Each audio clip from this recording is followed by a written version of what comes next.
What's going on, guys? Good evening. Welcome back to United View. Hope everyone is doing very well. Welcome back to Match View Live. We are live from Wolverhampton Wanderers versus Manchester United in the Premier League Monday Night Football. We are 2 hours away from kickoff at Molyneux. Team news will be coming out in 45 minutes' time. Be sure to smash a like on the like button. Be sure to subscribe. Another match week. Everyone's played except Manchester United. The eyes of the world will be watching us, of course. There'll be scrutiny. There'll be discussion. Are you ready for it? Yes. Strap in. The roller coaster that is watching Manchester United play. The tortuous challenge that is watching Manchester United play. I don't even know how to describe it. Think of things that are terrible. A trip to the dentist. A prostate exam. What else? Any kind of exam. All of it is like watching Manchester United, yeah? At the moment. And that's exactly what we're going to be doing on the Match View here. I'll be joined by DJ in about an hour's time. Once the team news has come out, we'll be joined by Flex as well at some point, and we'll be filled with positivity. That's what it will be. Yes, smiles on faces. That's what it's all about. We put smiles on faces here, don't we? At United View. Yes. How is everybody doing?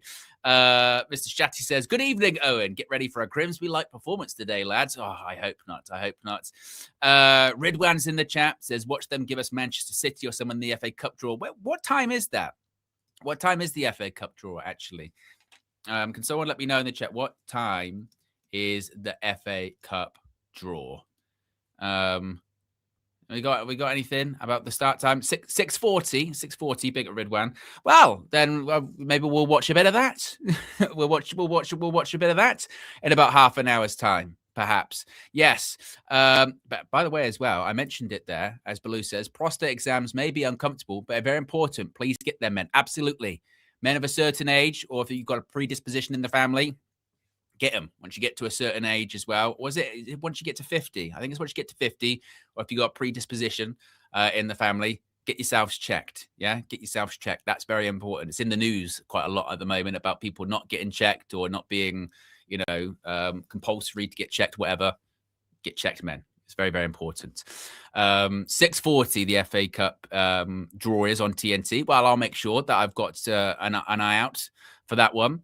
We've got plenty to discuss, though, before we even get there, folks. We've got quite a lot, actually. We've got some news on the injury front. We've got some news about Benjamin Šeško. We've got some news about Kobbie Mainoo and some suggestions from some ex-Manchester United players that he should leave for the sake of his career. And I guess that kind of spins off from what we were talking about this morning on the Morning View about these ex-players and what they're saying and how much their opinion carries and how does it affect players. We'll be chatting about that. We'll also be talking about transfers. We'll be talking about Johnny Evans no longer being in his new post-retirement role at Manchester United. He has left that. He has stepped down. Controversy. There isn't that much controversy about that. But, of course, people like to talk. So we will talk about that indeed as well. And importantly, let me know where you're watching from. Let me know what the time is, what the weather is like, and also just how you're feeling. Yeah, I mean, sometimes I think, you got to do this with your friends, your family, even people you don't speak to that often. You just have that sort of check-in, that kind of check-in message. How's it going? How are things? That's what I'll ask you, those that are tuning in at the moment. How you feeling? How you doing? How you feeling about Manchester United? How's it going with your feelings towards this team, towards this manager, towards this fixture, towards this club in general? Are you like me, whereby you could see my demeanor this morning? It's pretty much the same now, really. I'm numb. I'm completely numb. I don't have much feeling towards this group of players, towards this manager, towards anything associated with Manchester United at the moment. And I saw it on the preview and I saw it on this morning when we were chatting about this. And some say, well, if Ruben dares lose this one this evening, there won't be how to pay. That's the depressing thing. We'll just carry on. We'll just carry on as is. There is no straw to break the camel's back, as it were. This was the straw that broke the camel's back. The camel's fine. There's plenty of straw to go, unfortunately. Yeah, so that's what we got to go with. So with that being said, as all Manchester United fans, we hope that we can get a positive result. We should get a positive result. This is bottom of the league, for goodness sake. This is a Wolves team hasn't even won this season. They've only drawn twice. Every team apart from 2 in the Premier League that they faced off has beaten them. So it should be a sure thing. Should be straightforward. No disasters, no controversies, no discussion, no debate. Right? It should. Will it? Well, who knows? As we said prior to the, as DJ said prior to the West Ham game, everything is on the table. Every option, every outcome is on the table. We are staring at the multiverse right now. We are staring at all the branch timelines and going, they're all possible. There's no Doctor Strange stuff, when he's looked through all of the different possibilities and his quivering finger just goes, this is, again, not to do with the prostate stuff, but his quivering fingers going 1 like that to Tony Stark going, 1. This was the only way. We're in the end game. Quite the opposite. We're looking at all the branch timelines and going, fuck it. Anything. Either one. Which one do you want to, what do you want to take? Spin the bottle football. That's what it is. Yeah. And anything's possible. So it's a game of chance. My goodness. What are we saying in the chat? Chris says, all good, Owen. Mild weather here in Norfolk. Nice. 3-0 United. Feeling quietly confident. Good for you, Chris. Good for you. I like it. This is interesting. I would assume this is a Wolves fan. It says, greetings from Spain. This is United's to lose. Yes, it is. But whether or not it, I don't know. Desau says, guys, we've lost 1 out of our last 8. People are just more upset with the players, to be honest, but keep saying Amorim. I disagree, Desau. Yes, you can go with the whole, this is when you get into the glass half full, glass half empty stuff, isn't it? Because you can say, look, we've still only lost 1 game, in quite some time. That's not too bad. It's not too bad going. However, others will then go, well, that's how many wins out of it? 1, 2, 3, 4, 5. We haven't won a game in our last, we've won 1 out of our last 5, 1 win out of 5. So you can go 1 loss out of 8, but then you can go 1 win out of 5. Both are true. Both are completely accurate. And the table, I think that the real important thing today, maybe not so much about Ruben Amorim's future, not so much about this is going to be the decider about whether he stays or what have you. It's really the table, isn't it? I think it's the table coming out of today's game because, I don't know, trust me, don't look at the table and all that kind of stuff. But there is such a swing, isn't there? There is such a swing with this one today of if Manchester United were to win, which they should, we go up to 6. Things are okay. Things are all right. Actually, well, it was a difficult patch, but like you said there, it's actually still 1 defeat out of 9. And it's actually okay. It's not too bad. European spots. All right. Yeah. No, not bad. You draw, you lose. United stay where they are pretty much. And then it turns into, God, the fact that Man United can swing from 12th to 6th with 1 result is kind of mental, isn't it? That's kind of crazy. But that's where it's at. And then you'd get into the territory. And this is, you really want to think too many steps ahead here. But then you start going, imagine we had won that game against Everton. Imagine we had won that game against West Ham. How better off would we be right now? But it's a very dark and deep rabbit hole to go down, isn't it? That kind of stuff, because then you get into, well, imagine if we won every game.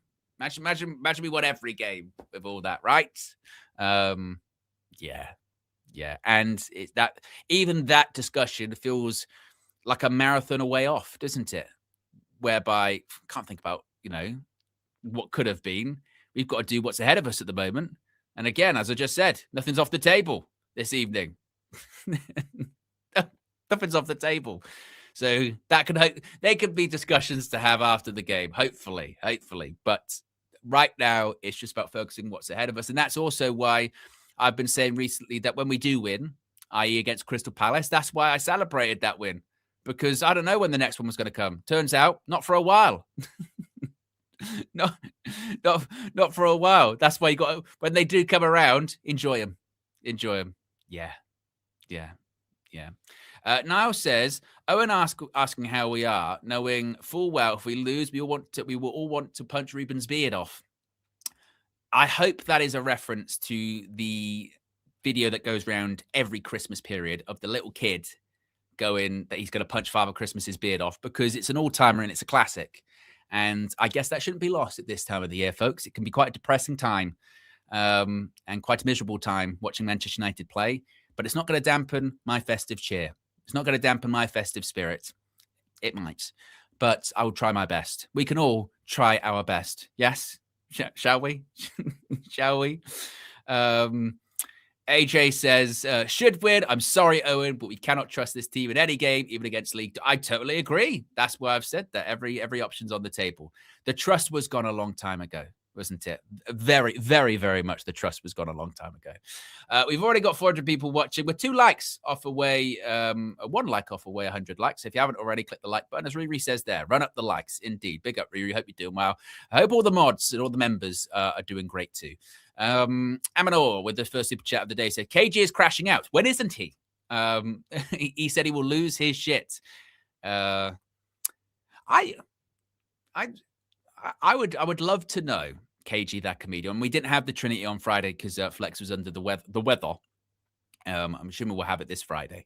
But I would love to know if KG is back to being Ruben in. That's what I would wonder. Remember that whole big video that was, look, I admitted that I was wrong. I was listening to other people on the internet, and Ruben, I apologize. That was the one. I apologize, Ruben. I apologize. I'm Ruben in now. Couple of negative results, and then you're back to being Ruben out. Who's the flip-flop now? But my way of doing it was good. All right, yeah, I guess I was wrong to call Ruben out earlier on in the season, but I ain't fucking apologizing. To who? To what? For what? It's rubbish. And I gave up calling for the manager's head, frankly, because what's the point? Nothing's changing. So it's Groundhog Day. I need my button. I need my button. It's Groundhog Day. But he says if he will lose his shit. I'm guessing if we lose this evening. Will I lose my shit? I'll be angry. I'll be disappointed. I think the time for flipping tables and that, I'll get angry during the game. I always do. I'll get frustrated when we can't pass the ball. I always do. I'll leave my chair and walk around for a bit. I always do. But will I be like just devastated? No. Again, numbness. And we've also been very, very low before this season. Grimsby was a low point. You know, does it even get lower than that? The Spurs one last season was a low point, wasn't it, really? You know, it's just at this point, I get angry at like seeing people when they can't pass the ball and then 5 minutes later they can, because that's just so frustrating and so annoying. But if we got a negative result, would I be losing it like that? A bit, but I would settle down quite quickly, I think. Like I said, I'm really like, do you know what's annoyed me genuinely is with that run of 3 games with the wins and then a couple of draws, I wouldn't say I started believing again, but I could feel myself that I was on my way. I could feel myself that I was on my way, and the team and the manager just sort of, you know, snap out of it. And I sort of went, oh, yeah, and I'm not doing that again. You know, you just go, okay. I was knocked down. I got back up onto sort of one knee, I wasn't all the way up, but I was back down. I was getting back up, and I got knocked back down again. I went, oh, fuck this. I'm staying horizontal. That's where I'm at the moment. So maybe, yeah. Who knows? Kristen says Johnny Evans has stepped down as the head of loads. Yes, we do have some stuff to get into, actually, Kristen. First of which, I do want to give a little bit of an update on Benjamin Šeško, because just before we went live, actually, Sully posted this on social media saying that he understands Benjamin Šeško has returned to individual grass training and is doing on-grass ball work with a coach as he steps up his recovery. The 22-year-old is making positive progress, with staff happy with his recovery so far. Now, when or where he is going to be back, we still don't know. I know that Ruben had sort of said that when the players go to AFCON, that's roughly around when he's going to be coming back, which I think is like, what has that even been confirmed at this point? Is it like, I think it was the 15th, did they say that's when they have to be released? I think it was something like that, around the 15th. Obviously the competition starts on the 21st, I think. So what he might be, what games have we got in and around the 15th? What's that? Is that Bournemouth? Let's have a look. Yes. It's next Monday. A week away feels like a push, doesn't it? That does feel like a push. I don't know about next week. Maybe Villa on the 21st of December. Maybe could be in and around then. But as we have seen, Ruben with his team wants to keep it very, very cautious, and they've got very much an integration plan for injuries or new signings and what have you. So with Šeško, given the length of his injury, given the time away from the team that he has had, which is already like, 4 weeks? Is something like 4-ish weeks? It was right before the last international break. When did we play Spurs? That feels like a lifetime ago, doesn't it? 8th of November. It's a month, 4 weeks. So you may be looking at about 6 weeks-ish. So yeah, maybe he might be back for the Aston Villa game. Maybe it's a Boxing Day thing. Could be in and around that time period. But this is very defeatist. So I apologize, because I know what it's like. You forget sometimes we all start as fans of watching this kind of content. And I know this is very depressing. And when it's very depressing and defeating, you're like, I ain't watching this.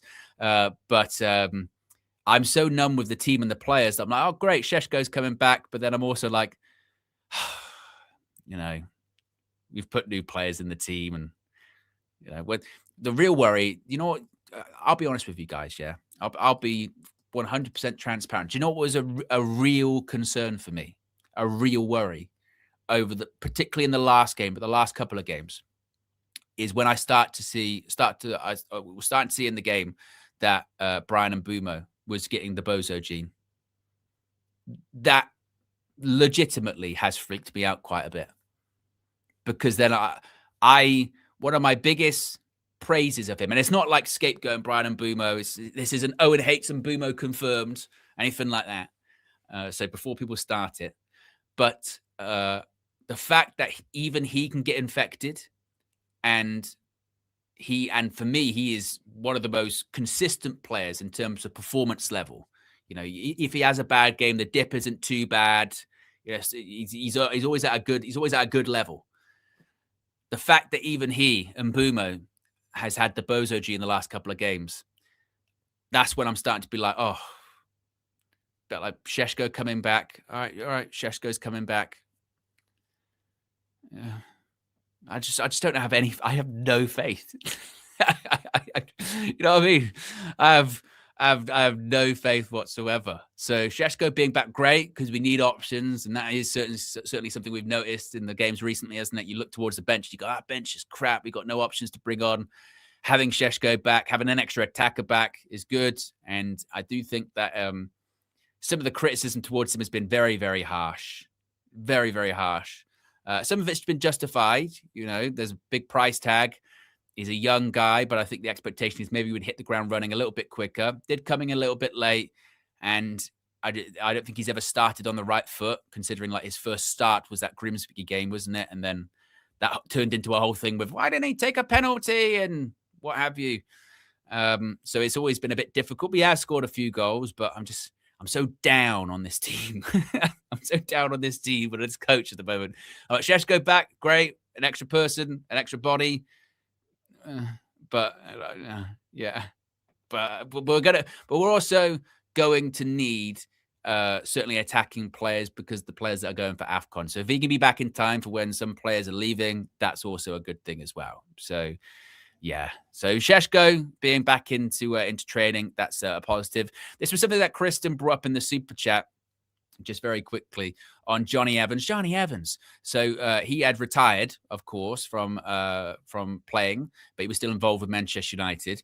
He had a role as like the head of loans and pathways, but today it came out that he stood down from his role as Manchester United's head of loans and pathways. Evans took up the role in June after announcing his retirement as a player. The former Northern Ireland international wants to spend more time with his family. The decision is said to be amicable. Not that really changes any of the perception on that. I forget who was first to break that story, but it was just Johnny Evans has stepped down from his position of head of loans and pathways, and that turned into, there's something going on. There's something going on. And it might just, there might be something going on, or it might just be one of those ones where he retired, took up that role, and just sort of was like, you know what? Not for me. It's not for me. I want to take some time off before I decide to do something else. So yeah, it's not really a huge story at the end of the day, is it? We've got over 600 people watching, 619 people watching actually at the moment. Rey Mysterio.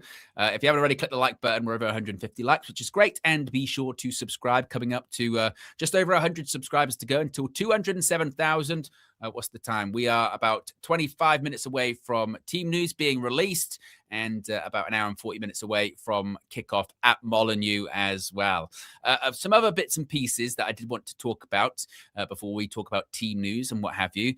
Kobbie Mainoo, of course, everyone talking about Kobbie. He will be involved this evening. He'll be in the squad. Whether or not he actually gets onto the pitch this evening, we don't know. Molyneux, one of Kobbie's more sort of famous spots. You remember that late winner in January of, what was that, 2024? I think it was January of 24, that game, the 4-3, where United start really well. What was it, 3-1? And then we bottled the lead and it went to 3-3. Sound familiar? But then Kobbie would go right up the other end, dance past a couple of players. I think was it Amari Forson lays it off to him and he goes past a couple of players, whips it in the corner. And there were limbs, wasn't there? There was limbs. One of the more famous Kobbie Mainoo late winners. He's had a few of them, hasn't he? He had some late goals, some important goals. But Nicky Butt on his podcast with Paul Scholes and is Paddy McGuinness hosts that podcast with them. He said for his football career, he has to leave Manchester United. Now, whether or not he's mentioned that being permanent or a loan move, certainly if things stay as is at the moment, which they look like they are, I don't, and when I say as is, I mean in terms of like Ruben goes or suddenly there's a big injury to someone in the midfield and that means Kobbie gets in and all of that stuff. I think a loan move for Kobbie. I think he asked for it multiple times in the summer, didn't he? And there's no, well, we know he's going to ask for it again. Laurie was reporting that last week, wasn't he? And I think he might be a little bit more forceful. Frankly, he's got more evidence to support his case, doesn't he, than he did in the summer. In the summer, he was asking to leave, and that was based off the first few games of the season. And he got given the line of, look, we need a squad and need people, and you'll be involved, and you're competing with Bruno, and this, that, and the other. So just wait and see. But the season's played out so far, and he might go, well, you said that to me in the summer. I still have barely played, and so my case is a lot stronger now, so I'd like to leave on loan again, please. Now, Manchester United, what are they going to say to Kobbie then? Well, we still need you. We still need the body. We still need the player. Do they go, we will allow it if we can get a player in? I don't know. But there's something about the situation. As I've been saying for a while, it's not going anywhere because nothing's changing. Like if we win, lose, or draw tonight, nothing's changing. Nothing's changed in the Kobbie situation either, in that regard. So, and it still might be too late for Kobbie in terms of making the World Cup squad. I think it's even got a bit past that. I mean, he might think of it as this: if I can go in January and I can play a lot of football, maybe I'll have an outside bet. But in terms of him being like an integral part of that first team for England in the summer, I think that's kind of gone now. I think at this point it's literally just about getting game time, just not having a season where he sits on the bench most of the time. So I think he'll push for it again. He'll ask for it again, and it's just a case of whether or not Man United, I suppose, can get a replacement in and to have someone else that can sit and hold bench. That's what we're going to be doing for the rest of the season, and he's going to kind of miss a miss a career, miss a season, or excuse me, of his career, just sort of sitting on the bench, which for most other sort of 20-year-olds wouldn't be the end of the world. But at the same time, the biggest problem has always been with Kobbie is that he's already done so much in such a short period of time. And you can go from that to being maybe in and out of the team. I don't know if you can go from that to just not playing at all. And one would have to wonder, certainly, let's say Man United don't qualify for Europe this season. Let's say they don't qualify for Europe, and whether or not Ruben stays, if that happens, he shouldn't. Like I said, if it were me, he would have been gone a while ago. But okay, let's say he doesn't stay, and if Man United are out the Champions League for the third consecutive season, one worries that they might look at Kobbie Mainoo and Ineos and go, right, fundraiser. We need to raise some cash. I know from a PSR perspective we're good, but I'm talking about we're gonna have to spend a lot more money again. And an out of favor Kobbie Mainoo, maybe they decide to cash in with not a lot of time left on his contract too. So this is building to something. It feels like this is one that's been bubbling away for a couple of years, and it feels like it's one, not going away, and two, is bubbling to something quite big. And I also think people shouldn't get this mixed up, like, oh, this is a manager FC versus player FC thing, because for me, it's not even that. It's not even that, because I think Ineos are complicit in this too. Ineos, I think, have flirted with the idea of selling Kobbie Mainoo before. So I also think they're as equal to sort of blame, about this whole situation too. So who knows what happens in the more immediate future in January. I think you should go out on loan. But I think the worrying thing is with Kobbie is it does feel like, is it just going to be one of those ones? Again, I don't want to turn this into player FC, manager FC. So I want to try and think of the best way to phrase this. Is it, because I don't like the phrase, is he going to have to wait out Ruben Amorim kind of thing? I just kind of worry that we find ourselves in a situation where, let's say Kobbie does get sold or something like that. And then in 6 months later, 9 months later, whenever it is, then United decide to get rid of Ruben Amorim, and they look at that Kobbie sale and go, that was an error. We shouldn't have done that. But we were back in the coach at the time, which was also partially the right thing to do. You know what I mean? I really worry about that scenario. I really worry about that one, because they're all in on Ruben at the moment, and they're backing the guy that they've brought in, fine, to a point. And for me, the point was a long time ago. But I just worry that this might be like sort of blind backing and then doing some things that they later regret, and they later go, that was a bad call. A sliding door moment. Yes, I agree with that. So definitely one to watch. Definitely one to watch that. And that was obviously Nicky Butt, who does the show with Paul Scholes, who had to say what he had to say on Instagram the other day as well. Mike says, do you think Kobbie will make United start winning? And this is the other thing. This is also what I think this muddies the water too. Those that are saying, oh, Kobbie should maybe get a chance or this, that, and the other, I don't think, unless I'm mistaken, but I don't think it's a case of people saying, oh, you put Kobbie in this team and we suddenly were a million times better and we start winning. I don't, it's not that at all. Certainly that's my thing, not at all. I don't look at this and go, well, if Kobbie was playing today, we'd be totally different. It's not that whatsoever. I think it's more about just, again, the situation, the sort of the scenario that has played out. If you go, well, he's competing with Bruno never gets dropped. That doesn't seem particularly right and fair. And also what we're doing isn't working as well. It'd be one thing if that team was winning most weeks and you go, sorry, Kobbie, it's just, look, that team's doing really well, but we're not doing well. It's not like saying, oh, put Kobbie in there, it's fixed. It's more just like, we've got a really good player there, a young player, and we can't find the best use for him. That seems not within the United ethos, the United DNA, and it's also, this is where we get away from the sort of messiah thing we do to players, it shouldn't be for Kobbie Mainoo to carry the team of, well, we lost today, that's on Kobbie. We won today, that's on Kobbie. It shouldn't be like that. It's just, but in my opinion, I think it's more a discussion on the situation in general. And how come he hasn't started a Premier League game this season? And we're in December. That seems a bit of an issue. That seems a bit of a problem, doesn't it? So it's more that. It's not, and people get so defensive about this too. People get really defensive of like, Kobbie's overrated. Whoa. You weren't saying that 6 months ago, 9 months ago. Or you weren't saying that when he was getting the goals in the FA Cup final. So just because you might find yourself being manager FC, which if that's what you want to do, okay, that's up to you. But let's also stop doing he's actually not good. Come on. We're going to that quickly turn on one of our academy, but he's actually not that good, just to make ourselves feel better. Kobbie Mainoo's a good player. He's not I don't know if he's going to be best midfielder in the world or anything like that. A lot of time to play out in terms of his career, but let's not pretend he's not good. he's actually rubbish. And the maddest thing is with that too, and sorry for this turning into a bit of a Kobbie defense here. The maddest thing with that is they'll go, well, he started the game against Grimsby this season. How did that go? We can all pick individual games. Fuck me. Okay. Well, pick the FA Cup final where he scored and won. If we're going to pick individual games, you can all pick bad games. But you can also pick good games. And he's had his fair share of good games as well.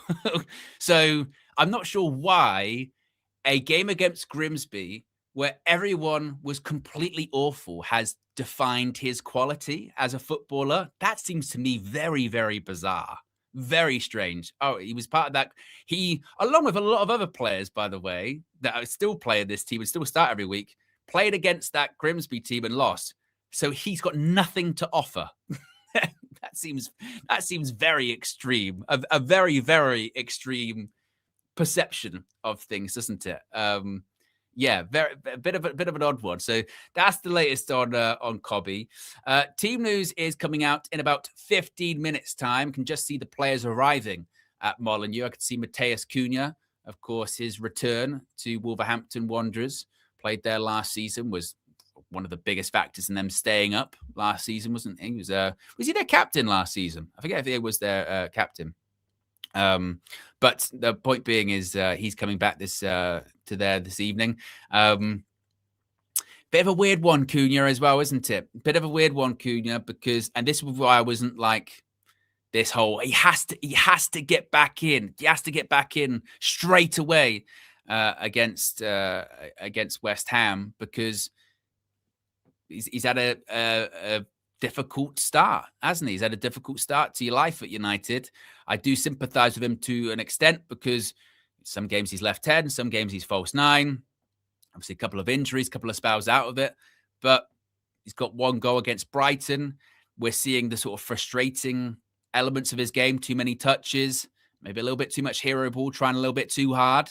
So he's still got a point to prove. And that's why when I talk about Benjamin Šeško coming back, I do, being back on the grass, I do just sort of worry, because we have seen these sort of new players that were meant to revitalize our attack coming in the summer, and they've started to go into the same tropes that a lot of these players have, with, like I said, the bozo gene and misplaced passes and inconsistent performances. And that worries me about future transfer windows of, okay, are we going to be bringing in players that should be working out and should be good, but they just get infected by the same thing that's there? That also worries me, which again also depresses me as well. Chris says Kobbie has played a total of 171 minutes this season, so that's less than 2 games, but now all of a sudden he's overrated. That's what I mean. I think it is just a lot of cope. I think it's a lot of cope, that Kobbie thing. I think some people don't like the situation, and for whatever reason, the way to make themselves feel better about the situation is, well, we're not actually, if we do let him go, we're not actually letting go a good player. We're letting go a bad player. So it's actually the right decision to let go, because acknowledging that it might be a bad decision hurts too much. And I know it's difficult. The club you love and your club you support, you almost don't want to criticize sometimes, but it's like that they do make bad decisions. They've done it for a long time. It's okay to acknowledge that they are bad decisions, they're worrying decisions, or they could be costly decisions. So I don't some people might genuinely think Kobbie is overrated. Maybe some of the praise and some of the stuff that was said about him, probably a bit too much. We get carried away, don't we? We get carried away with all of that kind of crap. But the narrative that now he's got basically nothing to offer, that, I don't know about that. Maybe he doesn't have much to offer in this system. Is that Kobbie's fault? Is that Ruben's fault? This is the way I play. Either you can do it or you can't, or get rid. Some would argue that as a coach, it's about getting the best out of the players that you have and then adding to that, not alienating them because they can't necessarily do what you want them to do straight away. That's also a bit of a concern. And again, that's a lot easier to sell if you are winning, which we have not been. 1 win in 5. So there's a lot of different things at play here, isn't it? But that's Manchester United. That's Manchester United. C says, so should we change the system for Mainoo is the question. No, not certainly just for Kobbie. There might be, there still could be very much an argument of, for a lot of players, actually, for a lot of players in that team. So if you went to, for instance, a 4-2-3-1 or a 4-3-3, would it benefit Kobbie? Sure. Would it benefit the defense? Probably. Would it benefit the attack? Probably. So again, don't get too focused on the Kobbie thing when you talk about that. It would benefit maybe more than just one player. And all of it has to be for the betterment of the team. That's also the point. But even that, with, like I said, shape stuff, I'm kind of over that too. I'm kind of over that. We've been shitting 4-2-3-1, 4-3-3. I think the formation stuff is a bit overrated as well, a bit overdone, because it's also about application. It's also about who's implementing said system. I could set Manchester United up and play a 3-4-3. I have no idea how to fucking implement it, so it's not going to be very good. And also, do you have the players for it? So it's not just about you just do this formation and it's going to work. It's also the players that you've got in it. How do you implement it? Can it work against the opposition that you're playing? Can it work in the league? Can it work in the context of the game that you've got? There are lots of different things. There are lots of different things when it comes to that, which again is not really what people want to hear nowadays. They want the bite size. It can or it can't work, isn't it? That's what it is. Right, team news are going to be coming out in what's that, about 8 minutes time, something like that, which is just enough time to hear what Flex thought ahead of the game. He did his road trip, which was this time not on the road at all. He's inside ER. Here's what he had to say. 8 p.m.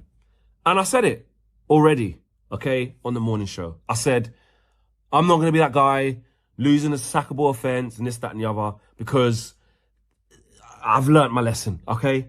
But I'm nervous for tonight. There's no other way of dressing it up. I really worry for us tonight because I've seen Wolves play, right? And if you haven't seen them play and you just take for face value their league position, you obviously come to the conclusion that we should be winning this game very, very comfortably, regardless of how badly we've been playing, regardless of our recent record, etc., which in football terms should happen. However, we, you, all know this team. We all know the things that it has as deficiencies. We all know the things that it has going for it, okay? And I'm telling you, I've seen Wolves at points show some fight. I've seen them, be in games. I've seen them have a few margins where it could have gone a different way and the other team's got to just up the quality a little bit and get that decisive moment. And I just worry that if the game becomes like that for us tonight, we may be on the wrong end of the result. Now, if all is said and well, and these players that we've not been able to trust, the manager that we've not been able to trust, or you know what, I don't want to offend anyone, that I haven't been able to trust, right? If they show up and play to a certain level and produce some moments, they should be winning the game comfortably. But how many warning shots do we need? You know what I mean?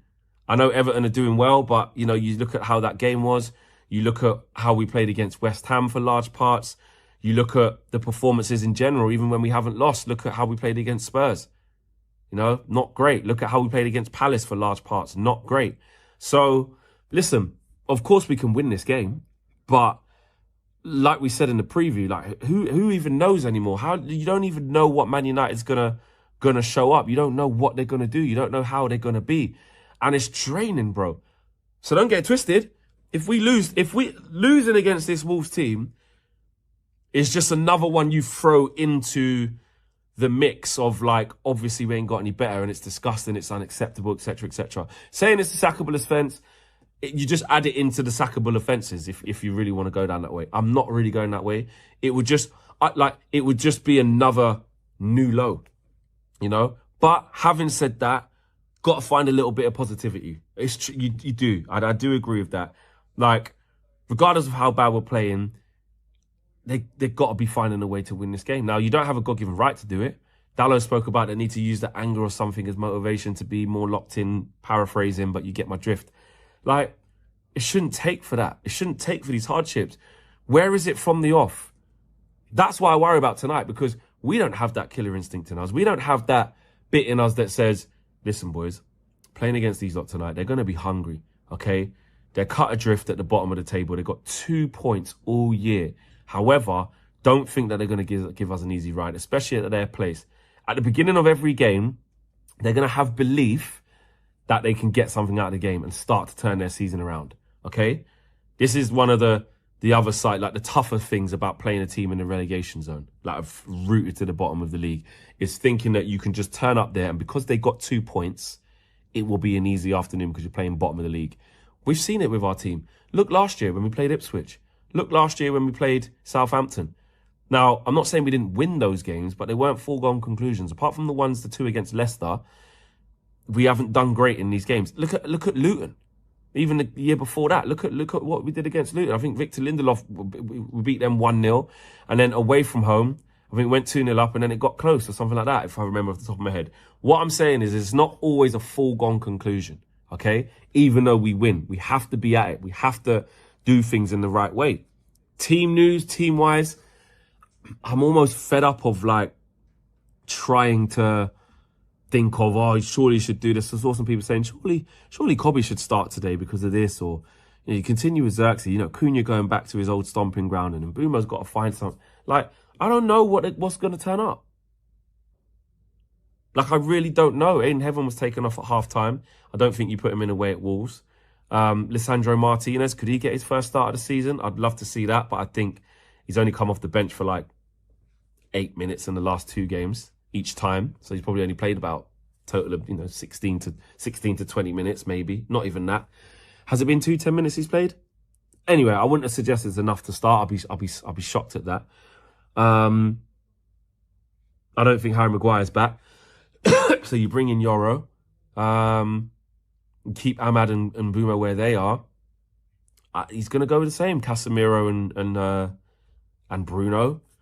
And then Kobbie will be on the bench. I think you could continue with Xerxes up front.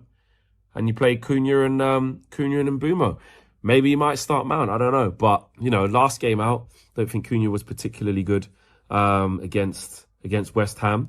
Mason Mount was on the bench, I think he was probably nursing a knock as well. De Ligt is the interesting one. Hopefully he can be back. Did Amorim say I think he would be back? I think he did. I want to see him return. We need that stability.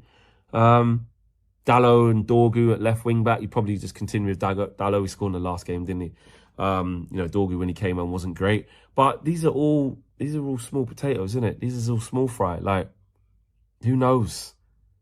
Who knows how we're going to turn up? What I would say is, though, like I said already, if we F this up against Wolves, I don't want to hear no positive things, or you got to understand it. I don't want to hear it. I don't want to hear it, because there comes a point where you got to start. We have to start doing something. Do you get it? Like, we can't just keep having this apathy of like, oh, it's just, it's just who we are. Like, you just don't know what you're gonna get in it. Like, it's just we got to do something. Next game, Bournemouth at home. Not easy. Not easy. But at the same time, what we're always forced to do, but if we do win tonight, then, you beat Bournemouth, that's 6 points, that rides you up the table, and it's the same thing every single game. That is what I am tired of. It's tedious. It's boring. If we win tonight, we'll be joint 5th with Chelsea and this, that and the other. And It's long, but if we lose, we probably stay 12th. Well, we would stay 12th. If we draw, you stay in the bottom half. You know, so at the same time, these are the fine margins of the league and why it is how it is. But I'm just done with the excuses. But I'm also not shocked if we F it up. I'm not. So I don't know what I'm going to witness. I don't know what we're going to see. I even can't commit to it. I have gone with like a United narrow win. Not pretty. But I'm just praying.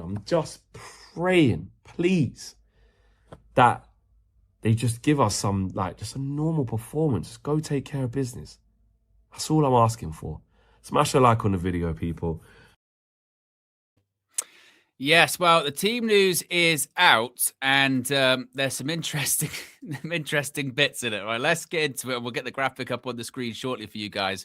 Right, so Stella Lodman's in goal.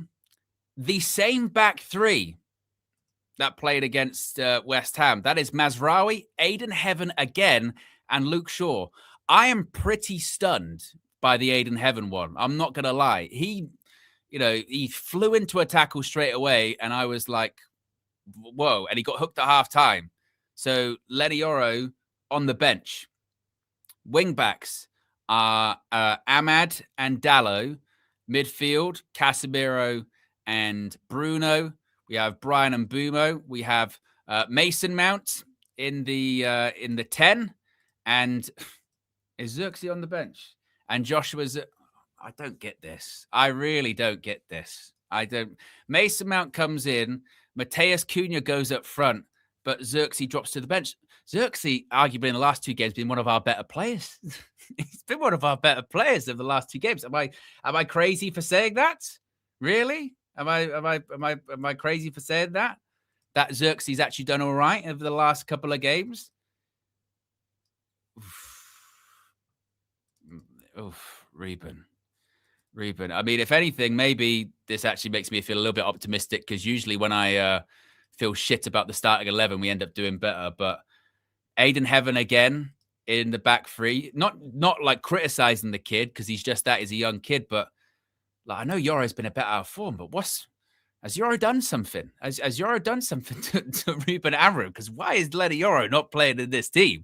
I get that he's had a tough time of it recently, but Aiden, it's not like Aiden Heaven came in last weekend and was really, really good. He got hooked off at half time because he got booked for flying into a tackle. But Ruben's given him another go, this time away from home. Whew. So there's that.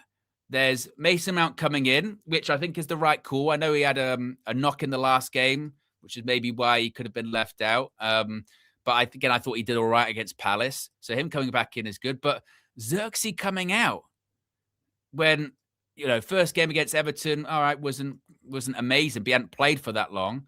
And then he scores against Palace. Again, one of our better players. Not great performance, but one of our better players.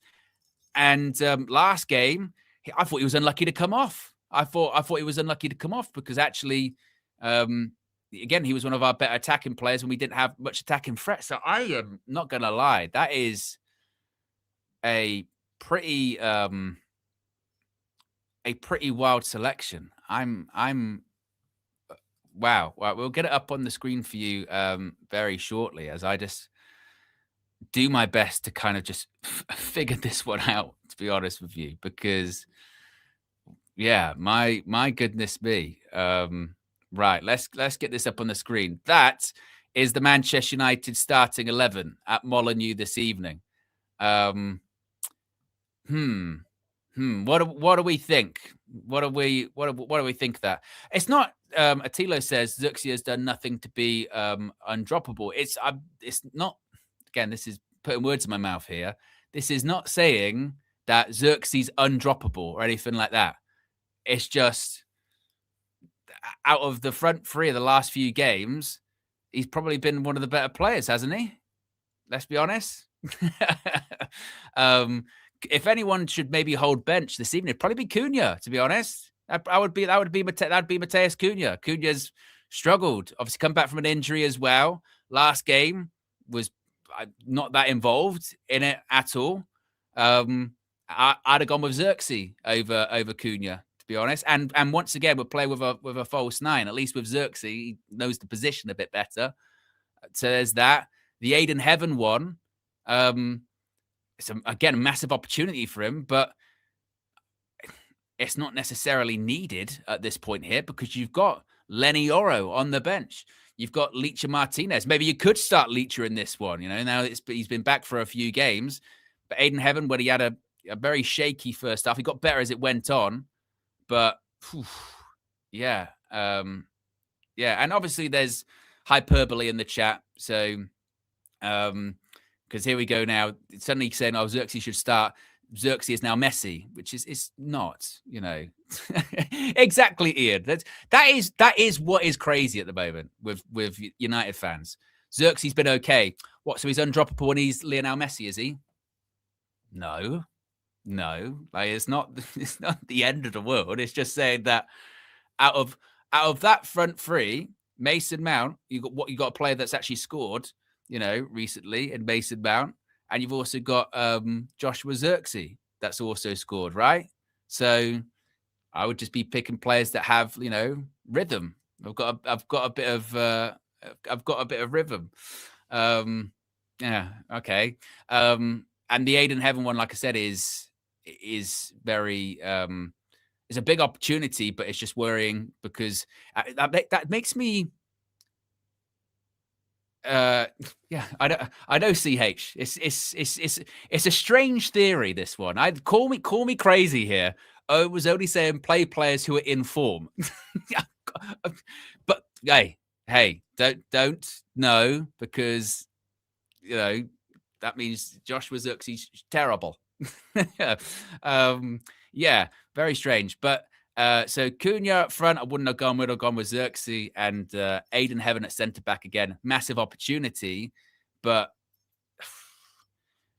when does Lenny Oro come back in as well? This is the other part of it, because I know Oro had a difficult time against Palace, really difficult time, and obviously we saw the body language of him. We saw the body language of him, and he looked really distraught on the bench and also after the game. But surely at what point do you bring him back in? Maybe is he just more confident with Heaven being the centre back, or is it? I don't know. That one's a very strange. I'd be interested to see what Ruben Amorim says on that one, because I don't really get that at all. And then also with Licha, maybe again it's still too soon for him to start, but you would think he's getting close. The only positive is you don't have to worry about Yoro getting on, because at least two of the centre backs, maybe even all three of them, will eventually get subbed in this game. So you don't have to worry about them getting on, I suppose. But that is a big that is a very interesting decision from him. What are people saying here in the chat about it? Obviously, as is always the case, a lot of outrage, a lot of stuff. Casper says Xerxes is not in form. Owen, get a grip. He scored recently. He's more in form than Mateus Cunha. Cunha's coming back from an injury, and he's played more games recently. And to be honest, no one in this team's in form. So what the fuck are we talking about? You know what I mean? I'm just saying maybe you play players that actually scored a goal over the last couple of games. Why not? Yeah, it's not like saying Cunha's in form, because he's not. Not in form. No one in the team's in form. We're rubbish. So yeah, I don't think it's that.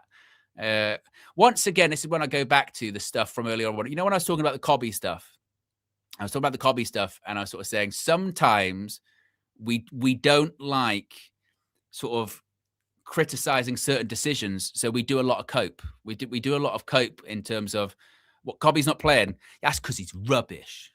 That's because Kobbie's overrated and he's rubbish. You go, he's not though. You know what I mean? He's okay. Maybe he doesn't fit into this system, but that doesn't mean he's rubbish. What are we talking about here? What are we talking about here? On their best day, is Mateus Cunha better than Xerxes? Yeah, but he hasn't had his best day at United at the moment. So and he's just come back from an injury, so maybe he should come out the team. That just sort of maybe that one. No, he's rubbish. And also, if it'll be next, it'll be Yoro. Yoro's overrated, man. That's why he shouldn't be playing. That's why he should be on the bench. Yoro's overrated. That's what he is. Because no, this club, this team, this manager is incapable of making bad decisions. Overrated. Overrated. Yeah, that's what it will be. Overrated. Pick a player. You know, Leach. Good Leach is not playing because he's overrated. He's actually overrated. That's what it will be. It's crazy. They'll just make stuff up. No, he's actually overrated. Well, okay. It's not as if is that how we've got in the FA Cup third round, Ridwan? Manchester United versus Brighton. Great. At home at Old Trafford. Well, ironically enough, one of our best performances came against Brighton at home this season. We still nearly collapsed, but it's one of our better performances. Maybe we can run it back. God, fuck, if we got the FA Cup in like the third round, it's bad enough now with one game a week. That's what's all right with this sort of festive period. At least we can, at least we can play some games every few days.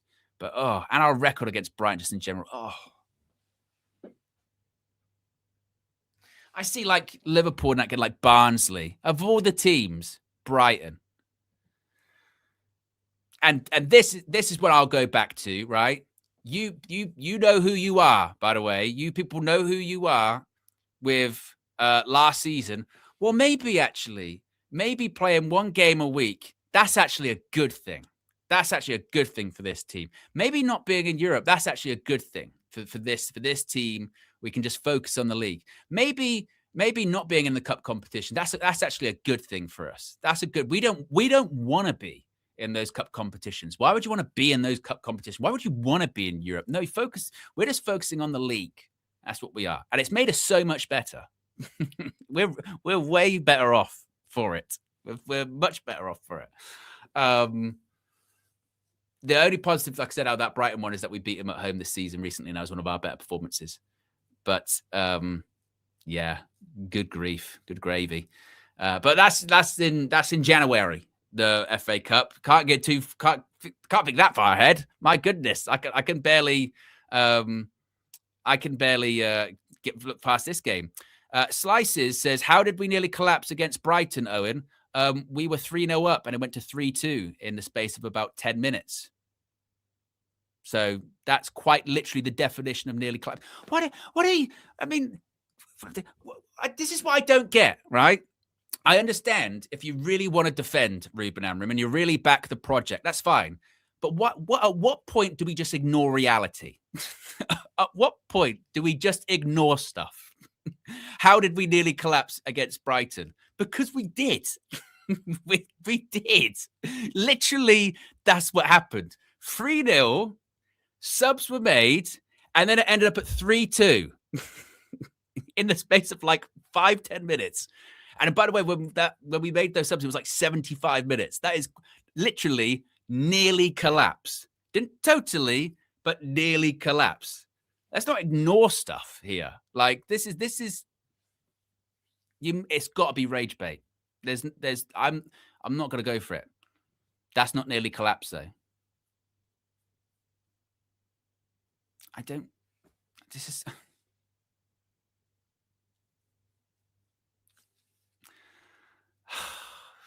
It's just, they've got to be, innit? It's got to be. It can't. Do you know what it is? Red Devils is right. Red Red was like, do you think some of the chats are just rage baiting? Do you know what? I really hope so. I really hope so. Because if it's not, then I don't actually know. I don't actually know what we're seeing. It's like, you know, when you'll watch it, you know, when sometimes you'll be flicking across the channels and, you know, when you're flicking across the channels and you'll see like some political stuff and the politician is on the screen and they're defending something that their party's done. And you're like, I know you don't believe this, but you're just saying it. Then I'm hoping it's that, because if you genuinely believe that, that's not nearly collapsing. What was it then? Part of the fucking game plan? Well, actually, we were thinking we're playing 4D chess here. The game plan is to go 3-0 up, then go back to 3-2, and then go to 4-2. That's what it is. Like that has to like that. But that's part of the game plan. You miss out. Ruben's got it figured out. Ruben coached a 4-2. He didn't coach a 3-0. That's the important thing. He coached a 4-2. That's my other favorite one. Well, Ruben coached a 4-0 today. Okay. Item Panda says, youth, courage, success, our ethos. Can you name 3 examples this manager of showing that?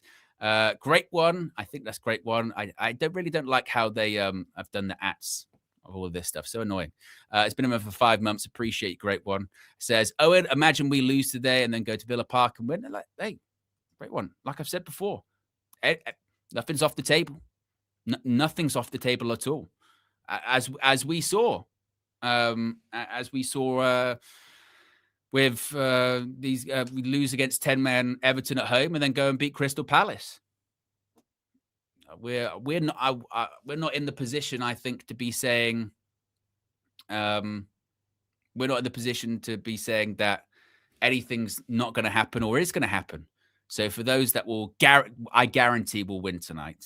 You know, I'll say we should, but I couldn't be very confident in puffing out my chest and saying that.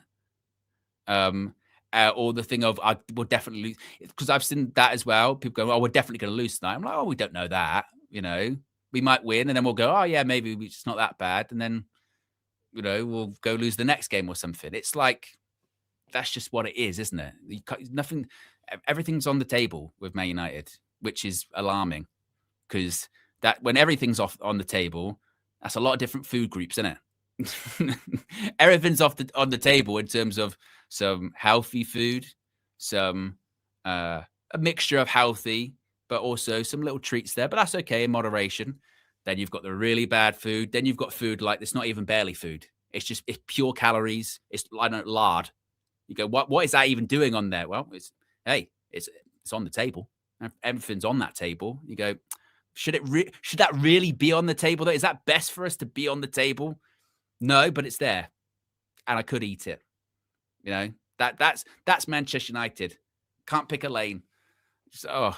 Good grief. Where are we at in terms of likes? We got over 1,000 people watching. We're currently at 327. Let's see if we can get to 500 likes. And also be sure to subscribe as well. We are going to be having DJ join us shortly, as well as Fleckington. I've done my best to try and avoid the sort of negative statistics that have been going around today, because in general, the statistics don't really matter to Manchester United this season, do they? They're good, bad, we break them. But I did see something like Wolves haven't scored in how many games is it? that is the one where I go, that one does concern me. Not even the Wolves haven't won this season. It's when was the last time they scored a goal? Because even if we win, that could still be a thing. Because we don't. When was the last time we kept a clean sheet? Was it Sunderland? Was the last time we kept a clean sheet? So Wolves last scored a goal. When was this? In the league, counting the EFL Cup. The last time they scored a goal in the league was the 26th of October. When was the last time Man United kept a clean sheet? Last time, I think it was Sunderland, right? Yeah, the 4th of October. So they have scored more recently. They have scored more recently than we have kept a clean sheet. Something's got to give, doesn't it, this evening? You would think. Something has got to give. Either they score their first goal in like 8 hours, or we keep our first clean sheet in like a couple of months. Like that's where we're at, isn't it? So it's either the team that can't score scores, or the team that can't keep a clean sheet keeps a clean sheet. Out of curiosity with that in the chat, what do you think is more likely to happen this evening? They score a goal, or we keep a clean sheet? Out of curiosity. I think the more likely one is them scoring. Us keeping a clean sheet, I'd be very surprised. I still think we'd win the game, but us keeping a clean sheet has been rather difficult, hasn't it? Yeah, there's a lot of they score. There's a lot of they score in the chat. And also, of course, you've got then that back three, which of course does have Aiden Heaven and all that, which isn't even a big thing. There you go. Expected goal difference, Premier League per game this season. It's not great, is it? Man United, where are we at in that list? I'm just seeing some stuff that was on Monday Night Football as well. Yeah. Oof. That is proper like the O has to go kind of thing. Someone's O has got to go, but a really shit one. You know, we have two fighters and they're both undefeated. You go, well, somebody's O has got to go.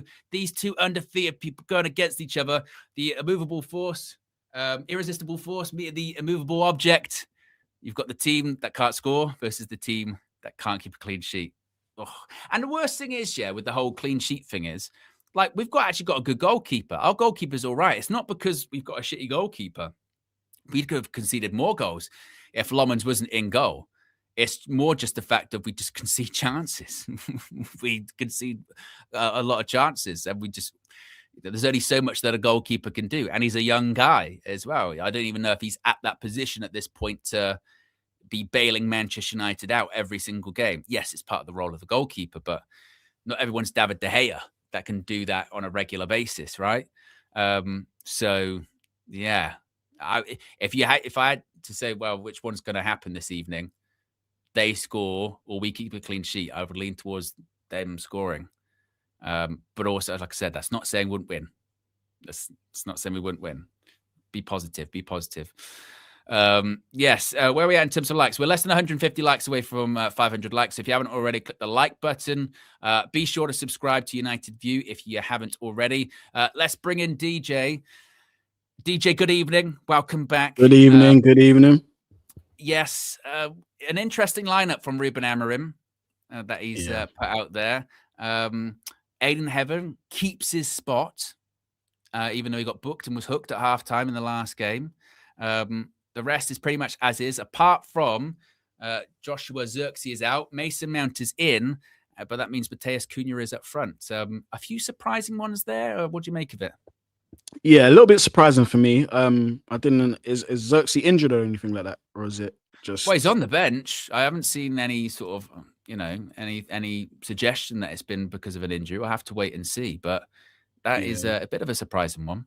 Yeah, definitely a surprising one for me. I've never really liked Cunha in that sort of like centre forward, false nine, whatever you want to call it, position. I would have continued with kind of Zirkzee up there. Look, he has scored in the recent past, and you want to kind of keep that continuity. And again, he's changed the front three again. But I guess he's going for a little bit more energy, a bit more running in behind, and those three will give you that. In terms of the rest of the team, Heaven stepping in again. Do you know what?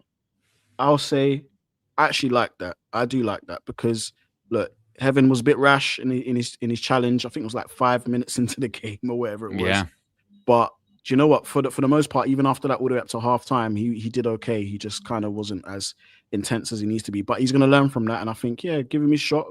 As I said last week, we have players for a reason. Do you know what I mean? They're on the bench for a reason.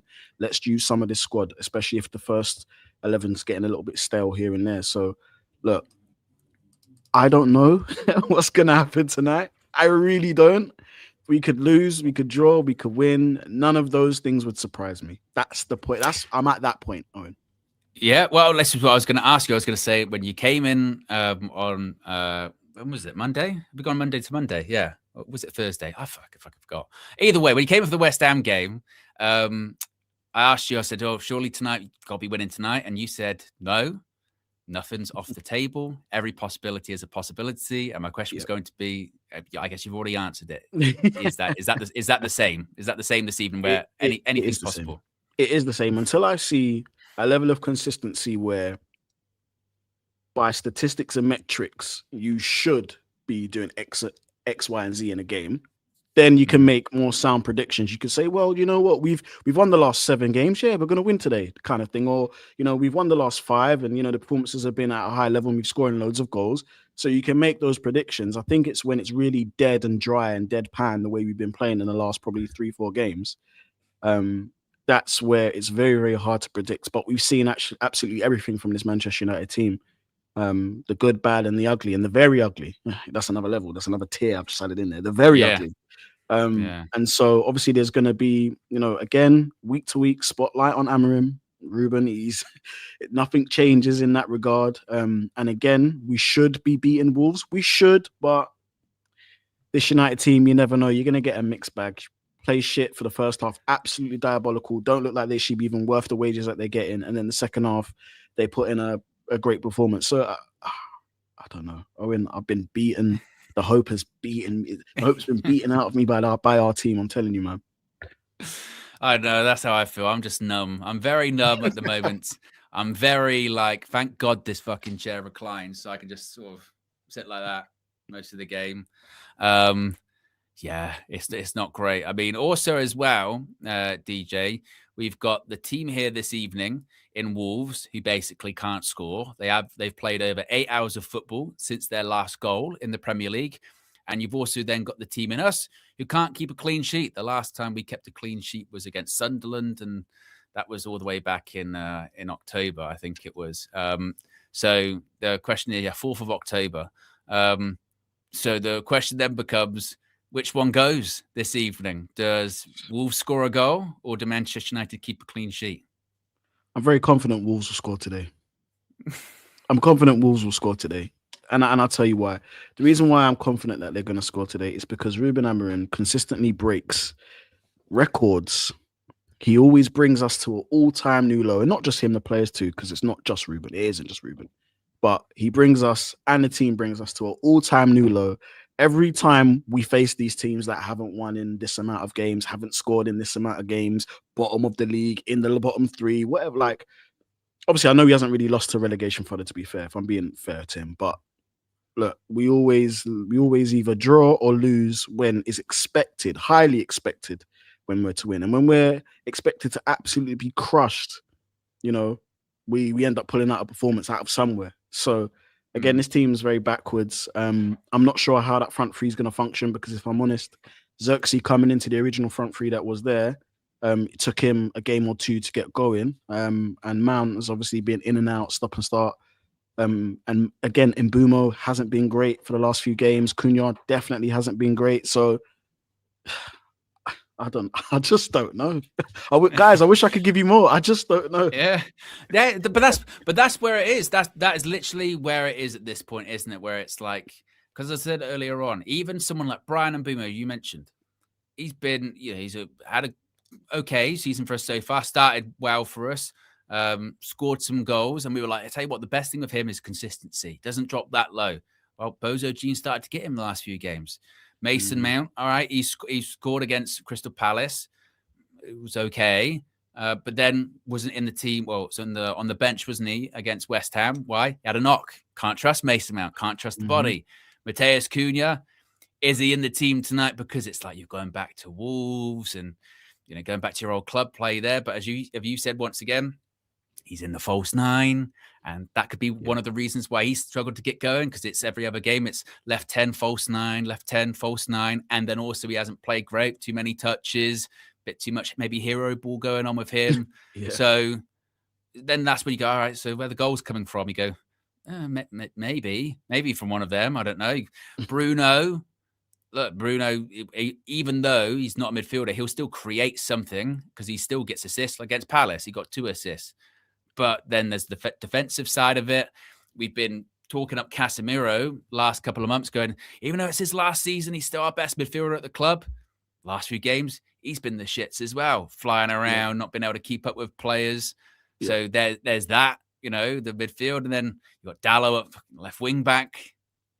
I've said all I need to say there. So there's just worry, isn't there? There's worry flowing through that team. But at the same time, because Wolves are rubbish, we might play this game tonight and go and win it 2-0 and go, oh yeah, we should. Yeah, we should beat Wolves. Yeah, it's not a problem. And then if we do win, DJ, we go from 12th up to 5th in the Premier League, or 6th or something like that. And then suddenly it's European spots. This is why you give Amorim the full season. It's just, And like you, I'm just tired of that. Yeah, It's it's like tiring, isn't it? it's like having a partner with mood swings. Eventually, you go, I Yeah, just can't deal. I can't deal with yeah, this anymore. I've got yep, to have some consistency here. I don't know whether you're going to come and you're going to be raging or crying or happy. I don't know. I don't know if this Man United team's going to play good, bad, win, lose, draw. Oh, I just can't take it yeah, anymore, DJ. It's grinding me yeah. down.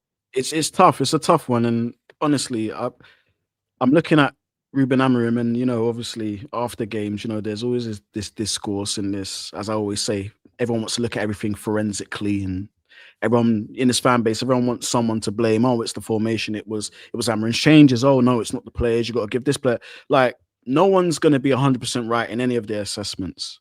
However, what I will say is that I absolutely hope, and I want everyone to understand this, I absolutely hope that Ruben Amorim proves me wrong. I really want him to, because by him proving us wrong, that means that we're doing something and we're going forward with the club, right?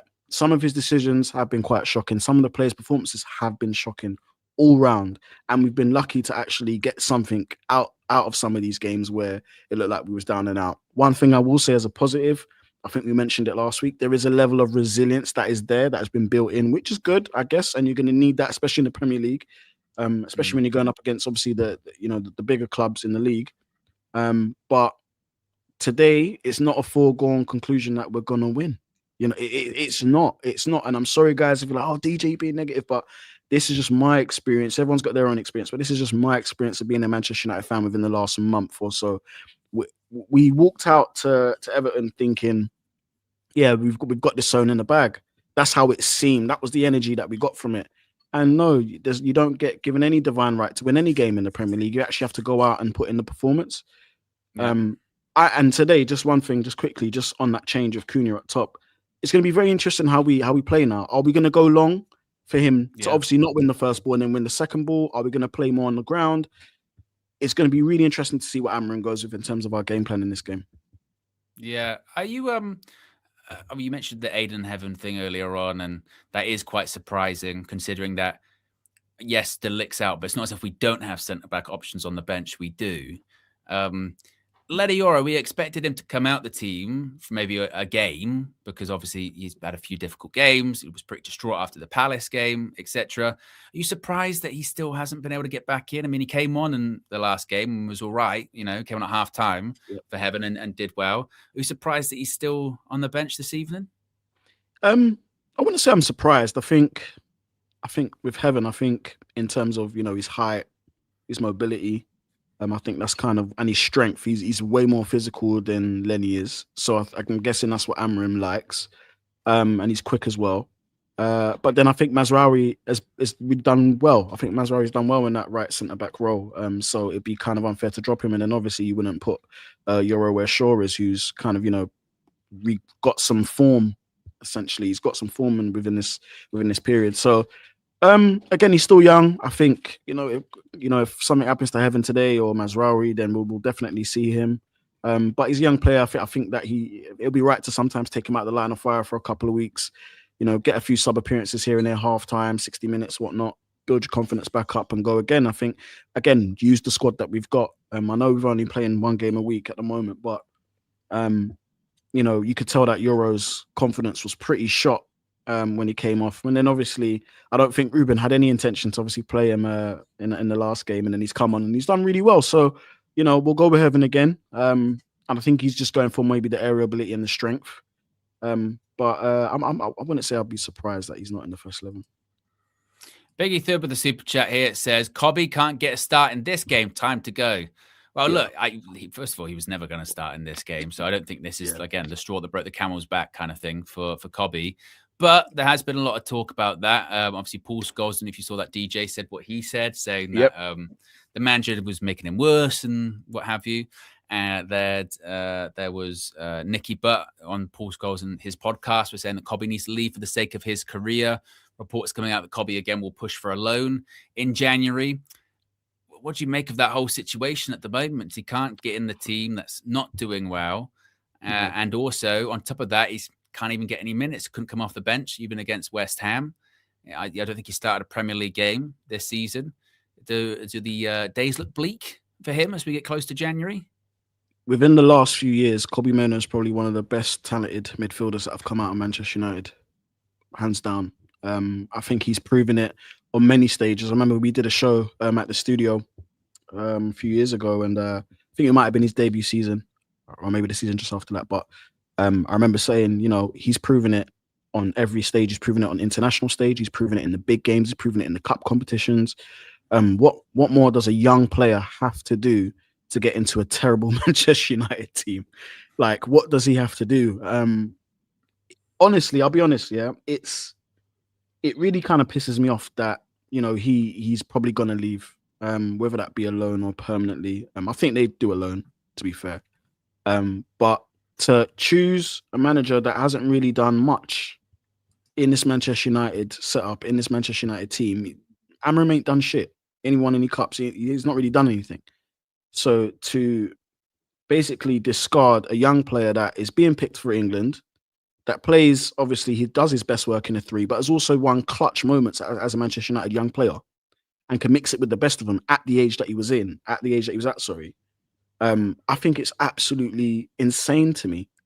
This club prides itself on youth players and young players coming into the starting 11 and going on to having great careers. And Kobbie Mainoo, if he does leave Manchester United permanently in the summer, if that is a thing, I can definitely think that he's going to go on and have a great career. But we know he's talented, and we know that, look, he's young. He's not going to be the full package just yet, is he? So to not even get him into this starting 11 alongside Cass or whatnot is absolutely insane to me. And I saw someone online say earlier, they said, oh yeah, what Ruben's going to do is if United are losing, they'll put Kobbie on. Kobbie's rusty, he's coming in from the cold. He won't play his best. And then Ruben will say, see, told you guys, which is absolutely diabolical, which a lot of managers do just to try and prove their point. So look, this is my message. I don't know if Kobbie ever watches any of these shows. He probably doesn't. But if he does, honestly, I think, yes, please leave Manchester United for the betterment of your career. This manager clearly doesn't see what we see in you. And it's gonna come back to haunt us at some point if it is a permanent in the summer. I think it's this is where it gets very interesting. Casper says he hasn't exactly torn up trees when he's been given a chance lately. But the problem is, Casper, he hasn't started a game this season in the Prem. So that's when you get into what do you count as having a chance? And as I've said earlier on too, it's not as if, you know, this team is tearing it up as well, or it's working. You know, it'd be one thing if Man United were winning most weeks and you say, look, Kobbie, you know, you can't get into that team because it's a good team. But I have noticed, and this is, I just don't really get, like MWK360 here says in all caps, which is where you know it might be a bit of rage bait, but says Mainoo overrated for sure. People treat him like the Messiah when he doesn't belong here anymore. Doesn't belong here anymore. Why doesn't he belong here anymore? That would be my question. No one said he was the Messiah. No, exactly. It's just a case of why not try this? Because what you're trying isn't working. John here says, we just ignore Kobbie at Grimsby, Owen. Are we just going to ignore maybe the FA Cup final? You can pick out, this is the other thing, that the justification for kind of trying to get rid of Kobbie Mainoo is so wild that we'll pick an individual game like the Grimsby one and then go, oh yeah, like what, the FA Cup final that he helped us win. I don't want to talk about that. I don't want to talk. I'll talk about this bad game. I'll talk about this bad game as opposed to, for instance, you mentioned it, DJ. The stadium that's behind us, he scored the winner at that stadium like a year or so ago, right? So we talk about that game.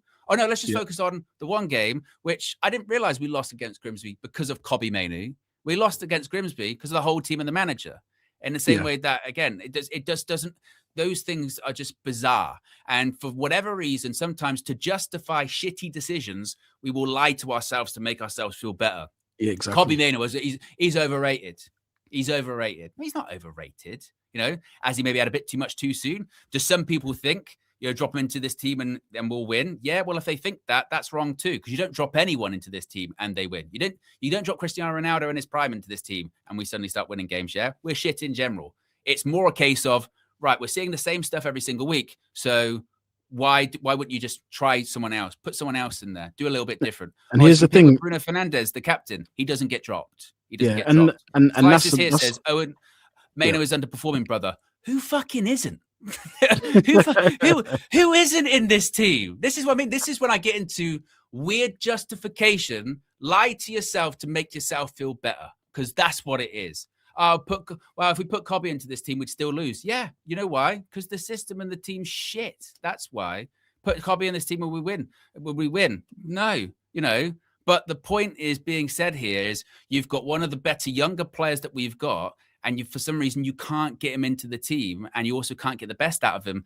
That would suggest that there is something fundamentally wrong at Manchester United. If you're trying to justify it by he was involved in the Grimsby defeat, and that's the reason that he should go, then guess what? Your manager, Ruben Amorim, he should go too then.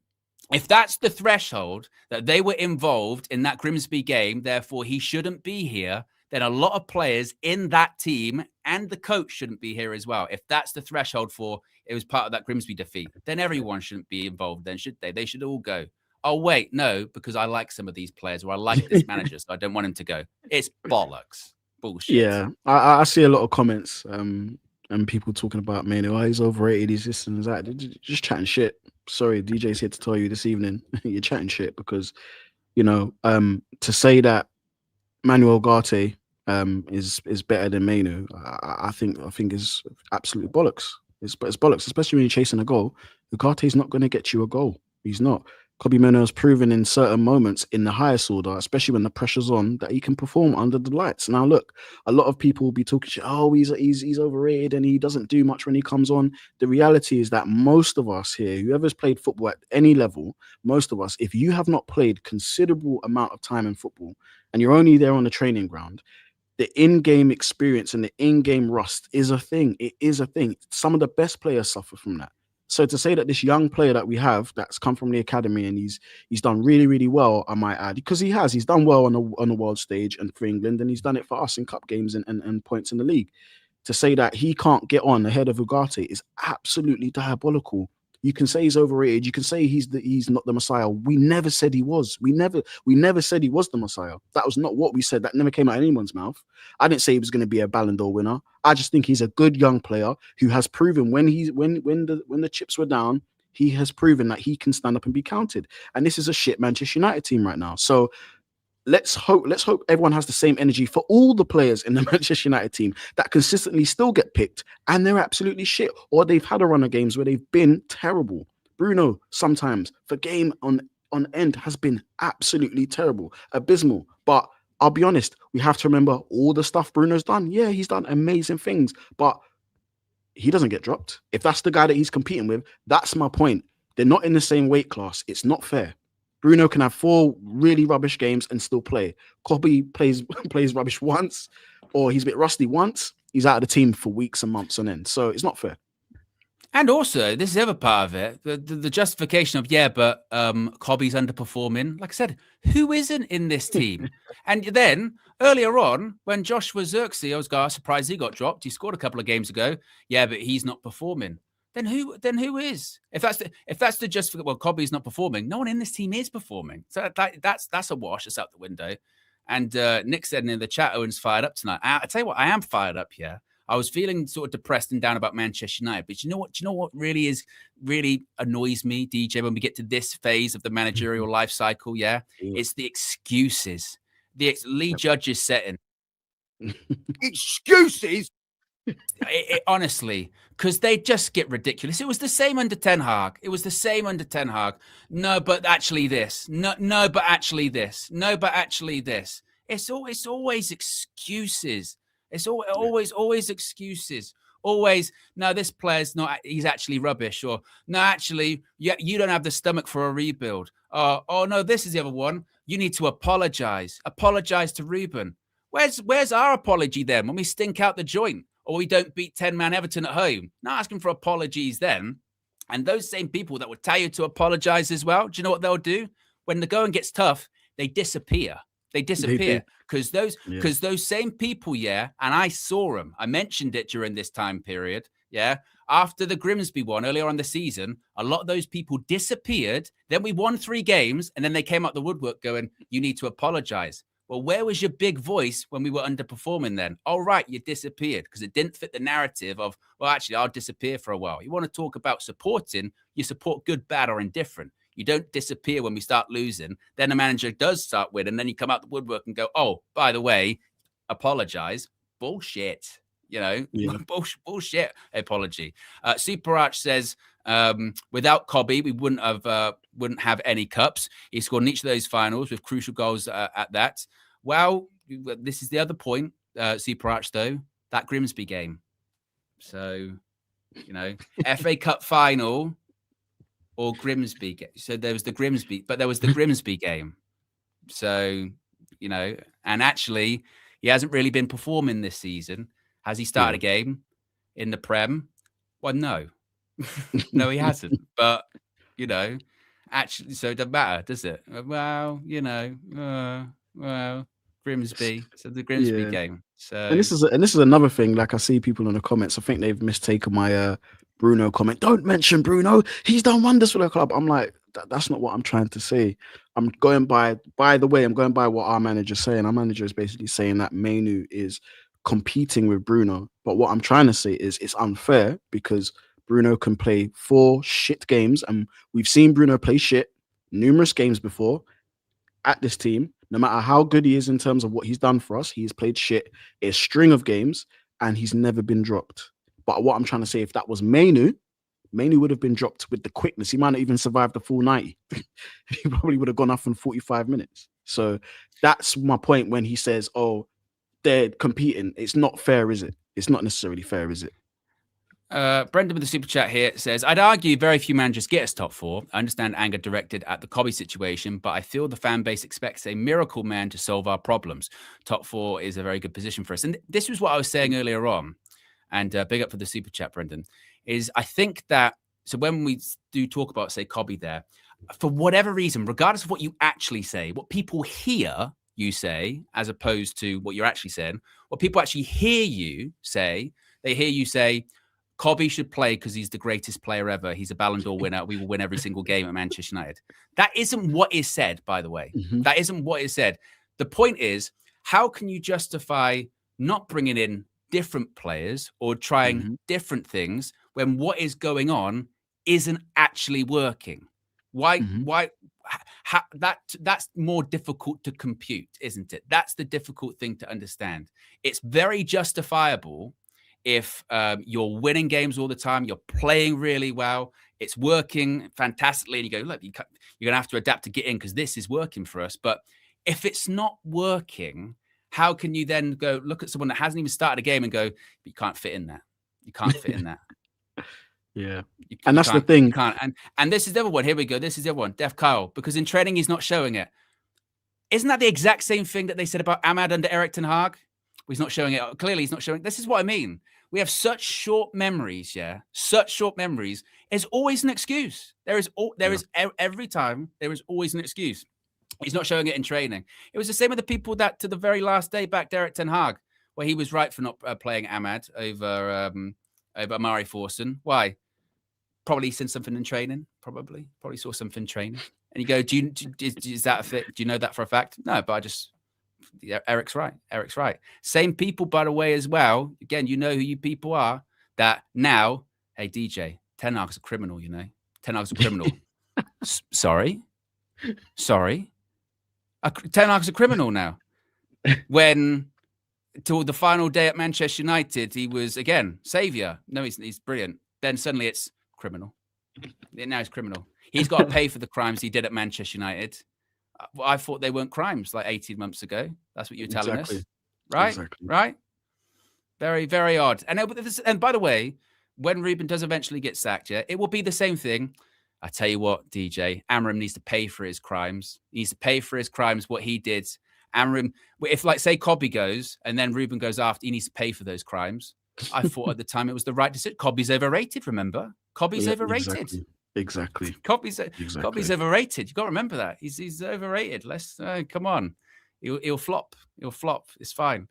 If you haven't already clicked the like button, be sure to subscribe. Tensions are high this evening, as they should be.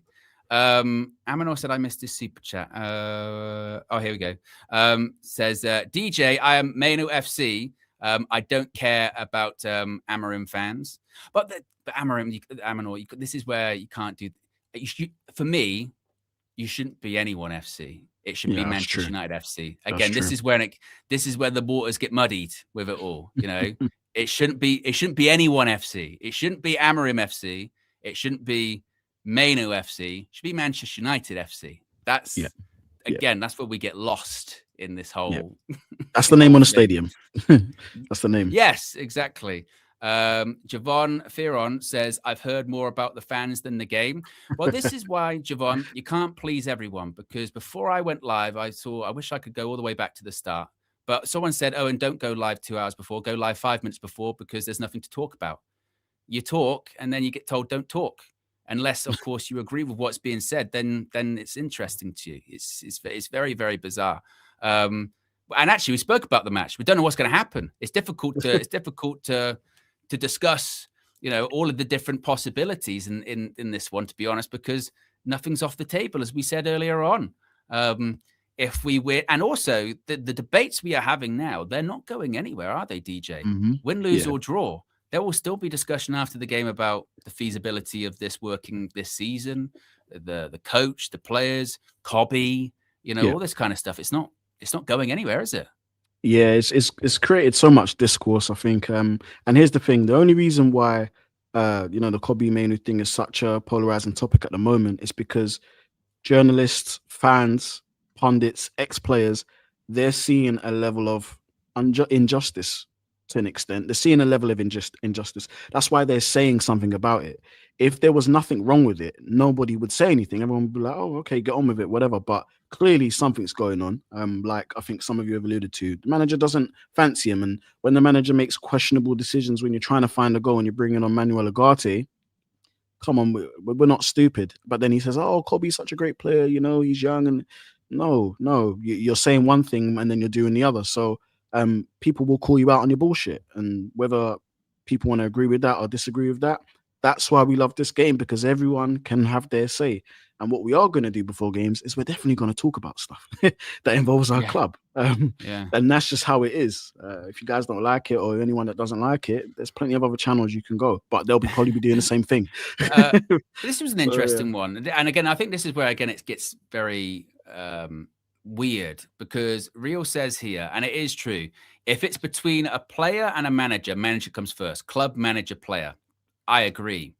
The issue with that is that it's that decision is more difficult, isn't it? When the manager that you've got, you might not have any faith in. You know, that's also the concern, because you've got someone, say, like Kobbie Mainoo, or frankly, you know, any of these players. Let's say there's whoever is you like in that team, or you think's got something to offer.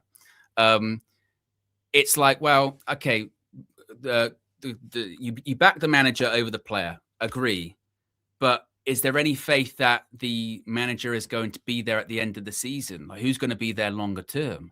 You know, Phil says here that this isn't a best comparison, I don't think, as well. City let go of Cole Palmer. Do you think fans are twerking about his loss? No focus on the reality, buy better players. The reason why we suck is because this club has been neglected for 20 years, not who's coaching. But it's a different comparison. The reason why City fans won't, if you still asked them, would you have kept Cole Palmer? They'd be like, well, in an ideal world, yes. But also they didn't care. Why? Because they won the fucking league. You know, they won the leagues or Champions Leagues or whatever. Like, it's a different scenario. It's like going, when Sir Alex Ferguson lets go Roy Keane or let's go whoever, we don't care, because guess what? You win the league. You know what I mean? You win in the league. Just how, like, this Kobbie discussion doesn't become as big of a discussion when you're winning games. So when Ruben does go on that run, the Kobbie thing, it's there, but it's not that loud. And also, if it's, you said earlier on that chat, when it comes to club, manager, player, Pep Guardiola is going to win that one every single time. Why? Because Pep Guardiola, multiple league titles, Champions League titles, one of the greatest managers ever. At the same time, is Ruben Amorim like Pep Guardiola? No, it's no. You know, so it's that's those comparisons just don't really jive. You know, for me. Yes, I totally agree. A manager comes first, then over player, but at the same time, it's almost like, it's like players in the dressing room, isn't it? We've all been there. If you play football, you might have been there, where you go, the manager's there and you have to respect the coach's decision. That's fine, or he picks who plays. But if you're not winning games and you don't really rate the coach, you go along with it, but you don't believe it. You know what I mean? And you chat amongst yourselves and you go like, I don't know about that guy, Thing is though, Owen, yeah, I think you hit the nail on the head. Look, at the end of the day, as a manager, you need to obviously have some credit in the bank. Once you start winning cups, maybe coming second in the league, every year getting closer to that top spot, winning really big trophies. When you turn around and say, player X isn't starting for me because I don't think that they're good enough, people are more inclined to, even if the player's a good player, they might be like, well, don't really agree with that, Gaffer, but you know what? We'll trust you. We're going to trust your judgment. I do not trust Ruben Amorim's judgment. Why? Because all I've seen since he's come is dross.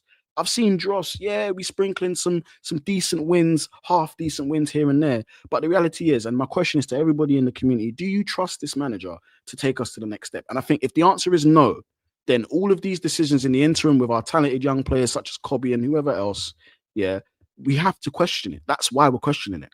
He hasn't come here and won cups. He hasn't come here and got second, maybe 5 points off the top, and it's the end of the league. And you're like, oh, okay, there's something here. We literally cling to the bare minimum basic stuff. Yeah. When Larmans came in and Larmans was making legendary saves, quote, quote, legendary saves, regular saves, we was praising that. We was clapping like, oh, yeah. Why? Because we finally just saw a little bit of normality. Nothing has been normal about Manchester United in the past 2 seasons. Nothing.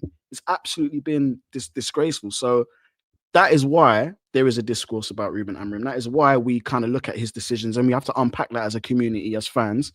This isn't really good, or this player, because he hasn't got any credit in the bank, has he? He hasn't done anything. So that's right. Yeah, it's about winning, isn't it? That's why I always go back to results. Credit in the bank. Kobbie not being involved that much, or whoever not being involved that much, doesn't get that much scrutiny when Man United win 3 games in a row. Why? Because that's all fans really care about that much. That's when you get into player FC or manager FC, because when you win those games, if your first thought is, yeah, but Kobbie should still be in, you'd go, look, we're winning games. Let's just, that's what football's all about. Ruben Amorim, in my opinion, during his tenure, if you exclude that first, few games or whatever, where he's not under that as much pressure as he has been ever since, the time that I think he's been under the least pressure is when we went on a run of not losing games, which was 3 wins and those 2 draws. Because you're like, wow, how can he be under pressure? He's won at Anfield. He's done this. He's done that. Because that's what football is all about. It's about winning games, and your decisions, like you said, DJ, don't get scrutinized as much if you're winning, because the decisions you're making are proved to be right because it's benefiting the team. When you're losing games, every decision is going to be scrutinized because the perception will be those decisions are causing a loss as opposed to causing a victory. So that's the key thing here. It's about getting results, and that's exactly what is expected of Manchester United this evening, is to get a result. Whether or not we do, anything's possible. We should. But again, this is one of those ones where, frankly, it's a bit of a lose-lose situation for Ruben Amorim, because the expectation is to win. Even if he does win, the pressure, the scrutiny will go nowhere, because it's like, well, you've done something that, bar 2 teams, everyone else has done against Wolves this season. Beat them in the Prem. Wolves have got 2 points, so you should beat them. Even now, actually, I think he has made a bit, or this team has made difficult for themselves and Ruben, is let's say we do go on another run similar to those 3 wins and 2 draws, still the trust won't be there, because it'll be like, well, you did this before and we then regressed. So there's so much trust that has to be earned from this team, this coach, everyone, and it's just like, I don't know. Do I trust them to even build the trust? I think I'm very defensive, because I'm just like, I don't want to get hurt again, DJ. You know what I mean? It's like, I think one of the things, right? Imagine this, and it's in hindsight is a beautiful thing. I think we won 3 games on the bounce, right? 3 games on the bounce. Yes. And immediately the conversation, it was good times.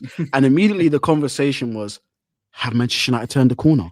Is this it? And in my head, I was like, it's only been 3 games. Yeah, we've seen some good stuff. I'm gonna be positive for a second. There was some good stuff that we saw, really good stuff. But at the same time, it's only really been 3 games. It's been 3 games, and we're already having, I think, every pundit, every media person, every fan, they want to have that conversation. They want to be right. They want to say, it was at this game where United turned the corner and they were on the trajectory to becoming Man United again. Everyone wants to kind of be right in that regard, but the reality is 3 games for me is not enough to be able to tell you a decent trajectory of where the team's going. It's just three games. It was just 3 games. That's what it was. When you start hitting 5, 6s, and 7s now, and it becomes an often thing, and then you're like, oh, okay, cool. This is a regular pattern of behavior. This is a regular pattern of how this team plays. This is a regular pattern of the decisions that the manager makes and the team and the coercion and all that great stuff that we really, really want from this team. But 3 games, it's way too early to be talking like that. And we did. And I think also as well, like, it's not even necessarily like the runs thing, because like, yeah, it's going to be up and down the season. As I said, I think this past week sums us up perfectly. We'll lose a game we're expected to win. We'll win a game we're not expected to win. Then we'll draw a game that we are expected to win. It's so mentally effed up. So it's not even necessarily like, oh, I want to see us go on those consistent runs. It's just, I said, even if it's inconsistent, but the performances are just something, then at least I can. There's just, as I've said before, there's nothing that I can buy into for myself. There's just nothing I can hold on to. I go, well, at least there's that. At least there's I can get onto that. So that's why when the results were there, I was like, well, at least I can hold on to that. That's something to build off. It's just, I just don't know what there is to build off, And I can only, like you said earlier on, you can only speak your own truth, can't you? You can only speak your own opinion. Unfortunately, some people get very upset by that because for whatever reason they really like Ruben Amorim, or they really want it to succeed. And I think everyone wants it to succeed. Yeah. But it's then about the point of when do you think that it's not going to? What are people saying here in the chat? Sauce Bear says, honestly, Owen runs his mouth a lot and never gets called out. He says, we give KG shit all the time, but this guy never gets shit. Well, first of all, KG settings, like, why'd you say F me for? I don't know what KG's got to do with it. Don't have a go at him. Secondly, me running my mouth is kind of what I'm here to do. What we're all here to do. Just the way that you can run yours in the comments, I could run mine on the screen. That's kind of the point of us all being here, isn't it? Skiliano says, I'm buying onto the fact that the signings this summer were good. It might not be Amorim who makes the best use of them, but the playing squad has been upgraded. What else are people saying here in the chat? See, even the dog's whining, going, I can't deal with it. I'll pick you up, but then you want to go down straight away again. It's just puppy behavior. You're erratic like Manchester United. You're inconsistent. C says, so we had a run. Of course, we have another run again. It's up and down. I expect the season to same. I'd love for us to have a run, but I don't know. I don't know. And as Matt says, yeah, that's so true. We literally call Owen out like every stream. I get loads of shit. That's totally true. Fucking out earlier on this season, I was a fake fan, toxic. I was the problem with the fan base earlier on.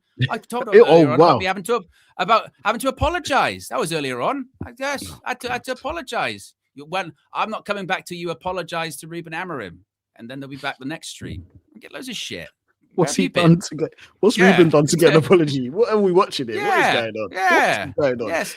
Someone said to me earlier on in is the preview, when we beat Wolves, I want you to give Ruben Amorim his flowers. For what? If I had to give him flowers each time, we'd fucking run out of plants on the planet. Photosynthesis would be dead. I'd be like, well, here's the flowers for doing the bare minimum. That's like going, you came to work today, here's some flowers. You're like, oh, bloody hell, stands are low here, aren't they? Is that all right? Oh gosh, man. Roosh Dean says, predictions, how confident are we? What scoreline did you go with, DJ?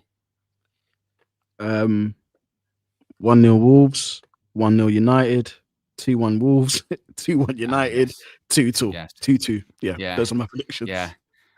If I was playing roulette in Vegas right now, I'd go for everything on red, black, and green. I think that's kind of the scenario. It's kind of the scenario where we're at, really, for it. So I think that's a fair prediction. Right, let's get Fleckington in here as well. Let's move this. Fleck, you're here. Have you seen the team, by the way? I've seen the team. Thoughts? Yep. What's that? Xerxes to the bench. Is there an injury? Yeah. What's going on? I was just about to say, does he rate Joshua Xerxes? I just wanted to find out about player health and welfare I don't first. think Is so. there any injuries? I don't think so. I haven't seen that. No. Well, no. Listen, he just trusts Cunha more in this type of game, and trusts Mason Mount away from home for this game. That's it. That's it. It's not. It's not about also rating. say flex. It's not about this, because remember, it's not about that. We're not doing that. You know. Yeah. He's not playing. Well, why do we think he's not playing? Is it Amarim being like, on a serious note? Is it him?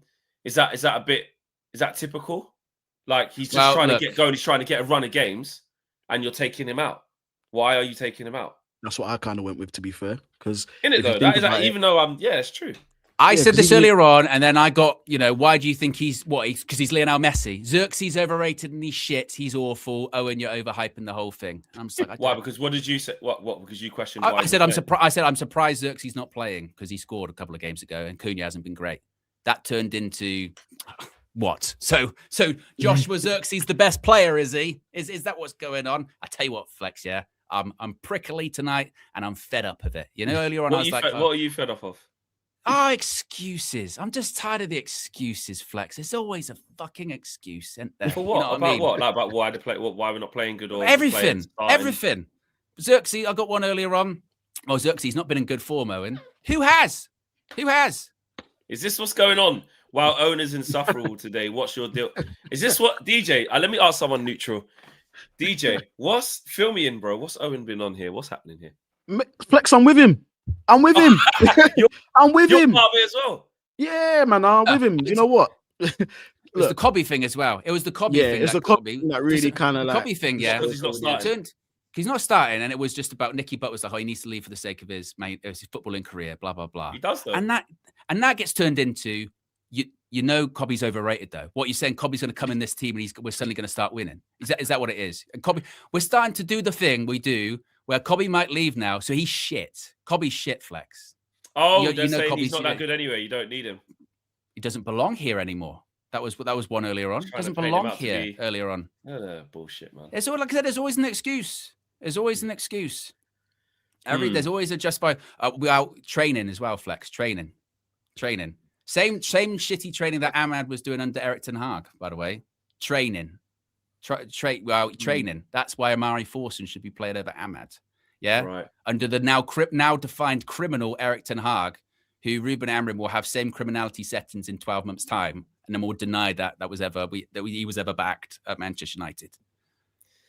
I'm tired of it, Flex. Okay, I'm getting right. So you're right. So that's where you're at. You're vexed. You're prickly. I've seen it. Xerxes been dropped. You know why I'm not surprised, or I don't need to question it? Because I know what it is from time. I've been trying to say to people what it is. I tried to say the manager doesn't really rate him or thinks he's all right. That's at best. And when people are back off injury, he'll go back to the bench. And that's what's happened. So I'm not shocked. I don't even need to discuss it. That is an I told you so. That's what it is. Like, that was the other one as well with Kobbie. That was the other one as well. It was but he played in the Grimsby game earlier on this season, Flex, and we lost that game. So that's why Kobbie shouldn't be playing. Yeah, it's just foolishness, man. The thing is, though, I don't know why the Kobbie thing's another topic in terms of, like, I knew he wasn't going to start this game as well. Exactly. Like, Do you think Simon Stone can press Ruben like that? By the way, John says nobody said that. Yes, they did. Okay, let's not even lie with this. Yeah, let's not even lie. The same Kobbie that played the Grimsby game. And you go, all right, same Kobbie that played FA Cup final and scored. Like, what are we doing here? The master and now, nobody said that. Nobody said that's not what was said. I saw. Do you know what else I saw as well? I'll say this. I saw. Sorry, it's not really about the game, but I did see that Nicky Butt and Paul Scholes clip, and I looked at some of the responses and said, "Oh, he's so bitter. Oh, why are they saying this? And fuck it, just trying to tell the academy guys to leave. Pile on, bro. Kobbie does have to leave." He does have to leave. Of course he does. Well, if he's got aspirations to play, like he's not even asking to go on a permanent. He's asking to just go and play some football. So if you were going to give him sound advice, if you like Nicky Butt's been in there in the under 18s and stuff like that, he's doing all of that. Yeah. Scholes is a legend of this football club. They love Man United, right? Etc. Etc. They won everything here. Them saying, if I was talking to, if Kobbie rang my phone right now, they're saying I wouldn't lie to him. I wouldn't say it's best for you to stay at United right now, because under this manager with this image of what this is, it's not best for his career to stay here right now. It's not. So why is that? Again, why are we doing that whole exactly? It's Skiliano, fans disrespecting opinion of treble win. Like, what are you talking about? Kobbie can't get a game ahead of Ugarte, bro. Flex. Why would anyone want to sign him? He played in the Grimsby game. Oh, that's and don't listen to he that. Played, shit, he played in the Grimsby game, and Man United lost that game. So, you know, and actually, when he's come on this season, Flex, he hasn't done very well. Yes, he hasn't started in the Premier League, but, you know, ignore that. Grimsby. He played in the the thing with so... the thing with Kobbie is, at least he doesn't want to be a mercenary and just sit there and collect a wage. He wants to go and play. He wants to go and test himself. And what I was saying Flex before as well, because obviously the Kobbie thing popped up, was that, you know, Kobbie's proven it internationally. He's proven it in big games. He's proven it in the cup competitions. He should be getting ahead. He should be coming on at least ahead of Ugarte, and that hasn't been the case. And that was the bare minimum. That's what I was saying. And people were just saying, "Oh, he's overrated. You lot think he's the Messiah." We never said that. No one ever said that. No one ever said that. We just said fair is fair, innit? Fair is fair. And there is a portion of fans, bro, that are like that are actually not that phased. They're like, whatever, he's just a kid. He needs to settle himself and just sit there. Like, so what? But they're not thinking about it from a position of he's not getting a run in the team. The guy who's playing ahead of him, not so much Casemiro, but there's George. Not so much Casemiro, but you know, Ugarte coming, you know, can't get a start. You're going against Bruno, who shouldn't even be in that position himself. It's a total car crash for him. It's total mess. But to the game though, guys, I was listening to some of the stats before. You know, Wolves haven't scored a goal in 5 games. You know, they haven't won a game this season. Clean sheet since we ain't start kept of October. Since somebody's O's got to go, Fleck. Somebody's O's got to go. I just, you know, the club's in turmoil. The first 15 minutes, it's not even going to be full because they're protesting against the owners. You know, so this show, you know, the new manager Rob Edwards. What's this? His 4th game, lost the first 3.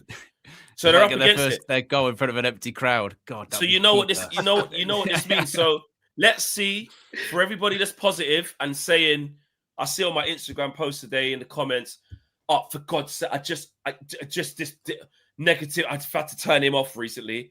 I just commented saying, yeah, it's true that he's just lying, that clown. There is a lot to be positive about, to be fair. Like, if the people that are saying it's going to be fine, I hope that I just hope that we just get the routine win that we're obviously all expecting to get, because there's no reason to think otherwise, is there? There's no reason to think that this is going to be a difficult game, or we won't win, or we might slip up, because nothing's wrong.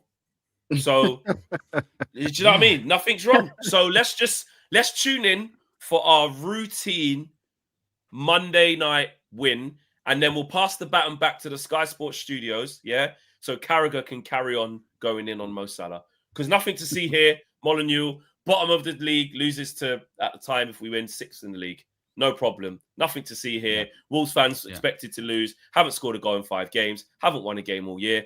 Back to you, Jamie, in the studio. Mo Salah. We'll pick that back up again. That's what I want to see. There should be no storyline from this game. I'm here for it. Ruben will coach a 3-0. Whether or not that will be executed, we shall see. Will the players play a 3-0? He can coach a 3-0, but will the players do it? It's one of my favorites, Flex. That's one of my favorites. Well, this was a 4-0 coaching, but it was not executed that way. Cunha, man, come on, you're back. Come on, Cunha. I need Cunha. Let's come on, guys. Let's talk about this. Cunha, come on. He needs to step up. He does need to step up, and I think a lot of these players need to step up at the moment. Cunha definitely, obviously, big money buy. Got to show why he's in for Xerxes. That's what I'm saying. Right. Again, I don't even like him in that 9 though. I'm not really a fan of him in the 9. He's not even in his best position. And again, No. it's going to dictate how we're going to play this. Are we going to go long and then win the second ball, or are we going to play more on the ground? So that's it, Bruno. You fucking tell them. Because I saw Bruno Amorim just before I came on here talking about intensity and stuff like that. Like, you know, we do. This is why we bit. So we say the same thing every week about the lack of intensity. And I said it in the preview. I said it in the lead up to this game, before this game.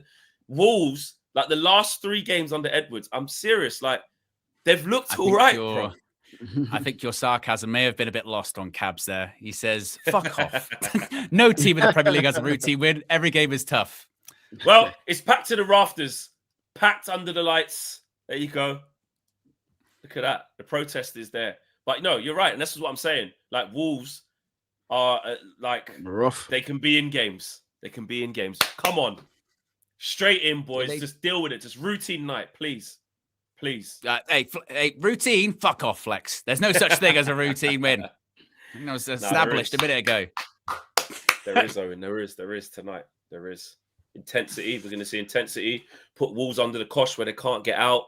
We're going to look like we're playing against a team that's rock bottom. Got the worst. They've got the worst record after 14 games in Premier League history. So let's show it. Let's show it.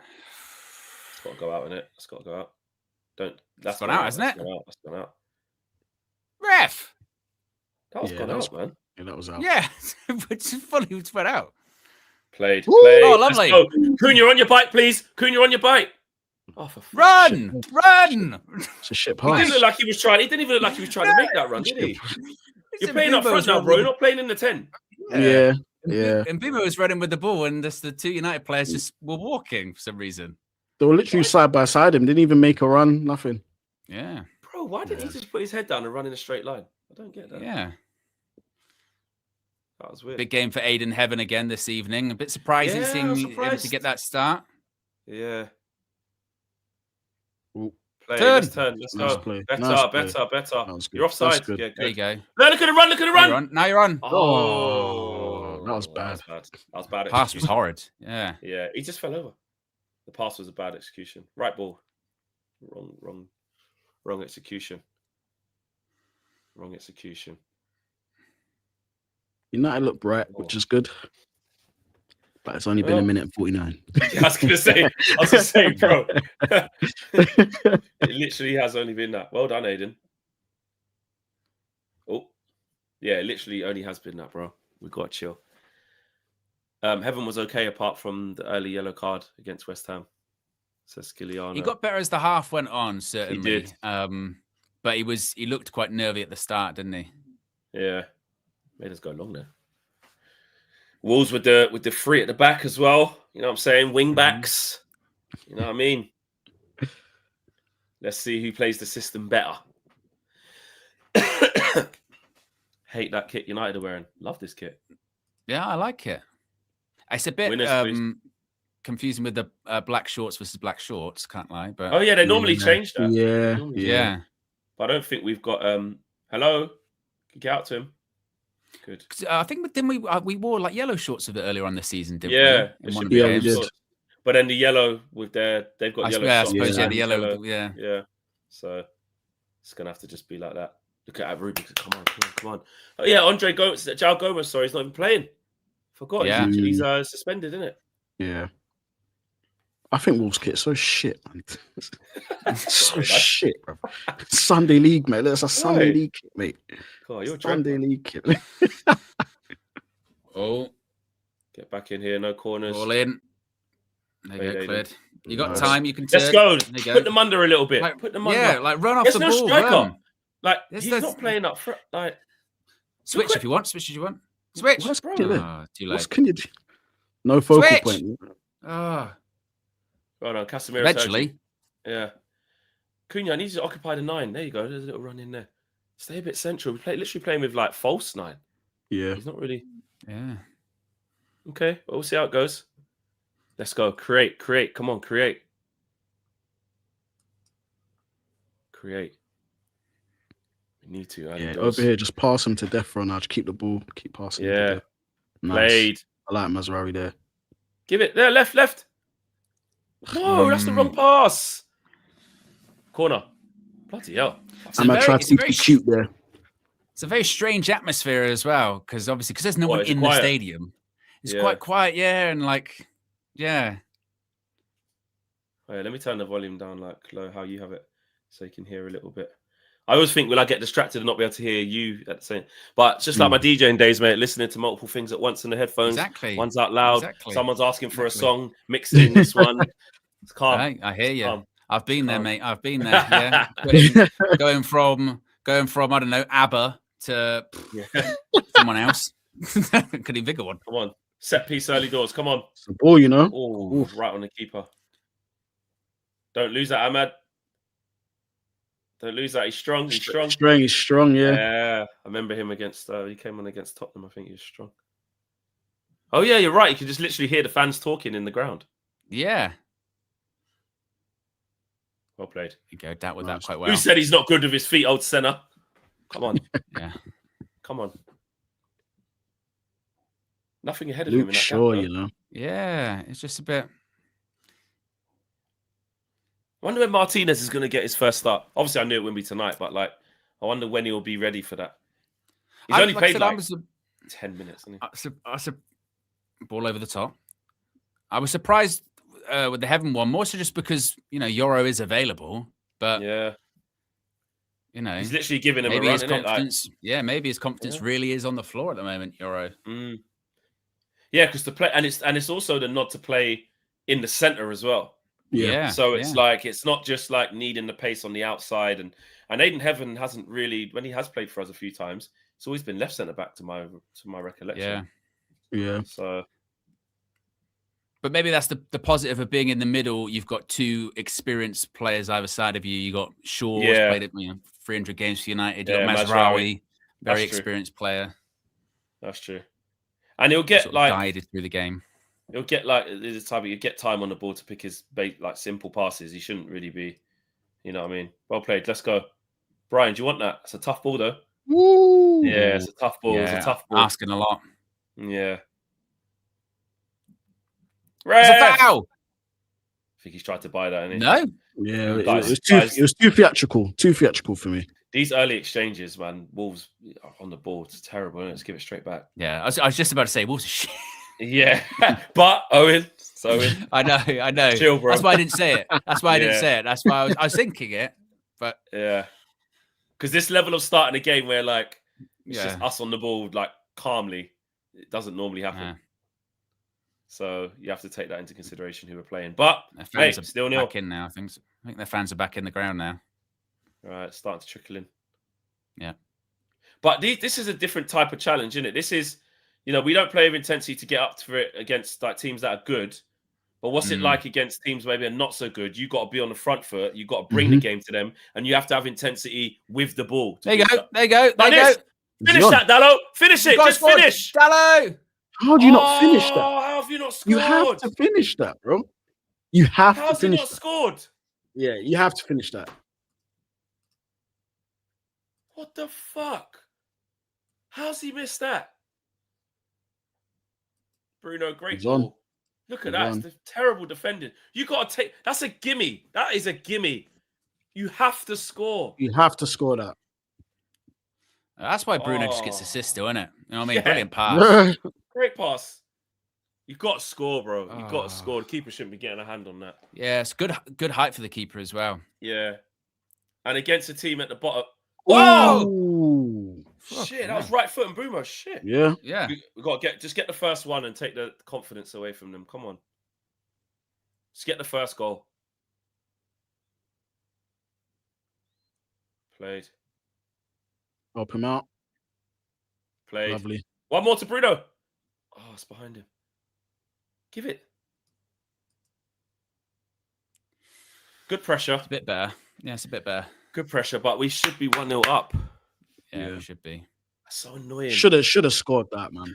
Yeah, because in these type of games, that first one just takes any form of like, come on, guys, this can be the night where we get a point. It just takes it away, and they go, again, just got to get that early goal, first goal. Come on. We need Cunha as well to have a good game today, man. He needs to have a good game today. We need to see from him. Oh.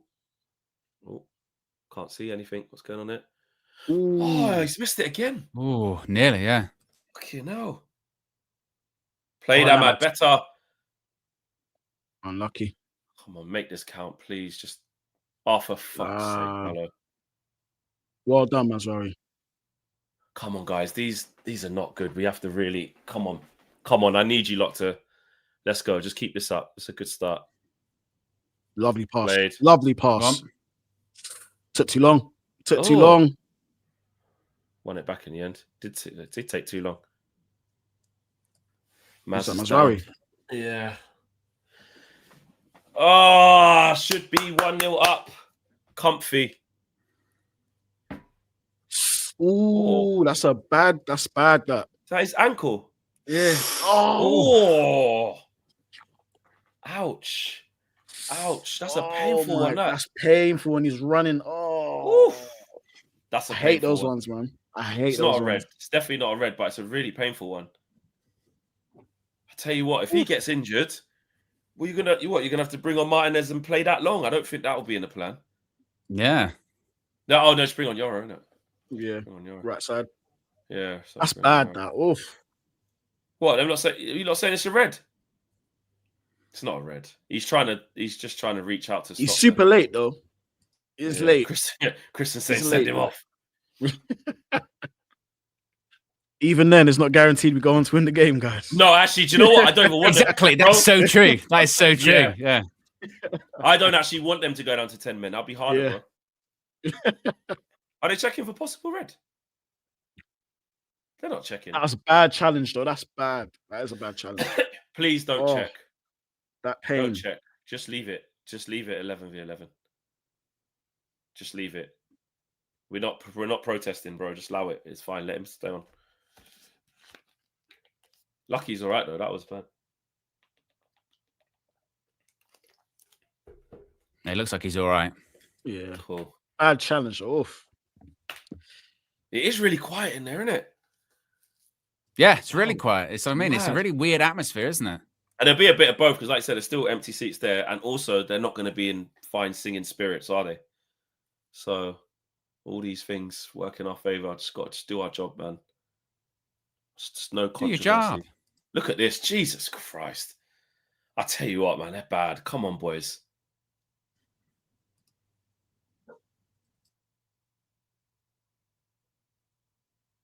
Come on. This should be routine. Come on. Oh, please, Man United, please. Lovely. Well done. Well done, Lovely. Aiden. Ooh, ref. Can we have that, please? He's tried to What buy it the hell? afterwards. He's give that Actually, one. to He be did fair, the first one, ref. as Skiliano says there in the chat, back to COVID crowds, then we could actually win away because we did win. even though it's not Yeah, in we'll the be good stadium. then. Yeah. Yeah. What was it? Remember when the stadiums were they allowed 20% or were they allowed 40%? Yeah. Remember that? You had to sit. When You had to we're- sit like 6 seats apart from each other. Yeah, that was there for when Cavani scored like from the halfway line when he lobbed. Oh, that's against dangerous, Brentford. isn't it? That's a bad Studs tackle. coming down. Yeah. No foul there. Didn't necessarily win the ball, though, did he? No. Ooh, It's all right. There's loads of us back here. There's loads of us. there you go.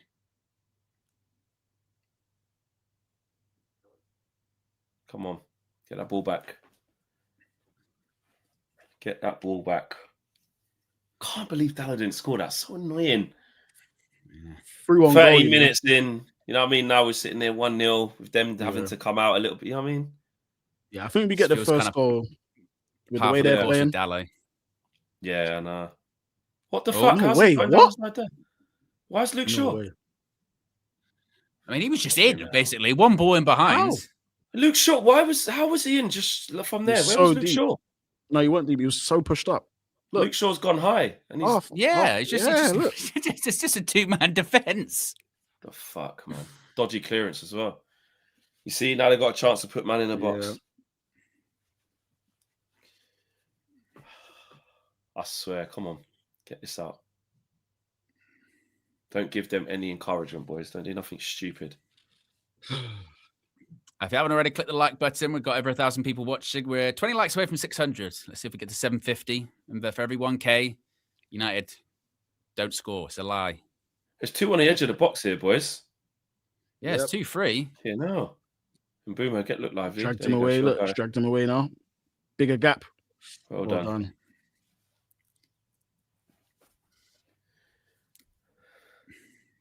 It's not a lot of intensity from either side, is there? It's very and it's weird because we don't we've done all right. We've created 2 good chances and definitely should have scored 1. So it's all right with that. But it hasn't needed it, has it? Because we've just got the ball. We're just going through the motion. We don't need to actually panic or rush because they're just sitting off us and they've been woeful on the ball. Wolves. Yeah. But we have to capitalize. You know what I mean? We have to capitalize. That's what we have to do. We need to up the tempo, though. The tempo is so slow at the moment. Yeah. That's what I mean. It's just, I think with the fans not being in there as well and all that kind of stuff, it's just very just flat, isn't it? You know what I mean? Good header. Yeah, it is. It is flat. But, it being flat in the stadium, there they are coming in now, ain't the worst. You know what I mean? I don't really want it to be galvanized, but they're like, come on, under the lights, we can get our first points in the seat. Come on. It's fine with it being like that. Our players will probably cope better, but this is a different type of intensity we need to show. This needs to be with the ball. How quick? Fucking hell. Why didn't the keeper just get that? What? Is he saying sorry? What's this? Yeah, what was that? He wanted to keep it to come. But you see, with Aiden Heaven, this is what you're going to get that from a young kid who's probably not supposed to be playing right now. And that's why it's a big ask. So, hopefully, come on, guys, we're going long here every time now. It's getting a bit messy. Fucking hell. Ahmad. Nope. Well done. I mean, it's just like, there's nothing wrong with going direct, but we're kind of also doing those aimless balls over the top to nobody. Yeah. And it's like, just at that point, you're just giving the ball away. You're not really doing some kind of tactic. That's way off. Fucking hell. We've just done it again.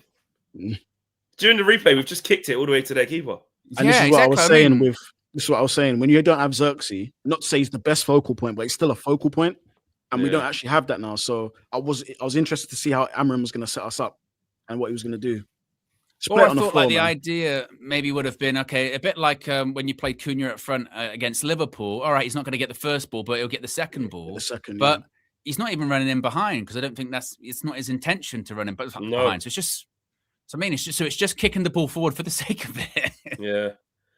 And they're going long each time, probably hoping our young buck makes a mistake or put us under a bit of pressure. You know what I mean?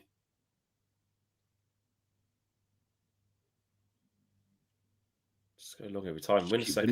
Get the second one. Touch. Oh, I was going to say.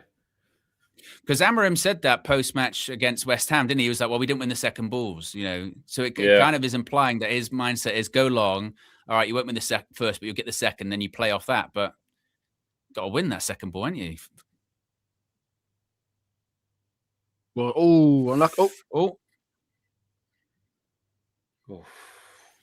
at least it's something. Yeah, just a bit of pressure.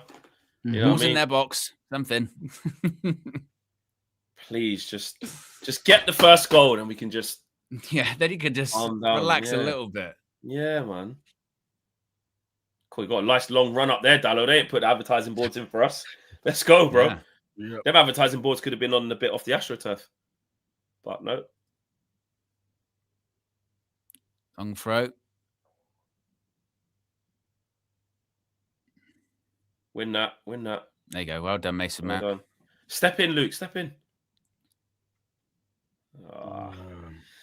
Does it? I hope this don't turn into it might just be like, 1-0, takes ages to get the goal. It's just flat. Yeah.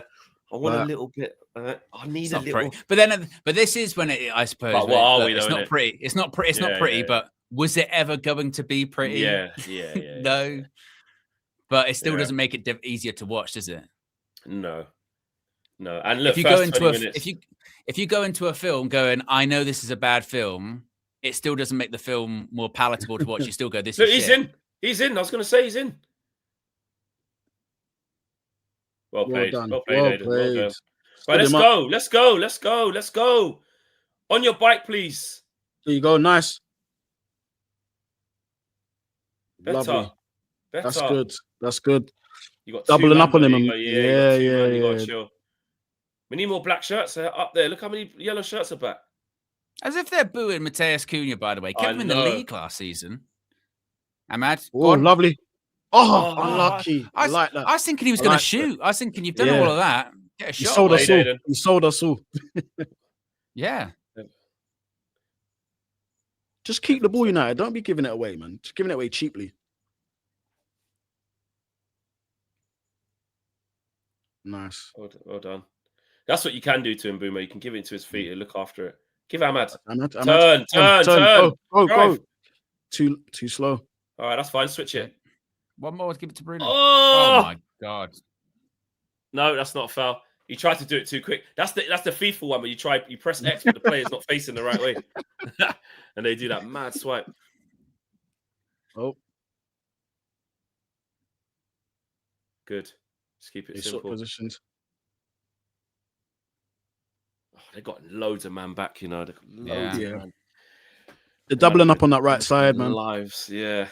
Well, they're probably like talking about them, putting the work in and showing some intensity. It's probably because they legitimately think we can actually get something out of this game.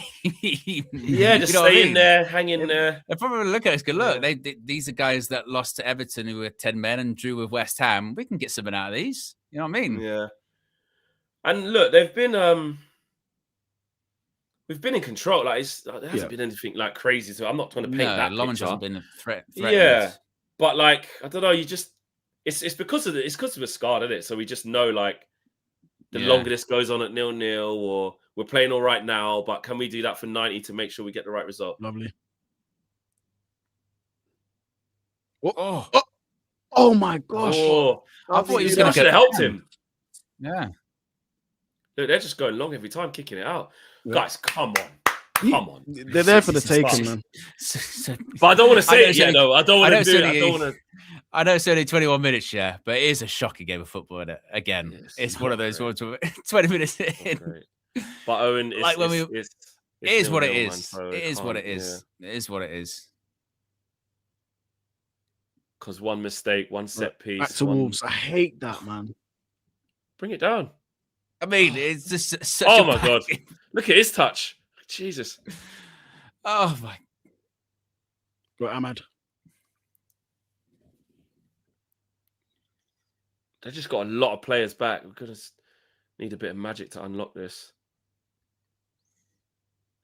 And Boomer's right there. He's right there. He's right on the shoulder. Can't get there. Yeah, he tried to pass it forward, but he couldn't. Yeah. He looked. Oh, just that low block and just like, you know what I mean? We just got to be on the front foot. It's well done. Good pass. That's good. Good pass, man. So we do move the ball quick. Give him something, Mace. Mizuno Mace. Oh, blocked. Blade with Super Chat says, Ruben is destroying our club. He needs to go now. Bobby G says, what do they do in training so dead? What a pass. We've been all right. There you go. There you go. That's where you need your striker making the run right there. He tried to roll it past him. I knew he was going to do that. I knew he was going to do that. He kicked it off before he even got there, though. Yellow. I knew that was going to happen. He's actually kicked it off the pitch as well. Yeah, he's never going to get to it, but it's one of those ones where he's still dived in, hasn't he? Can't do that in the modern game. Did he give me yellow? I hope not. No, he didn't. Oof. Could have easily been as well, I think. Yeah, firmly in control. Look at that. But it's 0-0, mate. As long as it's 0-0, anything can happen. We ain't that team to be like, don't worry, we're in control. Everything will be fine. Exactly. what is control? What's the score? What's the score? Yeah. That's all I care about. Because we play in moments. So we've been good for 24 minutes. You know what I mean? We've done all right. Had a couple of chances and I was that. going to say, good. We've been okay. We've been in control. Oh, go on. Finish. Wait, pass it. Oh, for fuck's sake, pass it back. Yes! It's one of the most shittest goals I've ever got there in the end. If you could sum up Manchester United in a goal, that is exactly what it would be. You get given a gift, you fumble the gift, you pick the gift up from the mud, you fumble it again, but you actually go, it's a nice gift, I'll take it, thank you very much. But it's a gift nevertheless. Thank you very much. Hold on, wait a minute. Hold on, let's relax here. Hold on, because I didn't even see what happened. Did Casemiro blocks it? Is they going to give a foul for this? Nah, I don't think it's a foul. Look, he's dilly-dallying on the ball. Is this a foul? Got the ball. No, it's not a foul. I don't think you'd overturn a goal for that. God, falls over. Keeper, shit.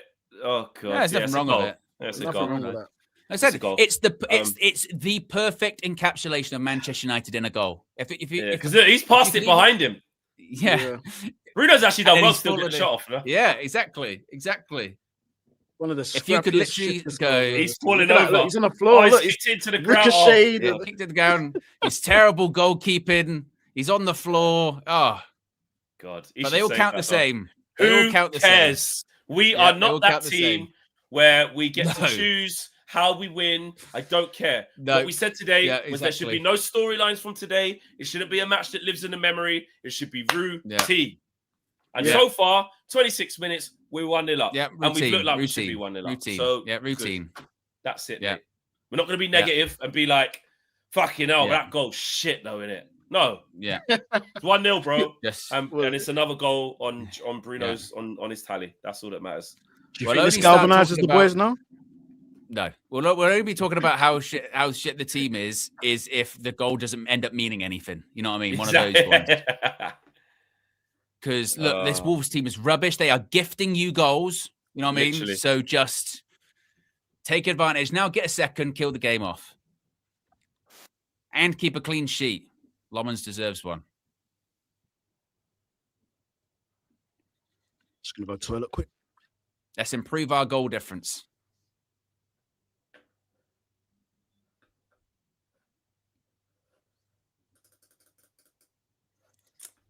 Right. We've got over 1,100 people watching. If you haven't already, click the like button. See if we can get to 750.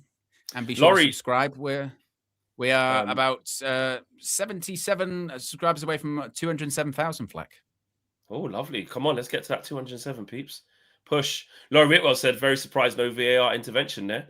Arias studs onto Mazraoui's ankle. Oh, wow. Nowhere near the ball. Red cards have been given for much less, says Laurie. Don't swear. Oh, I thought you meant about the goal. No. I thought that was a bit strong. Yeah, well, I thought you meant about the goal because you said about, are they checking it? No, VAR intervention for red card for Arias. Sorry, Laurie. F off, Laurie. I didn't say F off. I said piss off, Laurie. I think you said F off. It was piss off. Was it? Yeah. Are you sure? It was piss off. It was piss off. All right. Okay. And I didn't mean it because I thought he was talking about something else. Backtracking now. I take that. I take that. I retract that. Yeah, Cunha passed it behind him. We'd actually made Bruno have to stop and tell him, "Oh, well played. Let's go. Let's go. Let's go, Mbeumo. Let's go. Finish that. Finish that. Seconds. Oh, it's off the line. The line. Oh, has he missed? Fuck's sake. Get the second, guys. Kill this game, please. I mean, should be 3-0 up, shouldn't we? Yeah. That's brilliant from Cunha. That's a great ball from Bruno. He should score that. Toe poke that. Good save. Good block off the line. And even the guy off the line, he's falling backwards. He barely gets it off the line, doesn't he? They're a mess, Wolves. They are proper mess. Put them to the sword. Yeah.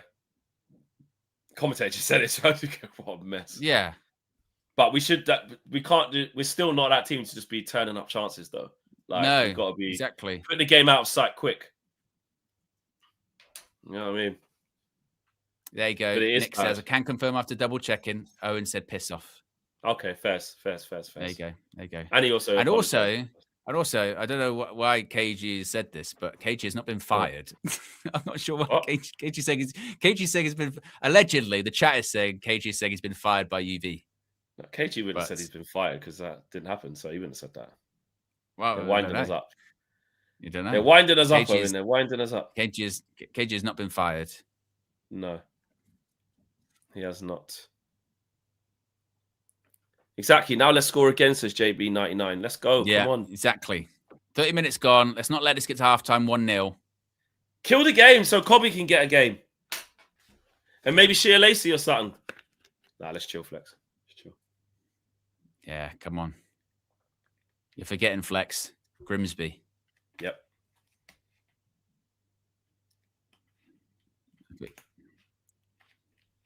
I thought he was going to give that handball. I know. Cunha, don't get too lackadaisical, brother. Well done. I need you on it, Cunha. 1 touch, 2 touch. Don't get complacent, bro. Move that ball. Yeah, just need that. Oh, there's Malacia. Need that a second. His hair's got long, boy. He's got a long hair now. Did I miss anything exciting? Yeah, you did actually. Yeah, off the line. Yeah, Yeah. off the line. Yeah. Oh, what? Us or them? That us. Oh. No. Oh, he's give it. Oh, he's offside. You're offside, mate. And you dived. Yeah. Disgrace. His hands was on his shoulders though. Yeah, it was a bit. Yeah, I think he just felt the hands on his shoulder. He doesn't actually drag him back. So he's offside. And it was offside. No. Yeah, it was nothing in it. There was nothing in it. Yeah. Football contact sport, mate. Nah, he just falls down. He does have his hand on him, but never enough to be a foul or anything like that. He doesn't pull him back. Come on, boys. Second before halftime, please. Yeah. Especially considering, look, we had that Dallo chance. Obviously, that one where it was off the line. But even before that, really, the Cunha should score, shouldn't he? Yeah. Should be 3-0. Yeah, should be 3-0 up. So should be 3-0. Get that second, because we'll need it. Definitely. Yeah.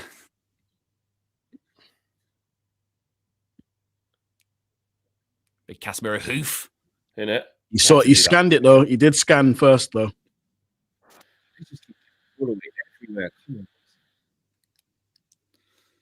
This is a proper like game for Bruno, isn't it? Where you get a lot of time and space. Yeah. Not going to get pressed that much. They're going to turn the ball over. Oh my god.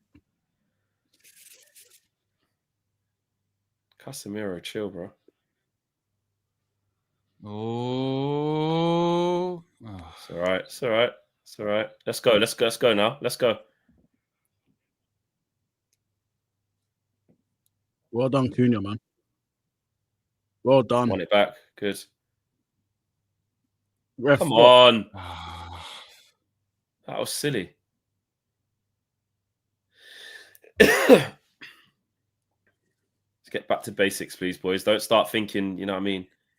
Light work. Don't think just because we scored. Yeah, well, because we've seen this team when they go, oh, I've won this game, you know. Exactly. Just give it. Just play the way you're facing. Just play, please. Pass it. You don't need to win the foul. No. Just give it. Look, nice put Luke Shaw under. This is what I'm saying. We just do dumb things. Yeah, he was waiting for a foul to say, look, ref, he's fouled. Just pass it. And it's not as if he didn't have passes on. He did. That's what I'm saying. Black shirt right there. Yeah. Don't give them any confidence. Well done. Generational claim by the goalkeeper, Senna Lomans. He caught one there. Bit of a well done, Senna. Yeah. That's it. Calm it down. Yeah, bring it down. Got the wind taken out of him. It's all right. Senna Lomans. Senna Lomans. Senna Lomans. Let's go. Well, you give a foul. Oh, he's done it. He gave a foul. Where's his drop ball? Oh, gave a foul. When I look at Senna Lomans, I look at him as if he was like a prefect in school, man. He's got prefect vibes. He's just so chilled, isn't it? Like he's prefect not really animated. vibes, Yeah. That's good. Yeah, I that's want the that type of candidate in goal. Yeah. Yeah, as I say, that's the kind of character you need for the Man United goalkeeper. Certainly, I've had enough of characters in that position. Yeah, no more characters. No more. Yeah, Yeah. We don't need a big personality. It's fine. no. I'm not saying Sonny Lawrence is boring, by the way, as a person. No, but just we you just know, don't Someone need that's to going to bring be- calm in it. Calm. Yeah. Composed. I'm totally fine with boring. There, it's fine. Yeah. Exactly. We need another goal, please. Yeah. Don't trust this team. Step on the gas. Good. There you go. Nice. Oh, Get out. One of you. yeah. He's literally vacating that striker role. It's like he's got a free role. Mm. Look at the two centre backs. They're not marking anyone. Oh, and Bumo. But why are we reacting so slow there? Like, we should be. Look at that. Well done, Good Luke tackle. Shaw. Great tackle. Well done, Luke Shaw. Good. Oh, unlucky. It was a good ball. That was a ball. Good ball. Yeah, it was That a good was ball. He had a tap in there. Not tapping. Outside of the boot. Love that tackle, by the way. Brilliant. That's good from Luke Shaw, that. Proper Sunday League on that. Front foot defending. Outside the boot, Dallo. Fucking hell. That's a Oh, ball. it's Put it on the brilliant. plate for him. Yeah, brilliant. Yeah. Yeah. Good Come Dallo on. showing a bit of a Second goal, crossing please. ability. I know. He's changed, mate. Yeah. Generational. Come Right, on. set piece kings. Here we come. In it. Let's go to the top of the table of the set pieces. It's a ball. Oh. Just on top of it. Another corner. Flick on it. Another corner, mate. Yeah, come from Strand Larson, maybe. It's underneath it. Love the way Ahmad hit that. Did he hit off him? To be fair, it was a good header by. Oh, He yeah, headed he it off on the to shoulder. Strand Larson. Yeah. Yeah. Come on. Remember when Cunha scored from there against us and it went straight in? Yeah. Oh, Loves a punch, doesn't he? he Johnson. does. Go on, take it quick. Take it quick. Take it quick. Swear, Amaz there. Yeah, let's play. Yeah. There you go. Oh, lovely. Goal. Yeah. Oh, you jammy bastards. Just give us the second, man. Come on. We are doing the right stuff now. You can't really complain. I think we're in Just got total to score. control. Just Yeah, got he's to gotta score. The more domination we have without scoring, that worries me. You know what I mean? Yeah. Because you just go, you can. Handball. Oh, He sticks kinda- his arm out, what? doesn't he? He does stick He his sticks arm his out. arm out. He does stick his arm out. Look. Well, I I'll tell you, tell that's you what. right on that. That's right on that sleeve line, isn't it? Yeah, it Yeah, is. that's check complete. Seen them given. Well, that's a poor corner. Nah. Didn't beat the first man there, Ahmad. Go on, just get the second. Wolves are shit. Oh, he's overcooked it. Wow. That's poor, Brian. That's poor. And that's even worse. Oh. And that's even worse, mate. Fucking hell, Brian. That is bad. Jesus Christ. Yeah, that's just pure frustration from giving that ball away. That's poor. That's loose, man. That's loose. Yeah. All right, yeah. Fair play. You get back in and that. But Jesus, just get back in and stand up. Don't do that. Bad challenge, man. Yeah. That's a bad challenge, bro. Like, Yeah. did he get booked for that? He has to. Absolutely he did, yeah. Yeah. No, the maddest thing Yeah, is say. all that speed that he got to him. He could have still challenged him properly as well. Yeah, well, just get back goal side. Just get That's to all you him. have to Yeah, do. get to him. Yeah. Don't even need to make the challenge, bro. You've got back. Don't need to do that at all. Ball in. Get out to him. No silly fouls around here. Oh, That's all right. Don't foul him. Don't foul him. He's not going anywhere. It's our ball. Good. They're proper booing him. Bastards. I know, exactly. No, but you know what, though? Sometimes it's the booing, like, to just make sure he has a bad game. But afterwards, they probably clap him. You know, like, because it's Right. like the whistle's blown now, so we don't have to support you. We've got to make it a little bit tough for you, Yeah. sort of thing. I think it lacks respect, Fleck. Kept them in the Premier League. We gave True. them 60 odd million pounds. No loyalty in football, Owen. Yes. Oh, for fuck's Ah! sake. Ah! This is why we need to score more than a goal. These guys, we need to stop giving these lots some hope, man. Yeah, that's what I was saying a minute ago, Flex. This is what that worries me when we have the chance to keep missing them. It's still only 1-0. Yeah. Even the skybox had enough. Okay, now. Skybox is like, you don't have to harder watch than it needs to be, man. Skybox is like, if you want, you can just have a night off. You can. Well, it's just right now. What it is we're annoyed about the speed of which we haven't put the game to bed because the chances have been there for the game to be out of sight. You know what I mean? Because they still, Sonny Lomond still hasn't had anything to do. But like they should be playing this football now, Wolves, being like, we're 2-0 down, 3-0 down. But we're just there you go. Right, let's go. Ahmad, please. Why is he took so long? Mbeumo, man. That's really bad, bro. Wake up, bro.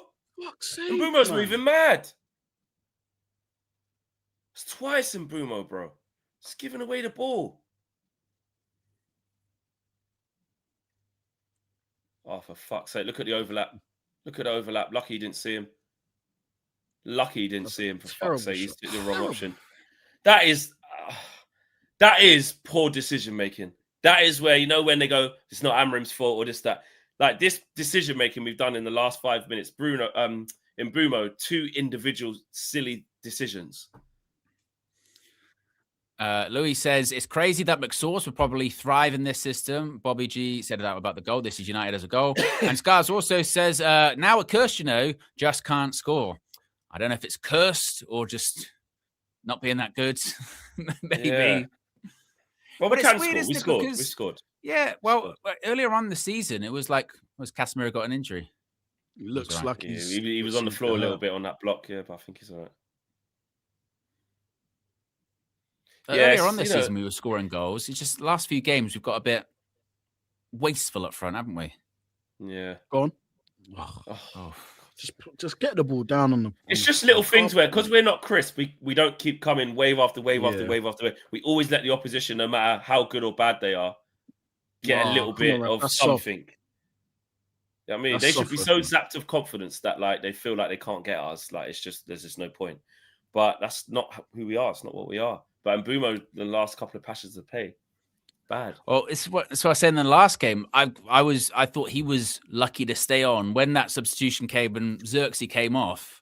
He was lucky to stay on Mbeumo because he was rubbish in the last game and he hasn't been great in this one. He's like like I said, that's a real thing that's freaking me out is the fact that he's caught the bozo gene. Like it's a real thing with him. That wasn't a thing like 6 weeks ago. No, it wasn't. Caught it.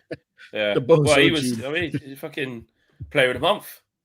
Yeah. And it's not to say like, oh, so you're saying you're turning on Mbeumo already. Definitely not. It's just saying that if he can get it, anyone can basically. Yeah. Anyone in that team is capable then. Bournemouth next game. Monday Night Football next Monday as well. Mad, isn't it? Let's win that one. Yeah. Never really fancy Bruno, and yeah, he's not going to win that. All right, let's go, Brian. It's so quiet, like it's crazy. Yeah. Well done, Aiden. Yes, just sort of. Crazy. You see when you because you don't always see the fans, do you? Because of the camera angle, and occasionally when you do, you go, "Oh, there are people there." There are people. You can't forget. Look how deep Cunha is, man. It's like he still wants to play 10. Yeah. It's speculative. Yeah. It's weird. Mazraoui told him to make the run, didn't he? Mazraoui said to Mbeumo, run. He passed it. Whip that with some power, man. He's got to put some spin on that. Yeah, just didn't put enough on it. See that out, Luke. See that out, Luke. See that out. Casual, sure. Yeah, see that out. See that out, Luke. No problems there. And on. All right. Well, what is this? Is this a little get to halftime vibe? Yeah, mate. Lovely. Just have to kill the game off because the moment can we have a yellow? Casual... Can we have a yellow? Oh, it's in the face. Oh. Yeah, yellow, please. And also, we need to get another goal because heaven forbid Ruben decides to shut up shop at 1-0 again. Yeah. Jeez Louise. Exactly. Yeah. Oh, naughty that. Was it a bit of an elbow? Did he actually get his face, or was it a shot? Boom. He doesn't get his face, but he got to make it. No. Yeah. He just left a bit on him, didn't he? Yeah. I said, Hey, he did make a bit of a nasty. Yeah. Got to make sure the lino knows, mate. Yeah, exactly. Fucking hell, good kick, Lommans. No nonsense, mate. Get out. Go on, Mbumo. Oh, he's offside. Hey, Brian, are you all right? C1 Chaos says, didn't KG present Mbumo with the Player of the Month award? Yeah, Minna did. He's done that. Wasn't it Minna? Yeah, hers was a FIFA card, but KG did it for the finalysis. The actual player of the transference. It was transference. Yeah. Minna done the official one, and KG done the finalysis one. Is our ball? Oh. It's our ball. I thought it came off the Wolves player. Oh. I think Shaw sliced it. But United, man, just wrong decisions. Proper. Ooh, no. Whatever. Get up. Get up. Oh, my ball right back. Oh God. Jesus. Oh, my days, man. Come on, Mount, man. Mount's been quiet in this game as well. They're just out hustling us in certain parts of the pitch. Man, and again, this is why you have to take your chances, because if you just drift at 1-0, the other team's still in the game, and they can be rubbish as Wolves have been, but they can get a little set piece here, a little bit at the end. Yeah. And we've even Rob's thing saying to them, get up. He said, get up, come on. Can hear him in the background. Saying, get up. Everything. Yeah, it's so mad. It feels like a pre-season game. Yeah. Doesn't feel like a Premier League game, does it? It's a balling. Stay out. No. Gone through though. Oh no. This is what I was saying. If you don't kill the game off, you're asking for it. We were asking for it. That's what it was. And there you go. They haven't scored in 8 hours. And yes, now they have scored. Why? Because it's coming. That's why Flex was saying this because it's making me nervous. This is what happens all the time. It's making me nervous. Yeah, exactly. It's bullshit. He's got his first goal as a Wolves. I said at the start of the show. I said at the start of the show. Bro. I said we'll concede to these lot. Bro. Told you. Yeah. These men haven't scored in 5 fucking games, bro. And they haven't really deserved to score in this game. But what happens? We switch off just before halftime when the game should be 3-0. Look, Poor at the back post, nobody within 10 meters of him. Fucking awful. But this is what I mean, Flex. This is why spare me the negativity or you being negative or whatever. It's the same. It's the 100%. Same every week. Everyone in the chat saying it. I called it. We all called it because it's the same. It's not even a difficult bet. It's not even a difficult thing to call. You don't have to be Raven Simone, look into the future, get a vision. It happens every game. All the time. Every game. All the time. So you know what's going to happen now? You know what's going to happen now? That's going to galvanize them now. All the stuff that they're going through at the moment, that's going to galvanize them into the second half when it comes up. It's made it 10 times harder than it even needs to be. Fans are singing now. Fans are singing. Yeah. You fucking idiots, bro. They do it all the time. Get in, you fucking every idiots. Game. Like, every game. And you just knew. We said it so many times. Look at him. Fucking he's having a great night. He's got his fucking ball sat on. He's going like this. We knew the longer that the game goes on, where we haven't fucking put the game to bed, you're giving them something to play off. You're giving them something to lead off. You're not closing out the game. You can't defend properly. You can't keep a clean sheet against a team who haven't scored in 5 games and got 2 points this year. 2. And they've played 3 games under this manager and not scored a goal. And Man United come to town, they get their first goal. They're in the chance of getting their first point. It's so fucking typical. And this is what I'm saying. Then people on my Instagram fucking comments today, so negative. Shut up, bro. Shut up. That's what I mean. And that's what I said. It's always excuses. It's always excuses. But guess what? It's entirely predictable. It's not shocking to see that this has happened. Everyone in the chat's going, I called that. I knew that was going to happen. We all did, because it's the same every week.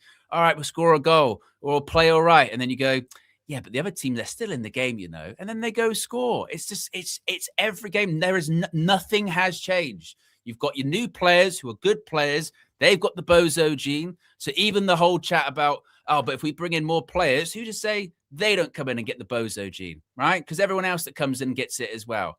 It's not working. It is literally the same. That Wolves team are, how do I put this politely, fucking dreadful. They are awful.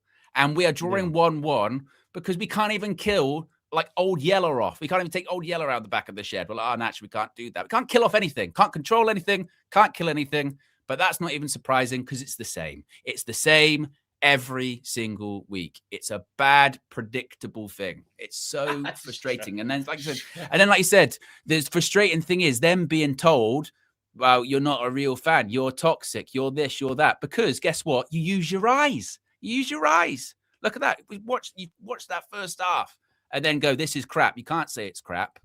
Well, it is. It's rubbish. It's shit. It's fucking They've scored in 8 hours. They can score against us. We can't even keep a clean sheet against the team that can't score. Wolves are oh shit. My God. They're shit. They're absolutely shit. I mean, we always just get into these life and death battles with these shit teams and make it look worse than it needs to be. Like it's insane to me, man. I just think that decision making in that first half has just been shocking all around, man. Honestly, I'm not surprised. I knew it was going to happen. But the thing is, like, we know what's going to happen. Yeah, let's break down the game. Let's take the emotion out of it for a second. Yeah? Let's break it down. So we started the game all right, and it's like Wolves are looking how they should look. Shit, can't keep the ball, turning it over. Okay, we get chances. Dallo, you have to score. You've made a good shot. You have to score. You don't. The second chance we get, we do score. Bruno. Okay. The third chance we get off the line from Mbeumo, Ahmad should follow up. So we should be 3-0 up. We've played well enough to actually score 3 goals. So that's one side of it. Because what people will say is Amorim, you know, this ain't Amorim's fault. They wasted their chances. But the other bit, so that's the players. But the other side of this is the manager's bit of like, there's a reason why we're going into this game from before. Yeah, it's not like you can't not talk about how shit we are when you're saying like the reason why we're nervous going into this is because we know what the team is. The team is what it is. The team isn't what it is just because we keep missing chances. That's not why we are this team, because we've got guys who just keep missing. We are this team for a multitude of reasons, which the manager has to be accountable for as well. It's not just Ruben coached a 3-0 there, and this is what I mean. This will be the excuse. I'm telling you, Flex. This will be the excuse. Like, let's get through the super chats because there probably some of them will say it. Blingham says, "Owen, how's the best front three in the league? Shout coming along, injured, crap, and out of form." Well, hey, I mentioned Cunha. Well, Xerxes out of form. That's why he should be dropped. Cunha, what's he done in this half? Nothing. Dan A says, people will say sack the manager after that. That's literally down to the players not scoring 3 big chances. I'd say, Dan, first of all, Erik ten Hag got sacked off of Diogo Dalot missing an open goal against West Ham. So managers do get sacked for players missing chances. Second of all, this happens every week. This is not a one-off. People are not saying sack the manager because you're drawn against Wolves. People are saying sack the manager because you finished 15th, you bottled a cup final, now you're in December, and it's exactly the same. Every single game is exactly the same. So it's not even about sack the manager because of this game, this 45 minutes. Like I said earlier on, this isn't the straw to break the camel's back. The reason I'm depressed about it is because there's no straw to break no camel's back. Because even if this ends up a draw, a loss, he's going to stick around. And I think the rest of the league has been so terrible also that it's making us look, I wouldn't even say better than it is, but it's giving us lifeline after lifeline after lifeline, and we can't even capitalize on that. Every week, same shit. Eminem says, what's funny, their goal was so much better than ours. We needed luck. They actually did it themselves. Wolves know they'll have a chance. Jason says, Mbeumo can't control the ball anymore. And like I said, that's what worries me about signing new players in general. If Mbeumo can get infected, then anyone can. Amanor says, Owen, please call Marcel and KG for halftime reaction. Philip says, Amorim is clueless. Get him out. Always drop off when we're 1-0 up. Shyam says, every match we make a mistake. We all know it. It's always around the corner. So why do we get so casual after the first goal? Same thing every time. Always. And not what was it? Not G Sandip is a member of 35 months, says, I am tired, boss. That's what we all are. We all are tired. It's just, and I agree with you, Flex. I think this is the problem. I would be sympathetic towards Ruben Amorim if it was like, you know, if this was a one-off. If tonight you go, what is going on here? We're not like this usually, but the problem is we're like this all the time. All the time. All the time. Whether you're playing against top of the league or you're playing against the team that's got the worst record after 14 Premier League games in the history of the competition. The other teams that they did all right against, because remember I was saying as well, when I said, Wolves are like, don't get me wrong, they're shit because the table things it, but like they create a chance or they'll do something like, so you got to give them that. They've managed to stay in the game, because even the commentator said, he goes, Wolves feel like there's something in this. Got to stay in the game because you're playing against Man United. Because of the opposition. He says we weren't getting these chances last year, and it's not exactly the same. Actually, under Eric Ten Hag, we were. Look at his last game against West Ham. We had loads of chances that game. Yeah, and we missed them. And he got sacked because of a game like this. Yeah. So, and again, if that's the metrics we're talking about here, if that's the metrics we're talking about of going, well, we're creating more chances this time than we were this time last year. We're playing bottom of the fucking league. This, like Flex said, this is the worst Premier League team ever, and our metric is, well, we're making chances. That's good. That's an improvement. Where are we at? If that is genuinely the best thing we can take out of playing the worst Premier League team is, well, we're making some chances. Holy shit! Like, do we hear ourselves at certain points? And that's why we're not shocked. We're making this chances. Is why we all predicted. I think I predicted a 2-1 win for this in the end through gritted teeth. I was like, nah, it's not gonna be great. It's gonna be awful. This, that, and the other. That's what I predicted. But we're not shocked that we conceded against a team who hasn't done anything. We're not shocked that it's 1-1 right now. We're not shocked, and the reason why we're not shocked is because this is what the team is. This is it. This is it in its entirety. We're not being something we're not. We're not overperforming or underperforming. Like, this is what it is. This is the best that Ruben Amorim has been able to create. Not that, I was going to say, not even team. This is the what the situation is. You know, it's the team, it's the tactics, it's the coach. This is what it is at the moment, right? It's players that consistently look out of form, that you go, they're better than this. Tactics that, let's be honest, they're dross to watch. I know, again, you can say, we made chances. Some of the football we played in that half was like horrible to watch. It's horrible to watch. And it's the coach that will inevitably probably make the same subs. One of the first subs is made will probably be like a centre-back sub, and we'll go, what the fuck is even going on with that? Like, it's, again, this is when I say it's the same. We can start nitpicking, go, well, actually, this time last year we had 2 more chances per game or 2 less chances per game. But let's look at this. Wolves have got 2 points. 2. Wolves, and even, I know it's even full-time result, Wolves hadn't scored in 8 hours. 8 hours. And they score against us, and we knew they were probably going to score against us. Do you know how bad that is? Do you know how bad that is? Where's the positive merchants now? Where are they at now? And then the pushback to that is, well, you know, we can create sometimes some more chances, but what? What are we doing? And then they will say, but it don't matter, we got the win. This is why you have to look at the level of performance and what we're actually churning out here. What we're churning out is total shit. Like, if you convince yourself that this is progress or we've turned a corner, I can't be there with you guys. I can't. Obviously, it's about getting results to just get through and stuff, but don't mix up those results with like legitimate progress, sustainable, substantial, tangible progress, because it isn't. We haven't seen any progress. We've not got better.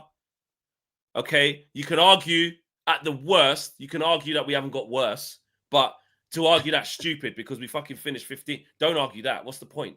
But if you really want to have the semantics about it, you can maybe say that. But the fact that every single game we go into, well, win tonight, get this and thing, and won't be that bad and all of this stuff. And we just do the same thing every time. Whether it's through missed chances, no intensity, a mistake, unlucky, no matter what it is, like whatever the excuse is, it all comes back to the team that we really are. And the team that we really are is after a year, over a year now, we're into December, so it's over a year of Ruben Amorim, and we look like this with over 200 something million of investment, with a better goalkeeper, with a better 10, with another better 10, and a better striker. Obviously, he's not playing right now. But with investment, we look the same. We look par. You tell me. You not tell me. Same pattern of behavior, Flex, every week. Same pattern of behavior. And the positive merchants will say, why are you not being so negative? No, we're realists. We're realists. It's not, and again, it's not even the same pattern of behavior every week, DJ. This is why I feel like I'm in this time warp, because this is, again, like it was towards the end with Erik ten Hag. It's the excuses. It's the excuses all the time. No, players are missing chances. No, it's actually the tactics are actually good. Well, if you look at this stat versus this stat, it's actually good. The same Ten Hag, as I mentioned, that everyone widely now says, oh, he's a criminal. The crimes that Erik ten Hag did to us is terrible. They'll say the same things about Ruben Amorim in 12 to 18 months' time and pretend that they weren't trying to make excuses for this shit. And that's all it is. It's excuses. Like, and even, by the way, even if we win tonight, don't let it confuse you. Like, don't let it confuse you, because we've all seen it. It's the same, you know.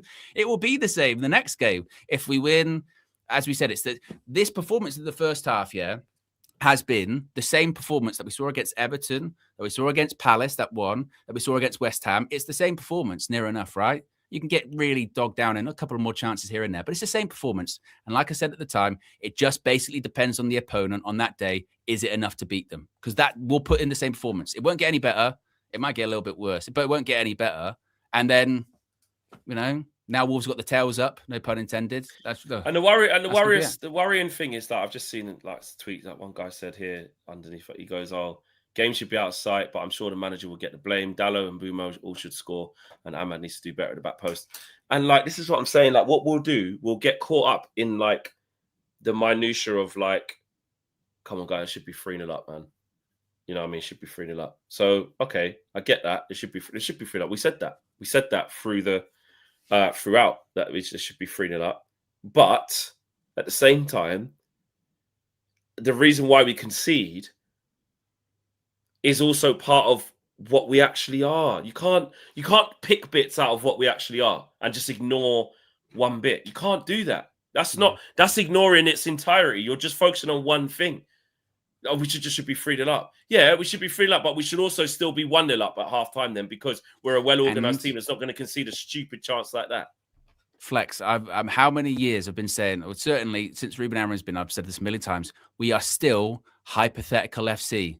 If we'd have scored those goals, if we'd have won those, if we'd have won those games, if that one wasn't offside, if that pass hadn't happened, if that player hadn't got sent off, we live in hypothetical scenarios, because the real scenario, the reality, we would like to ignore, because the reality is usually one of the worst actual things. The reality, which is the truth, is what actually happened. We would rather talk about what could have happened or what should have happened, versus what actually happened. And also, we've been doing as well. If you're a good this team, one went in, if this player didn't leave, if this player, if this or this, it's always if. It's always excuses. And if you're a good team, speaking of if you're a good team, or it's only on the players, like I say, well, you'll just stay 1-0 up then.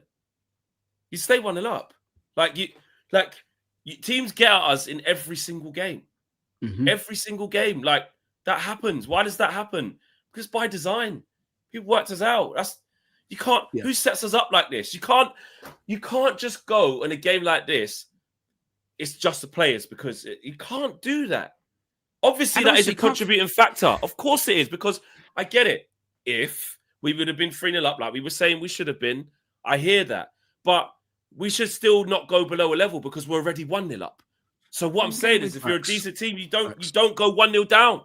Yep. You don't get back to 1-1. And we would rather focus on things that didn't happen versus stuff that actually did happen. Don't talk about the goal we conceded. We should have scored the 3, but we didn't. So what we do? Second half's kicked off. Let me read these super chats out. Oh, yes. Dinks has been it's always a couple of false starts recently, isn't there? There you go. Dink says the 15-minute protest gave Wolves belief. This is embarrassing. We are dead guys. This team has nothing. Vincent says get a new manager, keep the players that can't pass. Dan says I'm not saying he should or shouldn't be sacked. It's halftime, not even full time. People go straight to the sack the manager. They had one shot on our goal. We had like 10. But what's the score? That's the thing. And also, for me personally, I'm not going to sack the manager because we're drawing against Wolves at half time. I'm going because it's shit in general. It's not because of this game. Jason says, what's pissing me off as well, every goal kick, we are just botting the ball at the field against Wolves. Country Factor Conferences says, Flex, it's people like you who have zero standards. You have repeatedly supported this Cloud Amarim. You've repeatedly supported him, Flex. I wanted him out last season, supported Wolves Amarim out. It's got to be rage bait, hasn't it? It's got to be expensive rage bait. Again, that's my favorite one is, you did this when you I didn't. Okay, but fine. Hussein says, a year ago, Amarim said he will stick to his formation for the long-term gain, and in 1 year, we'll be in a better place. Amarim is not it. Terence says, told you in the morning, I do not trust this team to get the job done. Amarim needs to take a page out of Everton and start slapping them into senses. I said I wasn't going to get angry. Shoot! Oh, no, lucky. Lucky, no. It's a good bit of play from Ahmad, man. Good football. It was. I was thinking, where's he going? Because he was running into quite a lot of traffic there. I was like, right, where's he going to go? Oh, it opened up nice. Oh, Cunha, I'm not going to lie. You got to do better, man. Yeah, I know it's weaker foot, bro, but I need something from you there, Cunha. Test the keeper, man. Oh, God. Oh, guys, I swear, this team makes my blood boil. And I tell you what, every game I lie to myself, Flex. I lie to myself and I go, I'm not going to get angry this time. Then I see this shit. 10! Oh, no, it's 50-50. Score! Score! There's no keeper! Why has he gone so flat like that? He's got to try and lift it. Yeah, Lighthouse family. Lifted. Oh. Dean says, appalling. You guys are scapegoating the coach. It's almost like it's his job, isn't it? Oh, man. It's that corner. Come on, man. Just go and get the second goal. If you're a manager of a store and your store doesn't sell any merchandise, you're not making any money. How dare you? It's down to you. How dare you? How dare you? Come on, man. Please. Come on, United, man. Because now it is into the territory of we've had our moment. We're so angry. Don't vindicate us even more by actually losing this game or drawing. Like, just go and fucking win this just game. Go get it done. Please. Go get it I done. predicted 2-1. Like, we're always going to concede. But please. Come on, man. Just shouldn't even be in this position. Just should be. Why can't anything just be an easy, calm watch? What, Ross?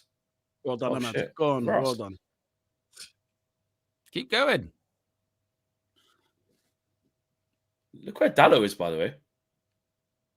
Shit, ball. Why is Dallo? Probability of that even flipping going. Oh, shit. That was rubbish. Oh man. It's gonna be a long half. Just come on, because it's just stuck now in this bit. This is what pisses me off. I want to just enjoy this with the boys. You guys there in the chat, we just have some fun. Just enjoy it. But now we're edgy, we're ratty. This is why I'm getting. Like this morning, Flex, and I was like, I just don't care. I don't care. This is why, because they make me feel like this. Yeah. And then every day on a match day, I go, I don't want to go through it. I'm like, but I know it's gonna happen. I know it's gonna. Yeah. Oh, lovely! What a ball! Oh, your touch. Give Cunha. Take a touch and finish, please. Oh, lucky man! Come on. They want handball. What do they want? They want handball. What a ball that is for Mason Mount. Lovely play there. What did they want? Handball. What did he want? Can't give handball for that. Was he trying to hands all over him, kind of, innit? But nah, you can't get handball for that. We've got to be more clinical, man. Got to be more I clinical. tell you what is it with us as well? Like, you know, when we have those opportunities where it's just one pass, they go, Oh, he's in. Is he in? a bit too much on it. Well, all they have to do is like square it. They're always passing it behind each other, aren't they? I know. Mhm. Pass Even for the goal in the appreciation. first half. Yeah. Not looking out for their mates, bro. You know what I mean? At least we started the second half how we're meant to. Give us that.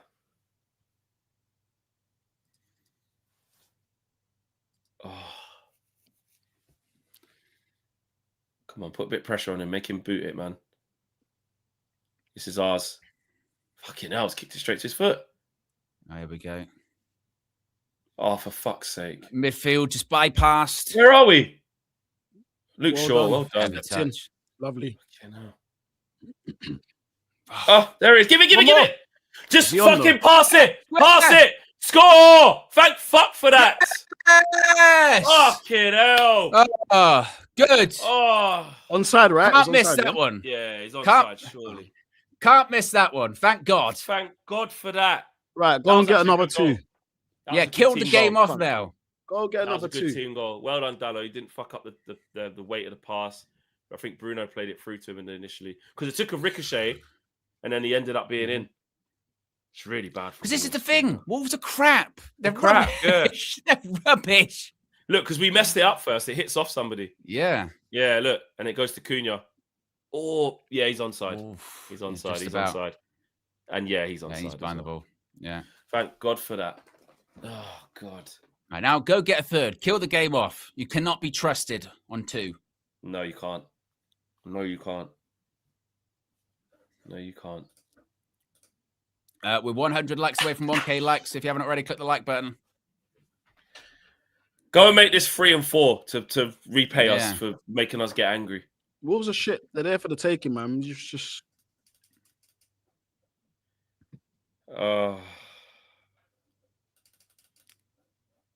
Yeah, Ridwan's Dallas actually done all right in this game, hasn't he? Yeah, yes. hamstring. Honestly, thank God Wolves are crap. Yeah. Go up to the heavy heights of 6th. European spots. That's where we are. What a tackle. Good tackle, man.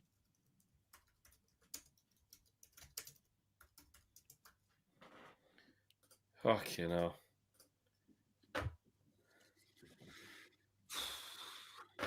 Thank God. Honestly. Honestly, this team, to like for your health, you know, like your blood pressure. It's just not said it last healthy, is week. it? Said it Let me last check week, my Owen. heart rate. Let me check my heart Yeah, rate what's right mine? now. Where is it? Health app, innit? Where's that? It's got heart rate on your watch. Yeah, that's what I'm saying. How'd you get it? Oh, where you press the heart. Oh, there you go. Measuring. Yeah, mine's measuring now. Mine might be actually it might be a bit better than I thought. Mine's 88. Yours is 88. What's mine? It's going down. It's going down. I'm calming down a little bit. I don't have a heart rate. Well, mine's 68. Oh, and be calm and Yeah, like me. I told you, this team. But I will say this. At least they started the second half. Remember I was just saying before we scored. We started the second half with some intent and didn't piss about. Good. You know. That's a shame for him. Yeah.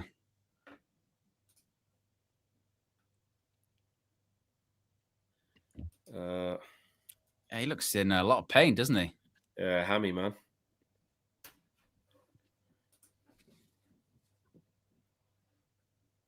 Flex he's dead. I don't have a heart rate. Played. Oh, we can play now. Switch. Well, Lovely. We can play now. Come on, confidence, man. Yeah. Yeah, but come on. Put these to the sword. Put these to the sword. Oh, Put these to the sword. Nah. Come on.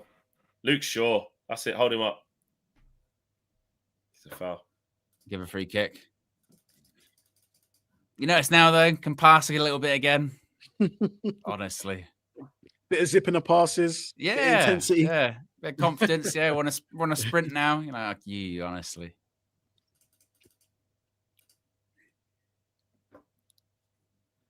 Oh.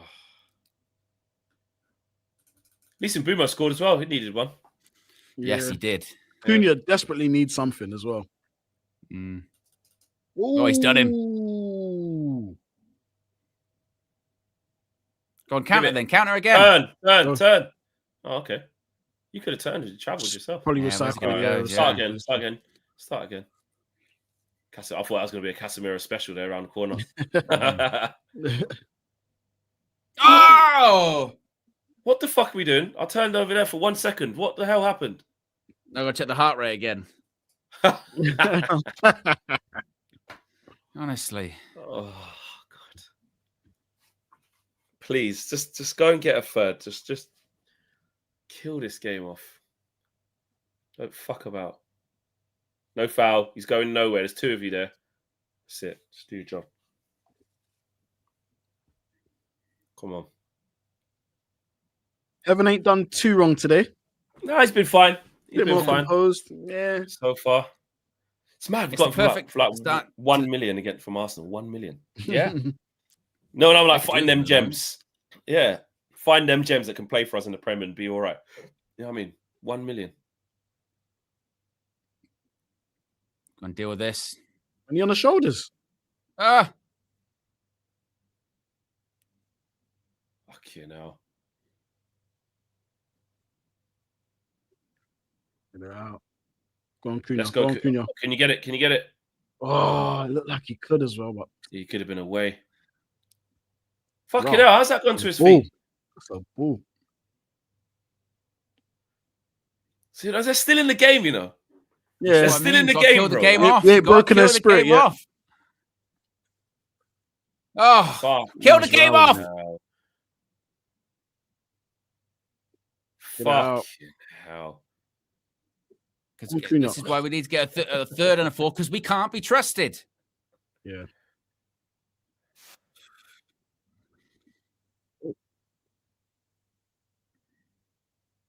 No, I just need to just get hold of the ball, slow it down a bit. I was going to say we've had a perfect start to the second half. You know, we scored an early goal, but don't do what you did in the first half, where you go right. We're leading again now. Let's back off a bit. Do you know what I mean? And now they're having a spell. This is now this bit. This is the bit that people don't want to talk about like, but we're not a good team. So a good team maintains control. You've just scored. Yeah. They shouldn't be having flurries. Do you get that? This Yeah. is the worst team in the league, but the game's even. But obviously because we're winning, it's going to come across as negative and trying to nitpick. So it's probably not the right time to have the conversation. But I have to say it now because these are the things that like the people that are just being too positive are getting the progress versus just getting a result twisted. Do you get it? Yeah. You know? And you know, Like, we got this to call is- things out that you see anyways. You got to call things out that you see. Yeah, you have to call it out. There you go, Luke Littler. Go on, Luke Littler. Yes. Be playing Luke. on Thursday. The Wildy Oh, starts. you see the World guy. Darts You see the guy next Championships. to him. You see the guy next to him on the left. He actually works Yeah. at the club. That's like his fate. That's like making it look like he's a fan Lovely. to help, but he Yeah. actually he does liaison. He's a kid. Lovely. You forget. Yeah. Bang. Shoot. Oh, Cunha, man. What kind of shot was that? Come on. Win that. Well done, Well Aiden. done. Oh, I thought you could have headed it down. All right, that's fine. Well done. I like how Flex has just compromised Luke Littler's security, by the way. Now everyone knows that's No, but he's not. No, a because he's fact. not. No, because he's not security. He's not security. He's not security. If it was security, I wouldn't have said it. He's not security. He just works at the club. He does like he does that you see like guests. I think he works for Adidas. Like the guests of like if you're famous or whatever, they get to he's that. He's not security. He's not security. Yeah, I was going to say. Yeah, no, it's not. He's not undercover. Just outed the. I was going to say. What's going on here? Got tactics board out. What's going on? Oh, did you see that yesterday with the new Celtic manager? He had a bit of a Ruben moment with his tactics board. Yeah, but He the had his tactics little board tactics scored out. board, and then Hart scored straight after. Yeah.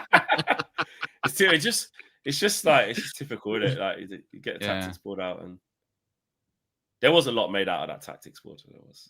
Oh, It yeah. is normal to have a tactics board in football. Yeah, like, it's just it was just it's because it's in the fact that rain. it was It's at Grimsby. And Grimsby, it should be one of those ones like Man United shouldn't need a tactics board to beat Grimsby. Yeah. You know what I mean?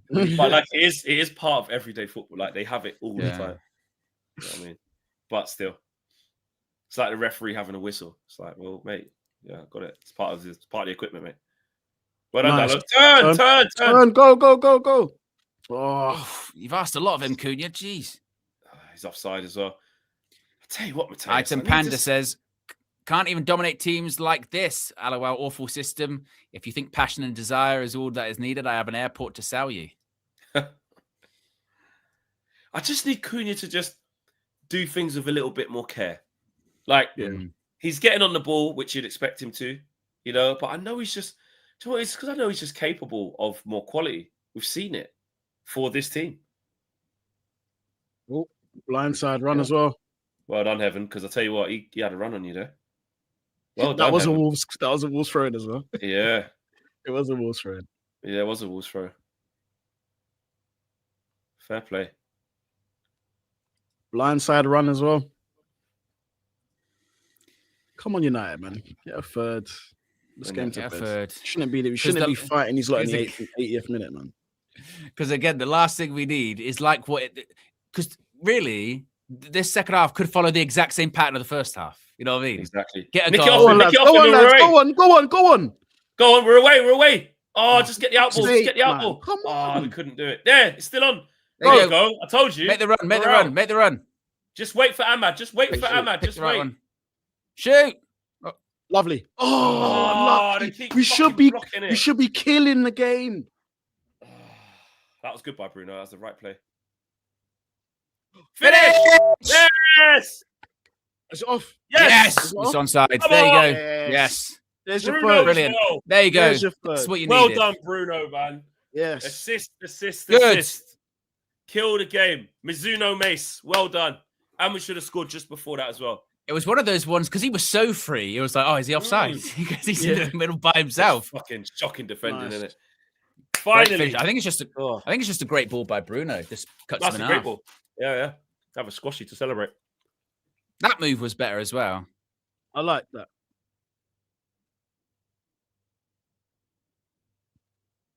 Oh yes, brilliant. Lovely pass. Great ball, great run. Really Lovely good run finish. by Mason Mount. Look at that. He's the only one moving. Look, Only one moving. Bends his run. Really good run. Really good run. He won't score an easier goal, will he? Like, they're fucking... Yeah. Oh, I'm so glad. Great ball, Bruno. Mason Mount has scored 3 goals in the last 4 games that he started, by the way. And when at the weekend I was going, well, play him over Cunha. That was why. He is on form. He had a knock at the weekend, but he is on form. We have to think of the future, and Cunha has to play all the time. That's what I mean. Yeah, Cunha's What Cunha's about the now? Future. Go on, Cunha's Luke. the future. Luke the Nuke.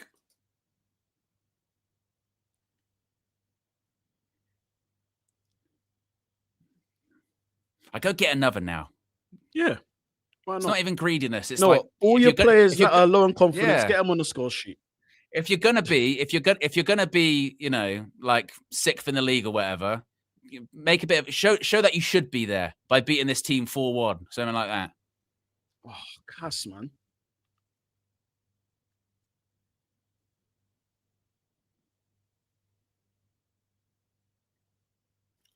Yeah, exactly. Or Got the ball. yeah, show the 4, like you said, the 4 and stuff like that. Go show where they are.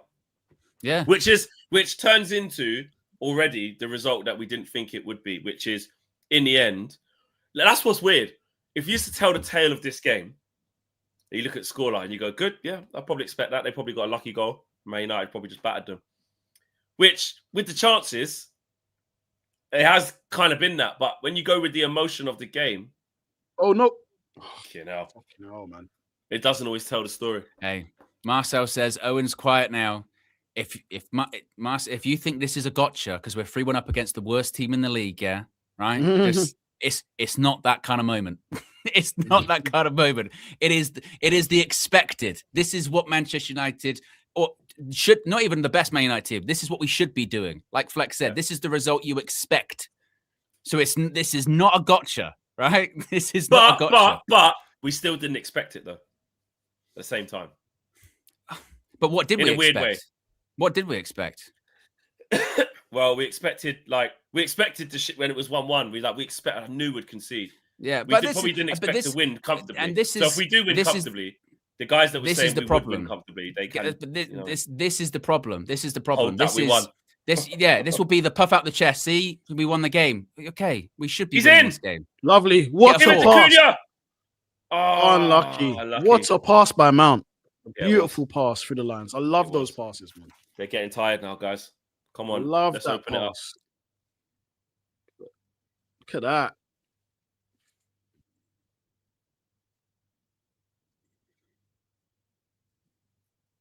Bruno further up the field as well.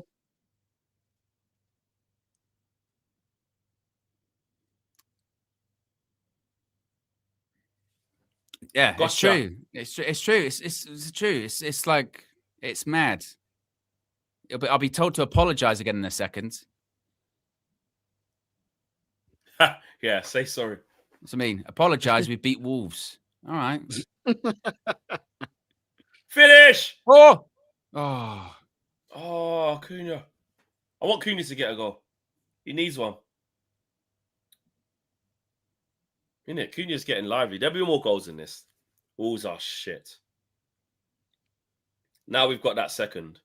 Or third, but you know what I mean? It's like 2-goal deficit. That's what we needed. 2-goal lead, sorry.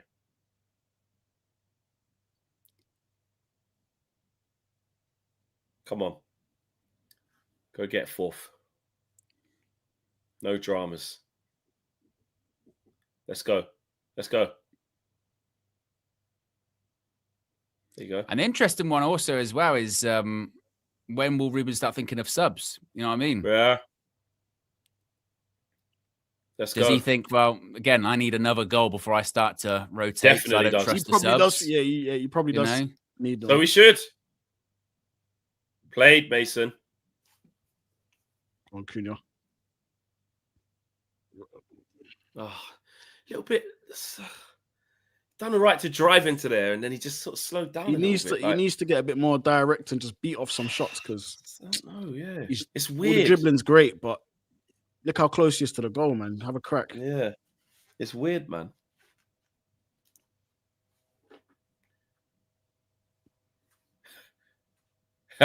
Even Alan Swift said you've got to put it into context to get the struggling Wolves team, but it's much more like they're just trying to add in that little caveat, like don't get carried away, but you know.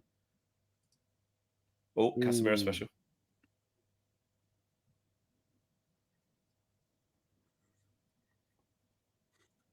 I think so. There you go. Oh, Leach are getting a long time. Let's go. Man's putting on defenders, bro. Man's chaining up the whole defenders. Why is he doing that? Unless there's injuries or whatnot. Maybe Mazraoui might be feeling it from that ankle thing. Yeah. Well, and also you need, thinking of AFCON coming up, you got to integrate, people like Leacher. Mazraoui's going to be gone soon. Heaven don't. Go on, Leacher, man.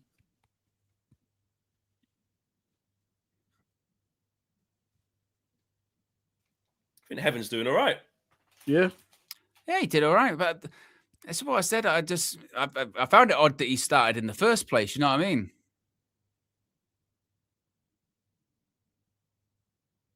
Oh, the crowd are proper cheering that. Yeah, they truly cheered that substitution, didn't he?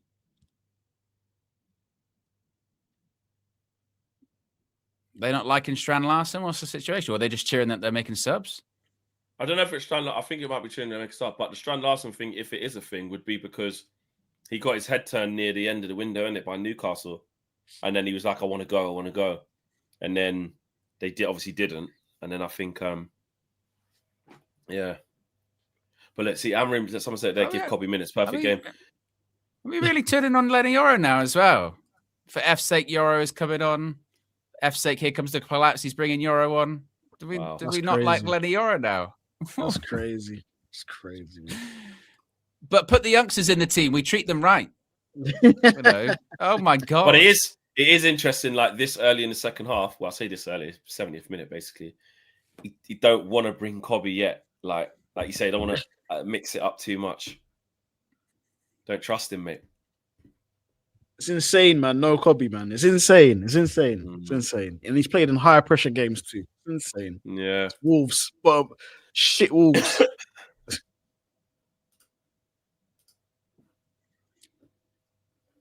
Yeah, it's like D Witness. It's not needed. It's a waste of a sub. Look, I mean, I'm a big like, what's it, anti Ruben, but critical of Ruben. But when you're 3-1 up, like, I don't give a shit if he makes 2 defensive subs. As long as we win. Yeah.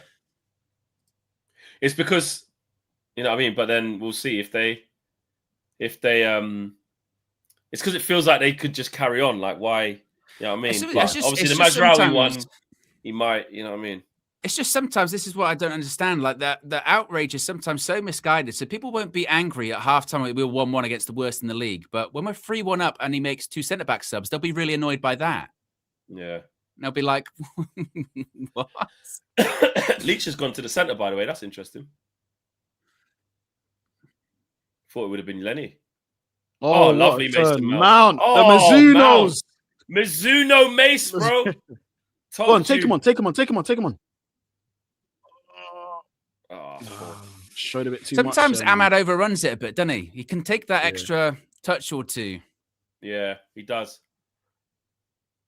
It's crazy because when he doesn't have a lot of space, he does better. And then when he has a lot of space, he kind of overthinks it. It's weird. Yeah, he does. Sometimes he falls into that like kind of Rashford trap of going down the blind alley 1 too many touches. Yeah. So the end product isn't always there. Yeah. Like that inevitability. What he needs to build up is that inevitability that he's going to get change out of the opposition. Like, it's going to lead to a corner. It's going to lead to a shot on target, a throw in, them having to clear it, but not lose possession. Do you know what I mean? It's like that's the level of like Saka and Mason Mount's balling out, you know? Yeah. He's balling. Sometimes he's offside, surely. He's offside, so surely. Off. He's so off. Don't even. I wouldn't. Yeah. Waste of a run, bro. Yeah. Watch your hammies, bro. Yeah. Sometimes with Ahmad, it's a bit like all right, you've beat one man, you don't have to beat the next one now. You can give it now. But sometimes he'll do the beat one, I'll beat the other one, then I'll beat another one. You go, oh. Maybe it's like one. There's like 1 too many there. Yeah. It's true. I think out of all of our attacking players, I think he retains the ball the best, though. To be fair, Ahmad. Yeah, I like that he goes at players. Yeah. We need more of that. Yeah. Come on, United, man. Easily 2 more, even dare I say 3 more goals in this. This shit.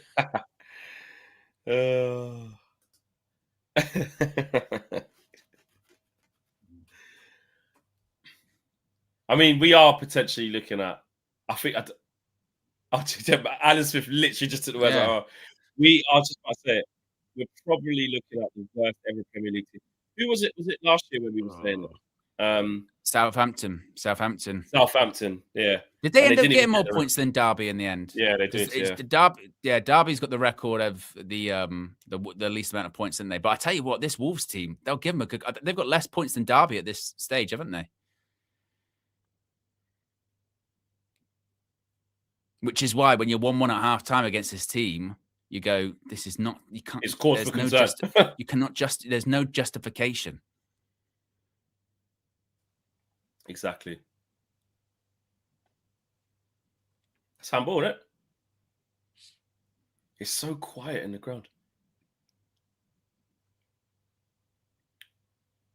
Come on. Get that ball back. No, that's ours. Let's go. We're off. We're off. Punish him, switch it. Let's go. Everyone get forward. I was going to say it's a bit of a. He's fucked it. He's fucked it a bit. He didn't give Bruno nothing. He didn't give Bruno bust the gut. He's jogging at one point, and he was all just like the sort of weird sort of half run. I don't get it. Yeah, let's go again, boys. Guys, this is so wide open. This should be 5s and 6s. Come on. Facts. Like, I can't believe how flat it is. Well, I can never got 2 points and it's dire, but it's really bad. Look how much space we've got and what we're doing. Like, it's just crazy. Item Panda says, I need you guys to see the difference between natural number 10 Bruno and wingers playing in the 10, Cunha and Bumo. I'm sorry, it's night and day. And Daniel Luciano says, I think Ahmad needs to show he's willing to take it to the line because right now they expect him to cut to his left. Big up, lads. It's true. You don't see Ahmad go down the line as often as maybe you should. Yeah. You don't want to go down that sort of Anthony route of you're just always going to cut inside. Yeah. Played. Lovely. Casemiro turn of pace. Go on, Cass. Played. Whoops. Yeah, there you go. There's so much space in behind, isn't there? That Wolves defense. Oh, Lovely mount. Oh. Bang. Oh, go on, Ahmad. So you're there. overdoing it. You're overdoing it. Got to pull the trigger, man. Got to pull the trigger. So skillful, but come on, man. Casemiro special. No, wait, ref? What? Yep. Yeah. We'll take that. Yeah, I'm mad. I just need that end product, bro. It's always like 2 more touches or I'll beat the man again. I'll go back. I've beat him once. I'll go back and beat him again. Because that's where, like I said, the inevitability of being a top level winger or wing back, whatever you want to be, that you have to get change out of people in those positions. That's got to lead to a chance, a corner, a goal, an assist, or something. I know he didn't lose the ball, but you have to be decisive, don't you? You have to be like, right, I beat him, I'll get a shot away, or I've beat him, I've played it off to my teammate, or I've beat him, I've put the ball in the box. It has to be something, not just beat him, or I'll try and go past this one. I'll go past this one. You have to pick a lane. Yeah. How many's taking a free kick? What's going on? Yeah, God, yeah. They're all queuing up. Jesus. Yeah. Everyone wants to take it. Everyone's. Look, Mason Mounts, they're laughing because they're like, what, you do it again? You're going to tap it for me. Mason Mounts just told him, it's you. And it's going to be Bruno, isn't it? Yeah, Bruno's going to shoot it. What are you saying? Is he rank. scoring, guys? I'm Thinking saying about Bruno's going to scoring. score. I'm going to say I he's think going to he's score. on this. target. Bruno's scoring this. Go. Oh! That was unlucky. Oh. Red Shane says, Flex, what's bothering you the most with the team? You said expect 8th, and we're exceeding that with only 3 or 4 players from the manager's purchase. What's Kobbie bothering me most about the Mainoo. team? Yay! Kobbie Mainoo. Free Kobbie. That's what's bothering me most about the team. Free Kobbie. No, I'm joking. What's bothering me most about the team? Inconsistency, obviously, and the performances. Like, It's because they're shit. It's the performances of shit, bro. They're terrible. And I would think it's like we mentioned earlier on. Celebrate this win, but at the same time, it's going, well, we still have no idea what to expect against Bournemouth. Listen to that reaction. Look at the roar. Listen to that, Ruben. Yes, Kobbie, come on, man. Get ready now. Do a misplaced pass and be like, "This is the play you want to start. This is this is your Kobbie, is it? Not even a misplaced pass. Just like didn't really do anything for like because it's 12 minutes left. Make an impact. Or heaven forbid we concede. Oh my God.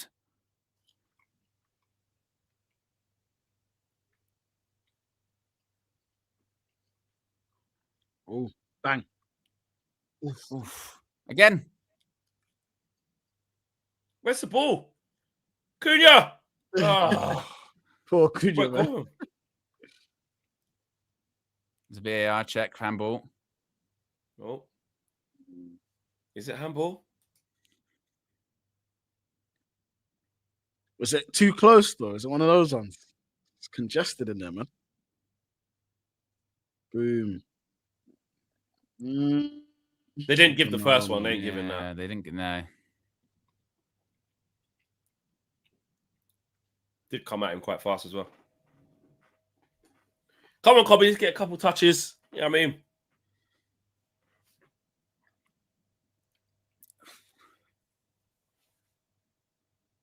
On-field review. We're going to get pen. Let's go. We're going to get pen. Nah, that's man. A bit harsh, isn't it? His hand's kind of tucked into his body, though, man. I thought that was Bloody harsh. hell.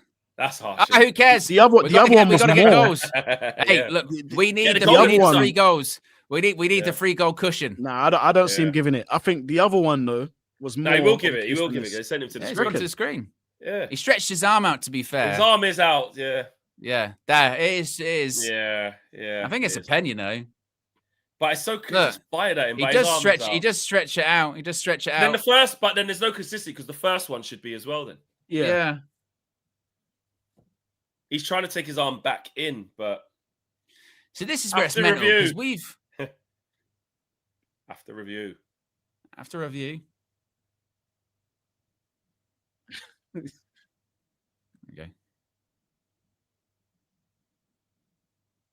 Deliberate. Wow. He said he committed a deliberate yellow card That's and pen. Crazy. This is where football is weird, yeah, because we don't get penalties sometimes for blatant decisions, and that is one where. But look, he sticks his arm out. He sticks his arm out. He said it's deliberate. Puts his arm out. I don't know. Anyway, don't care. Fuck it. Don't care. What do you say? Let Cunha have it. Let who have it? Sorry. Let Cunha have it. I think it might be Bruno. Yeah, I think Bruno should give it to Cunha, man. Fuck it, bro. Give it to Cunha, man. 3-1 up anyway. 80th minute. No DJ. No DJ. We need the goal. We need no the goal. sentimentality. Yeah, no, we need the goal. Yeah. Which, to be fair, Bruno on pens, you never know. You never know with Bruno this season. Bottom left corner. Yeah. Bottom left. He's got good success rate, but last few pens have been amazing, have they? They haven't, have they? Give it Lomans. Someone said, give it Senny. Yeah. How many teams did that just to get the keeper? Like, yeah. Because usually keepers are actually quite good at pens because they just fucking rifle it like a ball kick. Then you get into like weird, like there'll be some kind of weird like gambling probe into that, wouldn't there? Why did you give a goalkeeper? Yeah. Come on, give us a nice 4-1. Bottom left, Bruno. Hop, skip, jump. He don't really do that anymore, does he? No. Told you. Yes. Good. 4-1. Like that's what the scoreline should be. That's what it should be. And I'm still critical at the 1 because it should be 4-0. Oh, it should be. You know what I mean? Flex, hold that. We're winning by 4. You know what I mean? Hold that by 4. We're winning. You're not a real fan. You don't have the stomach for a rebuild.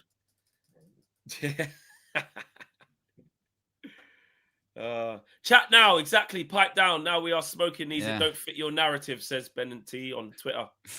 And he's Red Shane on in the gym. Red Shane says, surely not with predicting 8th place finish. With consistency and better performers, you would predict top 4. I don't know what Red Shane's saying, but fine. Oh God! Look, he's got his back to it. That's the same guy that I was going. Look, he's got his wolves out and he's having a great time. Look, he's not anymore. He's not anymore. Wow.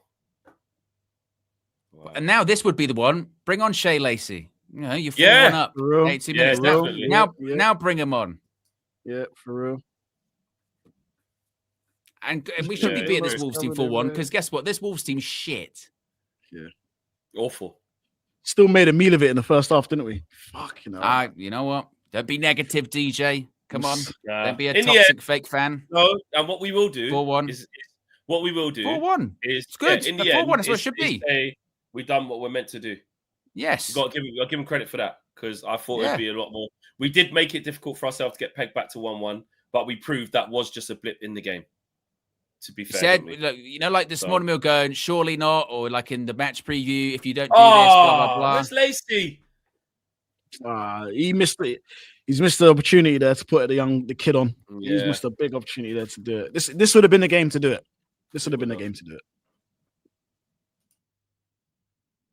I tell you what, Dalla actually played well today. He actually did all right. Yep. For all the times that he's crap, he actually did. He did okay. Yeah, he played well. Am I allowed to temper my expectations of these guys? Because it is Wolves. It is Wolves. I'm sorry, guys. It's Wolves. Oh, DJ. I'm still not looking that far ahead to the Bournemouth game. I'm enjoying this for now. This is same as the Palace game. When we win, I will enjoy it for now because I don't know what's around the corner. So enjoy now. 4-1. Enjoy it. Some of the goals we scored and some of the defending from them has been it's been befitting of a team that is rock bottom and got 2 points. So again, we enjoy it. We big up the people who played well in this game. Well done. Mm-hmm. We pass the baton back to Jamie Carragher. Tell us more about Mo Salah, please. But Monday night is the one because again, this is the one where we start going, oh look, we can't do anything. We mess it up. Up to you know, 6th place in the league. Go on, Leacher. Go on, Leacher. It's calmer for 7 days now. You know what I mean? It's calm. We don't have to do the whole, you know, stuff about leaving, sacking, this, that, and the other. Thank God, my blood pressure can go down. I need to get a stress ball. Oof.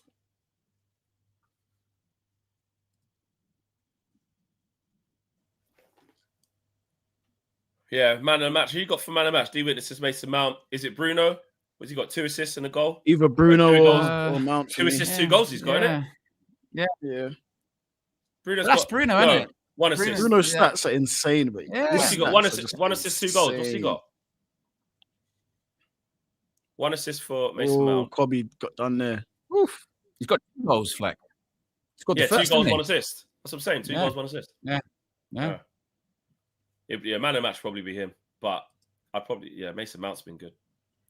Oh. This is what I was saying at the weekend, wasn't it, DJ? That Bruno's numbers, and I know football isn't always just about numbers, but Bruno's numbers, once he does leave Manchester United, I think we'll then realise how ridiculous some of his numbers are. You know what I mean? His numbers are insane. Right? You know what I mean? New players will come in and it'll be like, oh, they've reached X amount of assists. They're still loads behind Bruno Fernandes. You go, bloody hell. Bruno's numbers were ridiculous. Yeah, one of the things is that the goalpost always moves with attacking players. You know, if Bruno didn't have those stats, it'd be, oh, what's he doing? Da, da, da, da. And then when he does have the stats, it's still, oh, what's he doing? So, yeah. People on X are fuming about that double centre-back change, by the way. I knew they would. I mean, even Minna's cussing. I knew they would. This is what I was sort of saying earlier on. Of all the things to criticize Amarim for, when we're like 3-1 up and he subs 2 defenders, I don't care about that at that point. You know what I mean? Yeah. It bothers me when it's 1-1 or whatever, or we're losing and then make those subs. But if we're winning 3-1, then all right, cool. Yeah. There's plenty of other things to complain about. That was a nice touch, yeah. Lovely touch.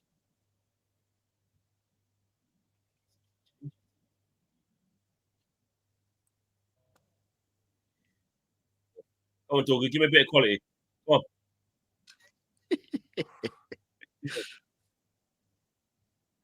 Oh. This is a nice game for Martinez to get. Hold on, to get like. Hold on, so oh, lovely. Mr. Darkside says we're winning by a large margin for once. That's what I mean. Enjoy it. Yeah. Should have put on that again for the rest of the season.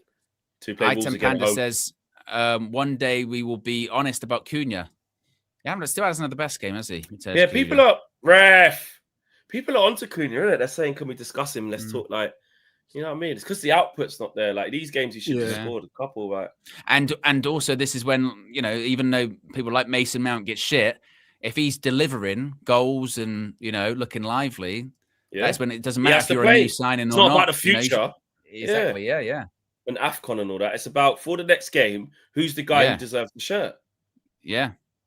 But the problem with Mount is you can't trust fitness. Even the last game, he had a knock. Yeah, exactly. You can't trust fitness at all. But while he's fit, then you play him. Oh, what a touch. Oh. No foul. No foul. It's going nowhere. Well done, Lenny. I mean, this is what you call control, isn't it? Oh, God. Oh. They're always gonna do that. Yeah. Bournemouth is the one. Come on. Is that at home? Yeah. I reckon. Sunderland, Newcastle. Oh, Super Sunday. Oh, lovely. I'll have a bit of that. I wouldn't mind going to that as a neutral. What a game that's going to be. Sunderland, they're probably the favourites for that, right? At home? Yeah, well, yeah. I'd say so. Yeah. Which is, saying that a year ago, you'd have been like, absolutely no way. Yeah. But their record against them is pretty good, though, Sunderland. It's only Newcastle beat them in an FA Cup game not long ago. But actually, all the other games have done all right against them in the league. It's good for the Prem to have them, be strong.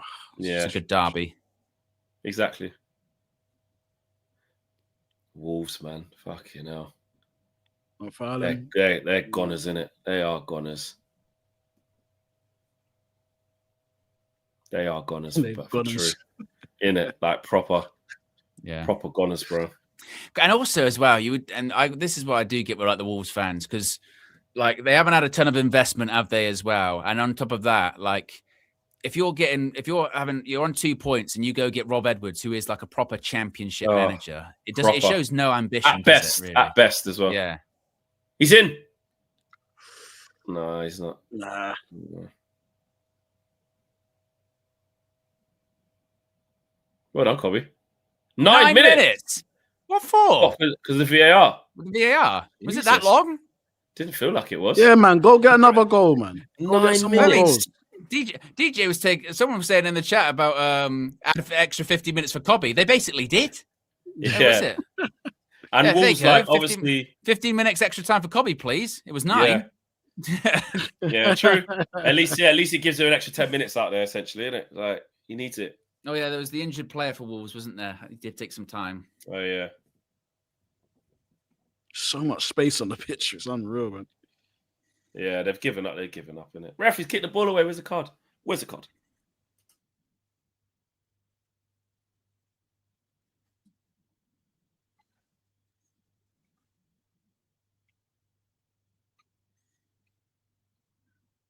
God, I thought we were depressed. Look at them. And when you think back to the Wolves side they had under Nuno when no one wanted to play them. You know what I mean? Oh, God, they were our bogey team for a while, weren't they? Yeah. João Moutinho and Neves in midfield. Yeah. You know what I mean? Semedo. Yeah, Neto, you know innit? I mean? Neto. Who else? What's his name? The little one. It's that little winger. Not Neto, the other guy. Someone put it in the chat. What's his name? I used to remember when under Jose or Oli used to dread going to Molineux. We'd always struggle. I'd always lose. Always. Yeah. What's that little one called, man? Is he Portuguese as well? Podence, that's the one. Daniel Podence, yeah. Him. Like you said, you know what I mean? Yeah, Adama bombing up. They had proper Connor good Cody, Portuguese players as well, didn't they? Yeah, proper good. Neves Moutinho as a midfield too. Wicked. Oof. Yep, Jota was there then as well. Yeah. God rest his soul. You know what I mean? Proper team. Had a lot of players. 8 Nuri. They were good, man. Willy Bolly was good then. Oh, yeah, Vitina. Mad. Yeah. And he couldn't even get in. He couldn't even start for him. Rare. They're frustrated, innit? Frustrated. Yeah, that was before Cunha. Cunha weren't there then. Max Kilman. Was Max Kilman there then?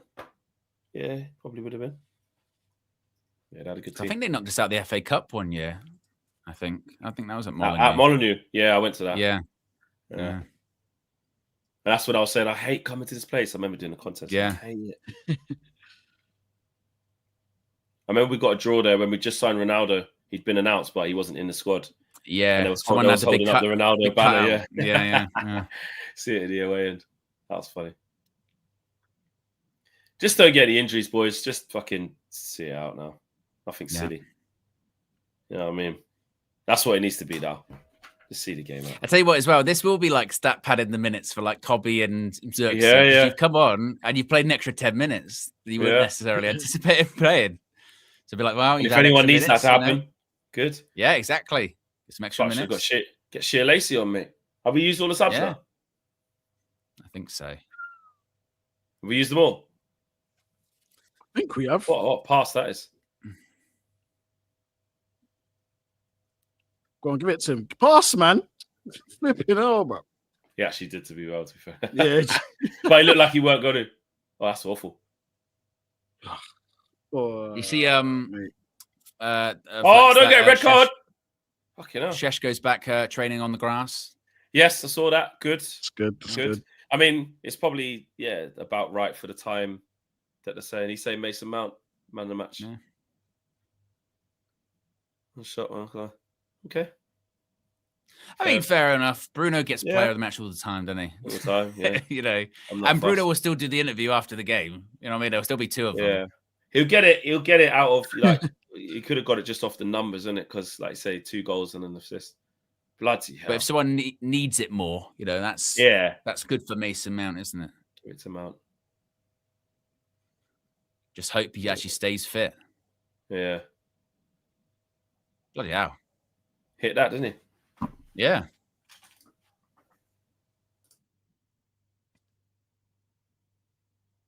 I tell you what, as well with Wolves, and maybe this is a bit early to say, but they're so bad, that you sort of go, how would they even do in the Championship next year? You know what I mean? Is there any guarantee? They're in trouble. No, they've got a really good team. Yeah, they wouldn't come back up. No chance. Like there's no real structure there, is there? No chance. You know what I mean? That's this team. This team wouldn't beat like Middlesbrough and that, and the good teams in the champ. Oh, fuck off, ref. Now, what was he supposed to do? First time. What was he supposed to do? Like, you look at that bad Southampton team last season. Southampton are currently 11th in the Championship. You know what I mean? Yeah, exactly.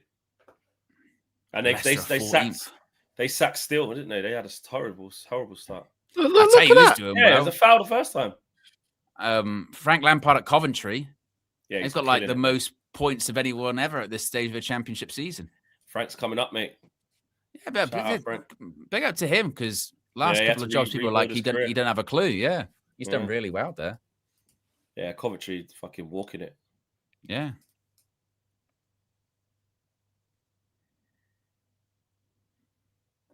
Come on. See it out. No injuries. And don't concede. The Wolves fans are all laying. I know. It's a mad long step over, That step over was a long one. It's like the did you see the Phil Neville step overs when he played for United? Have you seen that story? Yeah. The dead step overs. I worked on it all week in training. Oh yeah, the famous line. Yeah.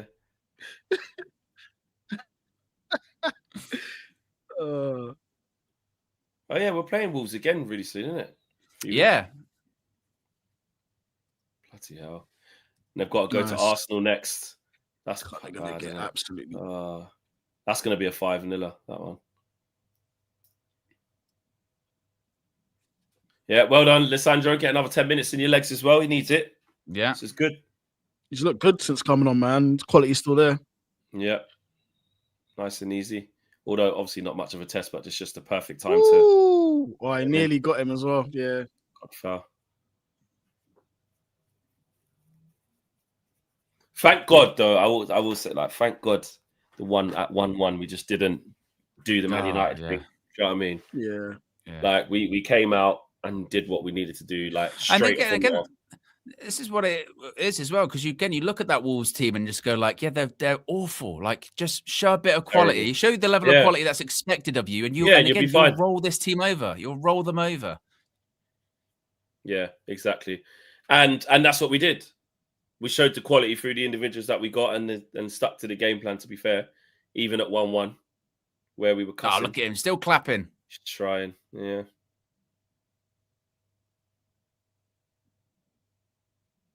It is. You can hear a pin drop in there. I've never heard a Premier League game like this. That should be it. Yeah, man. I mean, serious. Like I said, it is a really unique situation because they're just so bad, and if you can tell, like, their fans are looking at them going, "We are 2 points might be it for us this season." Yeah, and knowing, like, some of them obviously going to go to the away game at the Emirates to support them, and it's like knowing you're going to take a drub in there. Now, I think they said they got to go to Anfield soon, like, crazy. Yeah, they're protesting against the owners. Wow. Well, listen, we don't get involved in none of that. We came there, we done our job, we left with 3 points, get the goal difference up. On to the next one, innit? That's all, mate. The bigger test, the proper test is Bournemouth.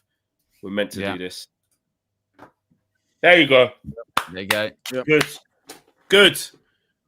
Normal routine win. Goal difference now, +4. We'll take that. Level on points with Chelsea. 6th in the league. Chelsea on 5th. Palace, we're a point behind them. They're 4th. we're 5 points off Villa, who are in third. So, you know. Like you said, yeah, now we can actually look it. at the table, can't we? We can actually Yeah. look at the table and go, right, up into 6th, up into the European spots. You just got to stay there now. We have to build on this too. You know, it wasn't maybe the most prettiest performance at time, but it's a win. And what were we saying before kickoff? It's about results. Just get results. Get results on the board. It's meant to be the easiest 5 fixtures. We made a bit of a pig's ear of it, you know, with the result against Everton, pulled it back against Palace, and then the result against West Ham. But I suppose now this is when context changes, because before, you know, we were saying that it's like 1 win out of 5, but now you can go, actually, look, last 2 games, you got 2 wins, last 3 games rather, 2 wins and a draw. You know, you're not doing too bad. Like it's just the context.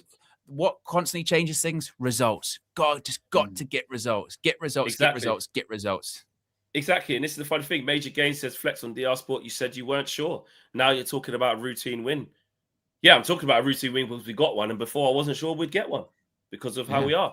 And at halftime, I wasn't sure if we'd get one. Why? Because it was 1-1. And we still allowed this team to score their first goal in 5 games. But what I will say is that if we look at the performance, I don't regret like predicting it would be tight. I predicted we'd win 2-1. And it wouldn't be nice. But at the end of the day, the performance, if we look at the performance on the whole 90 minutes, created loads of chances. They had 1 chance and scored it. We had multiple chances and didn't score enough. But we still scored enough and dealt with them like we're supposed to. So let's not pretend that loads of people were like, "Oh, it'll definitely be a routine win," yeah. Because some of you are lying, yeah. If you're coming out here going, "Oh, I knew we would win 4-1," I knew that would be the case because there was a lot of uncertainty because we don't know this team. That's why you have to enjoy this now. Enjoy a 4-1 win. Enjoy a relaxing evening, second half certainly. But next Monday, we'll be nervous going into that game going, we don't know what's going to, Man United's going to show up because we still don't know. We haven't learned that much from this game because we've done exactly what's expected of us. The times you learn from are those, next game, Bournemouth at home, right? Can you do something you couldn't do last season? Those games, you learn from that. These ones, it's like, all right, we did what was expected of us. We got there in the end after a bit of a stumble. But it's not like now I've got loads of faith now. But that's what you can do during this game. During this game, you can say it was a bit of a stumble. Like it was a blip within the game. That's what we can within the game, not us as a team, as a whole setup. But it was a blip within the game. So we proved that because what we could have done is like you talk about the Bozo gene, 1-1 halftime against a team who, you know, are the worst in the league. We have a tendency potentially to come out there, do stupid shit, passing's not crisp, not looking after the ball, make mistakes and give them more encouragement. But as soon as we kicked off in the second half, or they kicked off, whatever it was, that was it. We just took the reins back again to say, sorry about that stupid goal we just conceded. Let's get back to it. So I'll give them praise for that. Yeah, I mean, and like I said, and certainly second half, they're a better team, deserved to win. I didn't even necessarily know that Ruben would have had to have changed it that much at halftime. He probably didn't. He probably just said, "Look, if you keep making those chances, you'll win." Yeah, you know what I mean? 'Cause they're rubbish. They're poor. I think it's just again can't get too high about it because it's just still like this is when we do ourselves a disservice. Like if we're puffing out our chest with this and going like, see, everything's fine. It's like, okay, let's take it steady. We've got more to prove. It's clearly a very long season ahead because it's a very long 90 minutes ahead every time we play. So, you know, then if we slip up in the next game, it'll be crash out again. Then we might win a game that we're not expected to win, like when we did at Palace or whatever. So it's still very, very up and down. But what we can't talk out both sides of our mouth in the sense of what have we asked for? Results. Just get results. Get results. Hopefully the performance will come later. But look, results.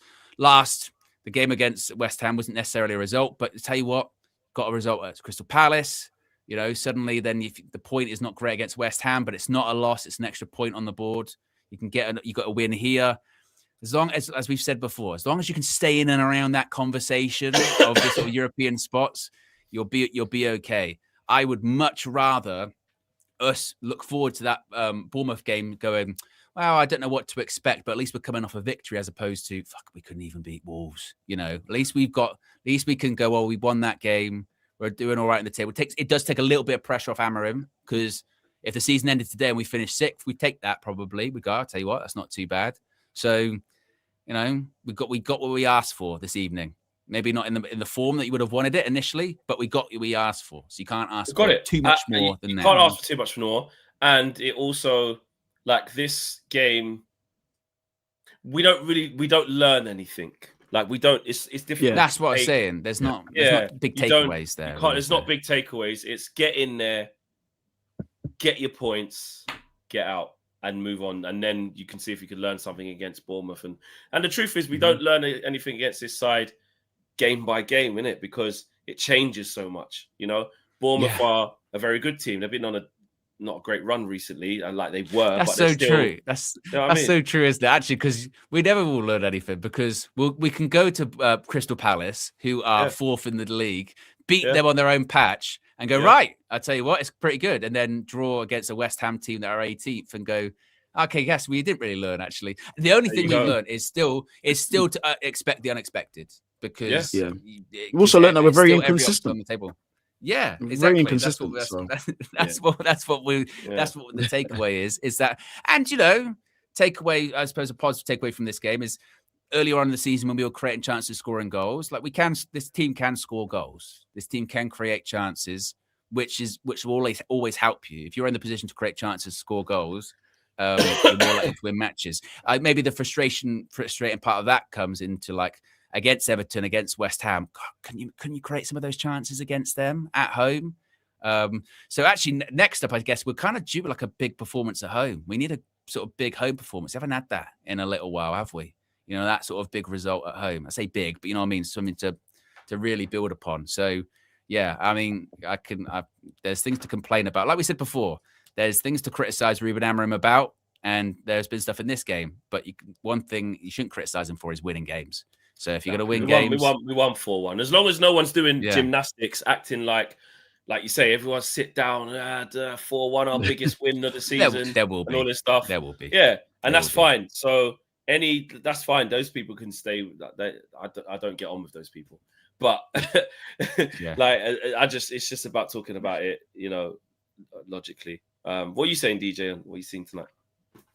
You know what? It's part of kind of what I expected. We can go to teams and beat them, but then, we could easily draw against teams that we shouldn't. We could beat teams that we should. We could beat teams that we shouldn't. It's so inconsistent.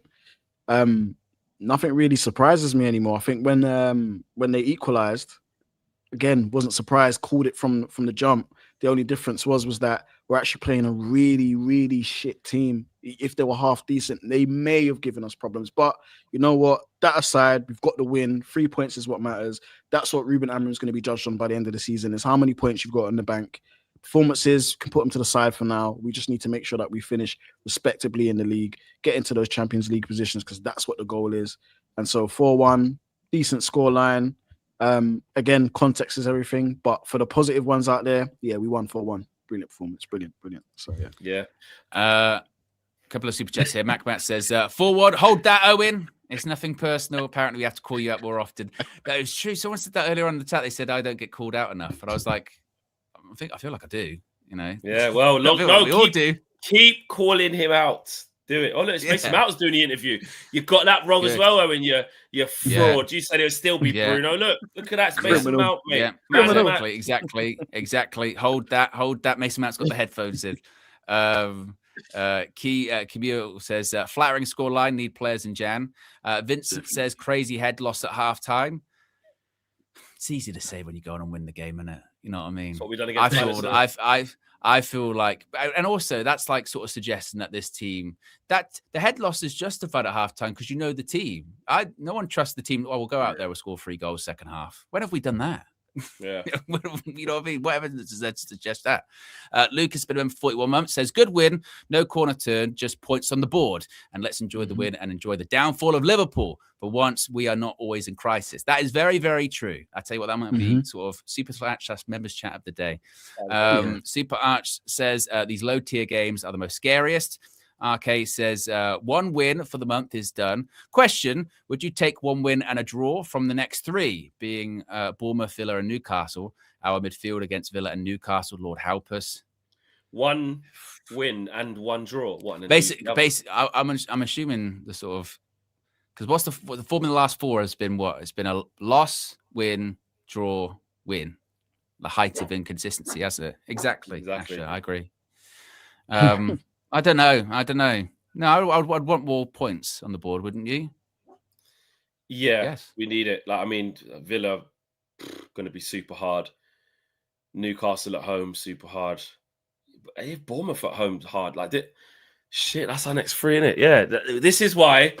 Just take these points here, and let's get going. Enjoy these points, man. Sidano says Newcastle's at home. Why can't we win that? We can win that. We'll beat Chelsea at home. We can if they turn up and give a performance, but it won't be easy. It could be like, again, all these teams we can show we can beat, but like you said, those games coming up, Bournemouth, Villa, Newcastle, that's also why, again, enjoy the Villa. I'll take a draw. But like I said, it's not the gotcha that some will think it is. Well, we won 4-1, so you were wrong. It's like, let's see what happens in these games coming up, because by the averages this season, at least one of them, they will be quiet.